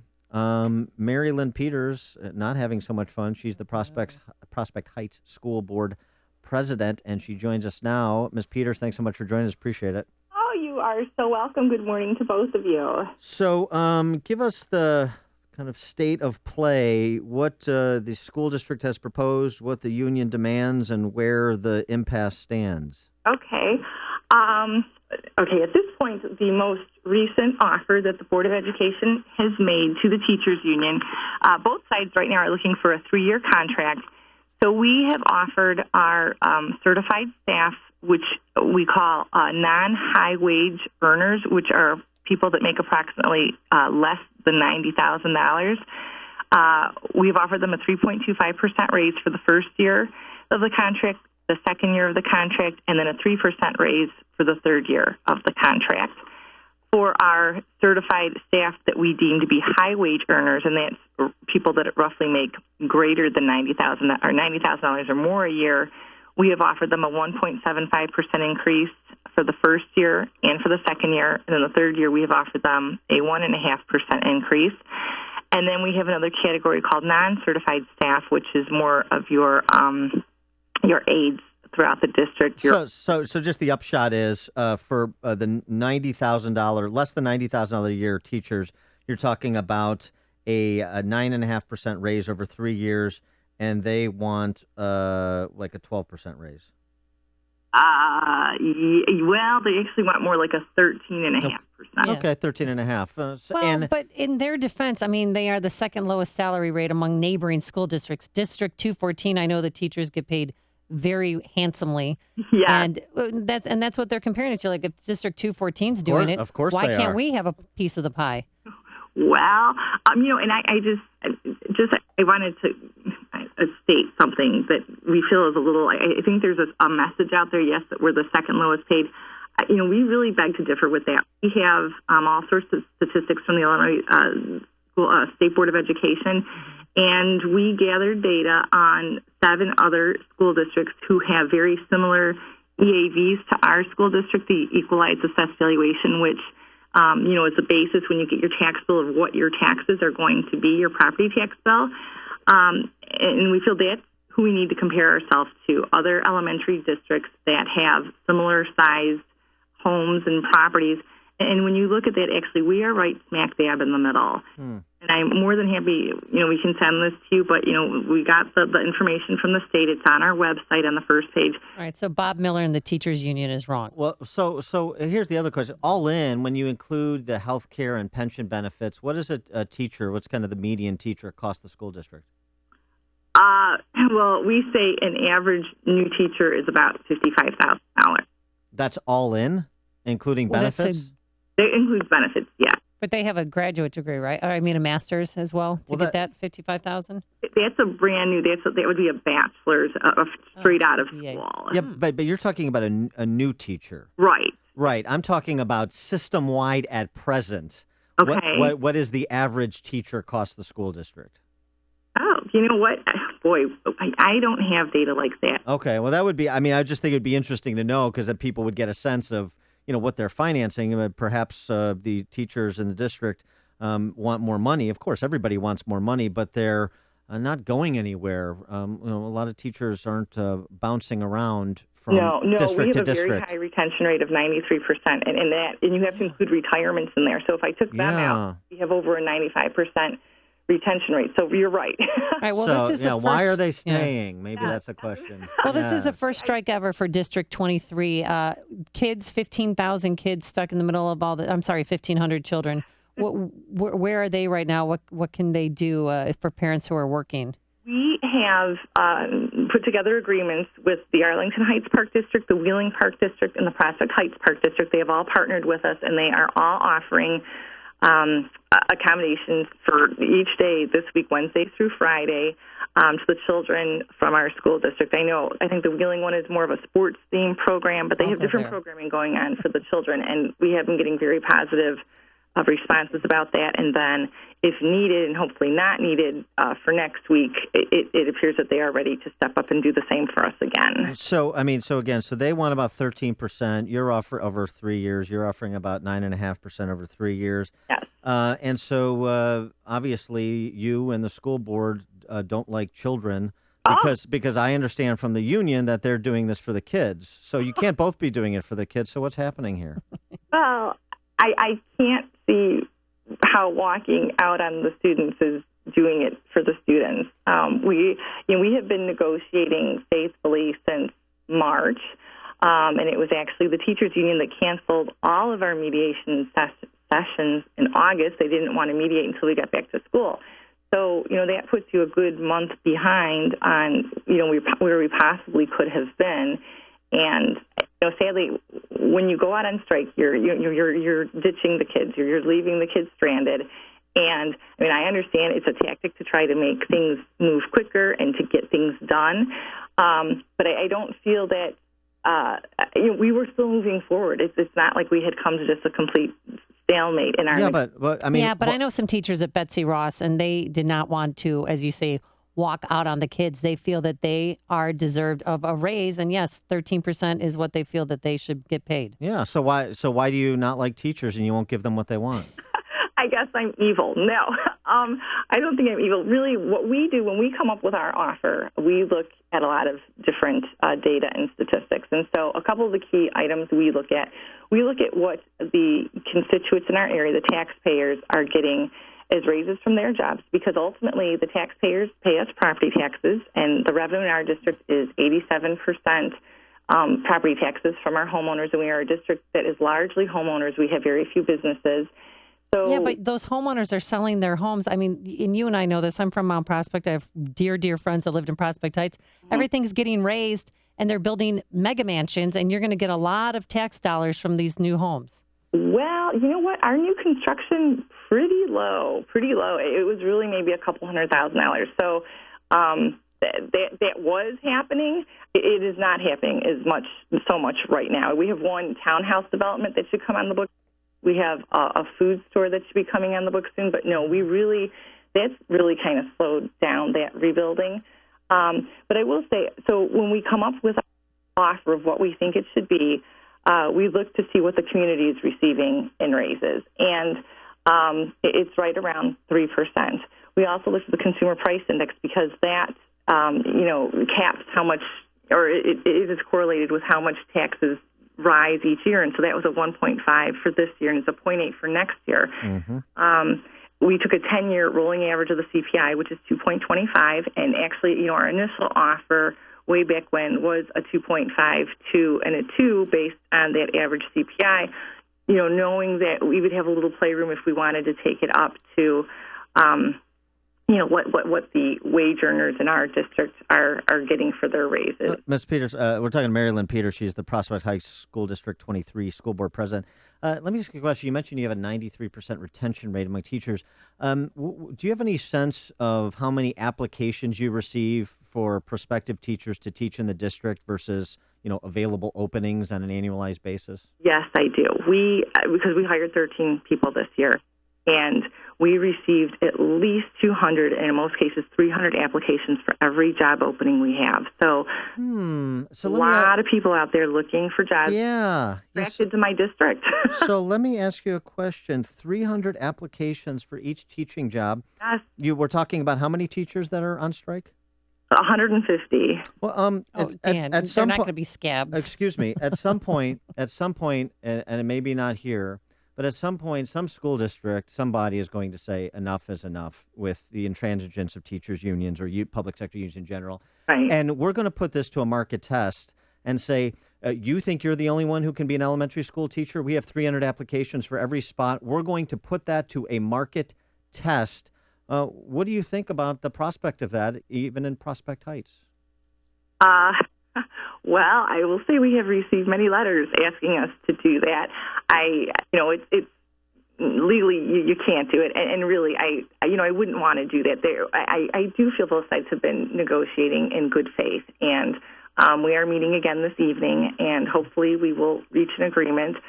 At the end of the day, just taking up and firing a whole school district worth of teachers, I don't really know that that's the best way to Mary, go. my phone's blowing up with questions. Most of them you've answered, but two things they wanted to know when the next negotiation session's planned. You said tonight. Yes. And the last question, do teachers receive pay during this strike?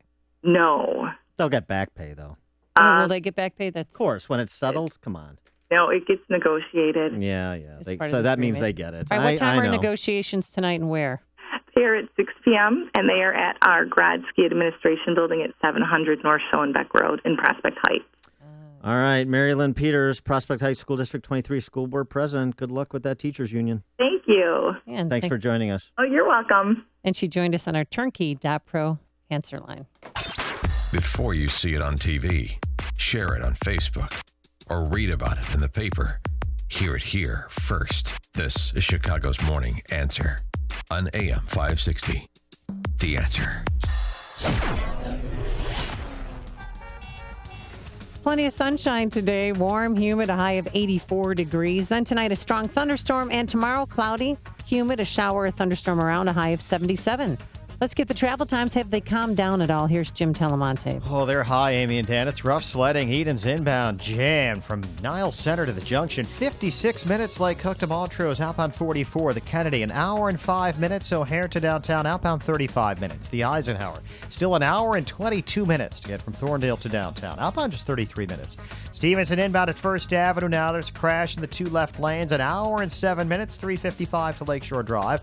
Ryan, 27 minutes, 95 to downtown. Lakeshore Drive in the downtown area around Grant Park is a mess thanks to triathlon closures. Southbound Lakeshore Drive, not only is it jammed, Bryn Mawr to Fullerton, but then from Jackson to 18th, where lanes are closed for the triathlon, and northbound, it is just a solid mess from Oakwood up to Jackson. Tollway's still heavy, too. I'm Jim Talamonte, ChicagoRadioDeals.com, Traffic Center. This is Dan Proft with an Upstream Idea, brought to you in part by the Illinois Opportunity Project. 66. That's the percentage of fourth graders in the state of Illinois who neither read nor do math at a fourth grade level. 2/3 of the children among the 2.1 million grammar school students in the state are falling behind before they get to fourth grade. Is this a state spending problem? State spending on K through 12 education has increased by more than 60% in real terms during the past 2 decades. Perhaps it's how the money is spent rather than how much of it is spent. And perhaps it's time to rethink how we do K through 12 education in the 21st century. Things like at what grade level we teach foreign languages, in what order do we teach science, and the length of the school day. This should sound an alarm for those in charge of funding and administering K through 12 education in Illinois to finally force real system change. For more ideas like this, visit upstream-ideas.com. That website, upstream-ideas.com. I'm Dan Proft. My name is Dr. Howard. I've recommended Balance of Nature for over 15 years because of the excellent results I see in my patients. Balance of Nature doesn't make any claims of treating or curing any particular disease, but I think the results speak for themselves. I will tell you one thing, and he's sick all winter. He wasn't sick at all this winter, not one time. I've taken vitamins my whole life, and this is really the only thing that I've ever really felt like that did anything. That's why I kept coming down with the flu. And she said, double them, triple them. And that's what I did since then, and I haven't had the flu. So I know it works. When you can give your body a full variety of 31 different fruits and vegetables in their 100% natural, whole food form, you receive the unmatched balance of nutrition. Call toll-free 800-2468-751. That's 800-2468-751. Or go online to balanceofnature.com and be sure to enter promo code CHICAGO. Matt McCann is a nationally known expert on long-term care planning and endorsed by the American Association for Long-Term Care Insurance. Affordable long-term care insurance is a smart way to plan for the physical, emotional, and financial burdens long-term health care can have on a family and loved ones. Learn more about long-term health care planning and get your free quotes from all the top companies. Order your special report now and learn how easy it is to plan. Go to RadioLTC.com or call toll-free 866-751-7957. 866-751-7957. That's 866-751-7957. Discover your options today and get free quotes. RadioLTC.com. RadioLTC.com. That's RadioLTC.com. McCann Insurance Services. Long-term care, critical care, and asset protection planning. RadioLTC.com. Chicago's Morning Answer with Dan and Amy continues now. And make sure to stay tuned to catch me, Mike Gallagher, coming up at 9, only on AM 560, The Answer. Be nice. We'll disagree to disagree. Yeah, no, you want to flack for the teachers union? Go ahead and flack away. The numbers, we pay the highest real estate taxes in the nation right now currently, and you're saying, they can pay some more on the real estate taxes. Okay. No, I'm saying they're tearing down homes that were worth $40,000 and building 1.5, in some cases, $2 million mansions. They're going to pay higher property taxes, and the teachers want some of those property taxes to go into their salaries. Sure. No, I thought it's just for the kids. Yeah. A lot $2 million houses in Prospect Heights. That's going to salvage our K through 12 system. Got it. Okay. Anthony Weiner not cutting the mustard at the PR firm that hired him. This was a PR firm, MWW. Michael Kempner, who's a Hillary Clinton bundler, hired Carlos Danger out of sympathy, especially because of all the trouble Mrs. Carlos Danger is enduring. But who's staying home with the baby? That's all I want to know. Good question. Because he was Mr. Mom for a while when he couldn't get a job. And he has a job, and what's going on with the job? Well, now he doesn't have a job. Oh, no. Weiner was yanked, although this is in dispute. Some are suggesting that he fell on the bun and resigned. Stop it. Resigned as a member of the advisory board of this company and as a consultant to this company because he's going to open up his own shop. Oh, it's time really? It's time for Weiner to strike out on his own. Oh, sorry. What was it? Time for what? Weiner to strike out on his own? Yeah. It's time for the Weiner to be liberated. So, what do you think really happened, Dan? Come on. I think that it was a terrible PR move for a PR firm of all places to hire Carlos Danger in the first place, and they realized it wasn't working out great, and probably a lot of their clients didn't want Carlos Danger writing point on their account. Boy, I couldn't have contemplated that. But, this is what you do. You do favors for friends if you want, sweetheart government contracts from the former Secretary of State. Maybe, just maybe, he was using the company computers to reach out to some ladies to start up his sexting career again, which he did so well. Taking photos of himself. Hot dog. Misdemeanor Wiener. You're listening to Chicago's Morning Answer with Dan Proft and Amy Jacobson on AM 560.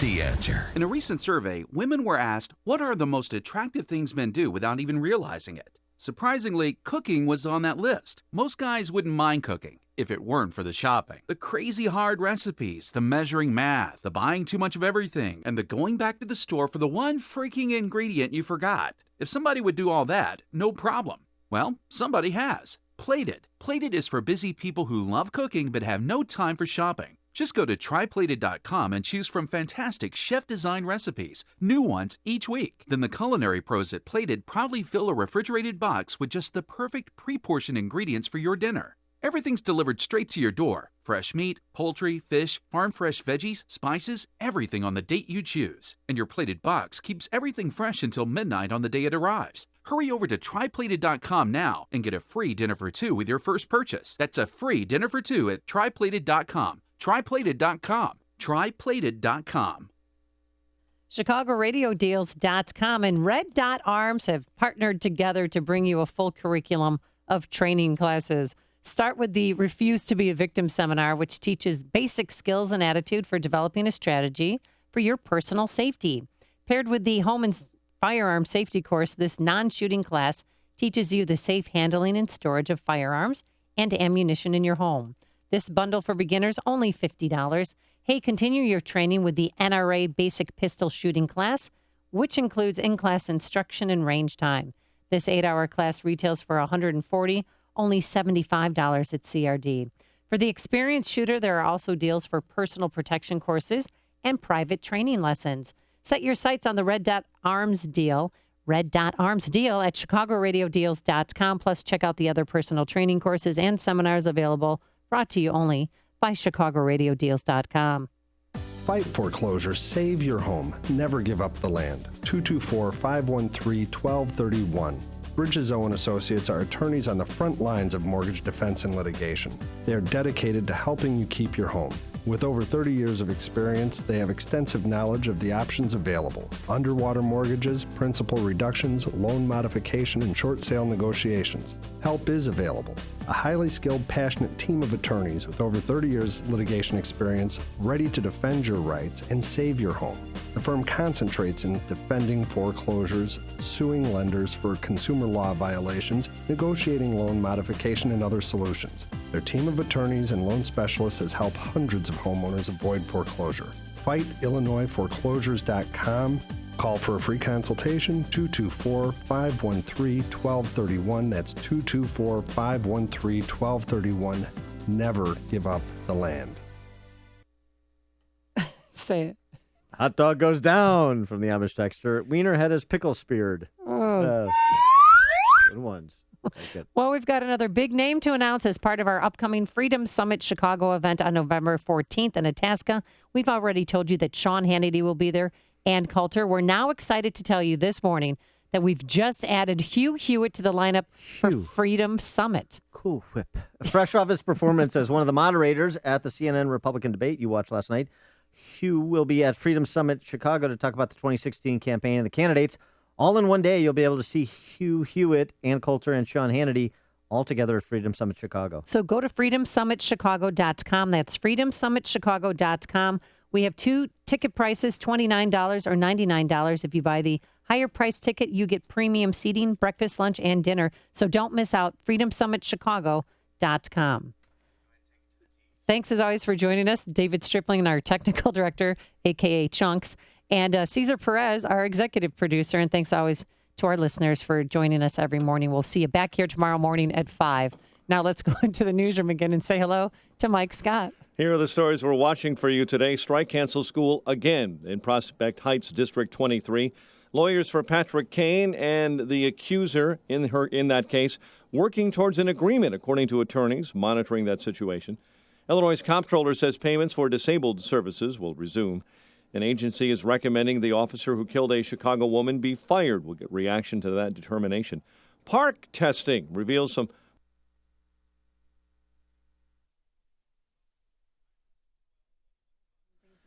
Oh, boy.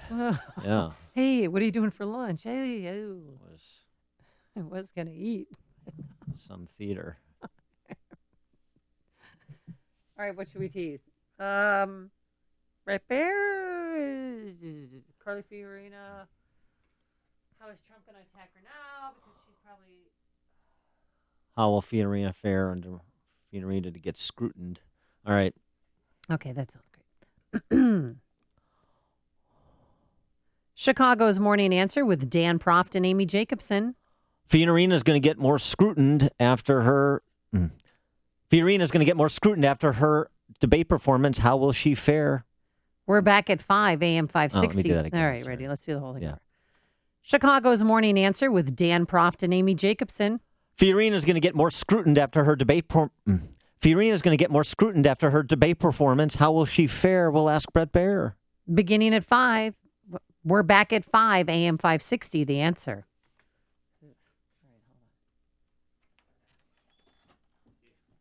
Chicago's Morning Answer with Dan Proft and Amy Jacobson. Fiorina is going to get more scrutined after her debate. Fiorina is going to get more scrutined after her debate performance. How will she fare? We'll ask Brett Baer. Beginning at 5. The answer. Beginning at 5.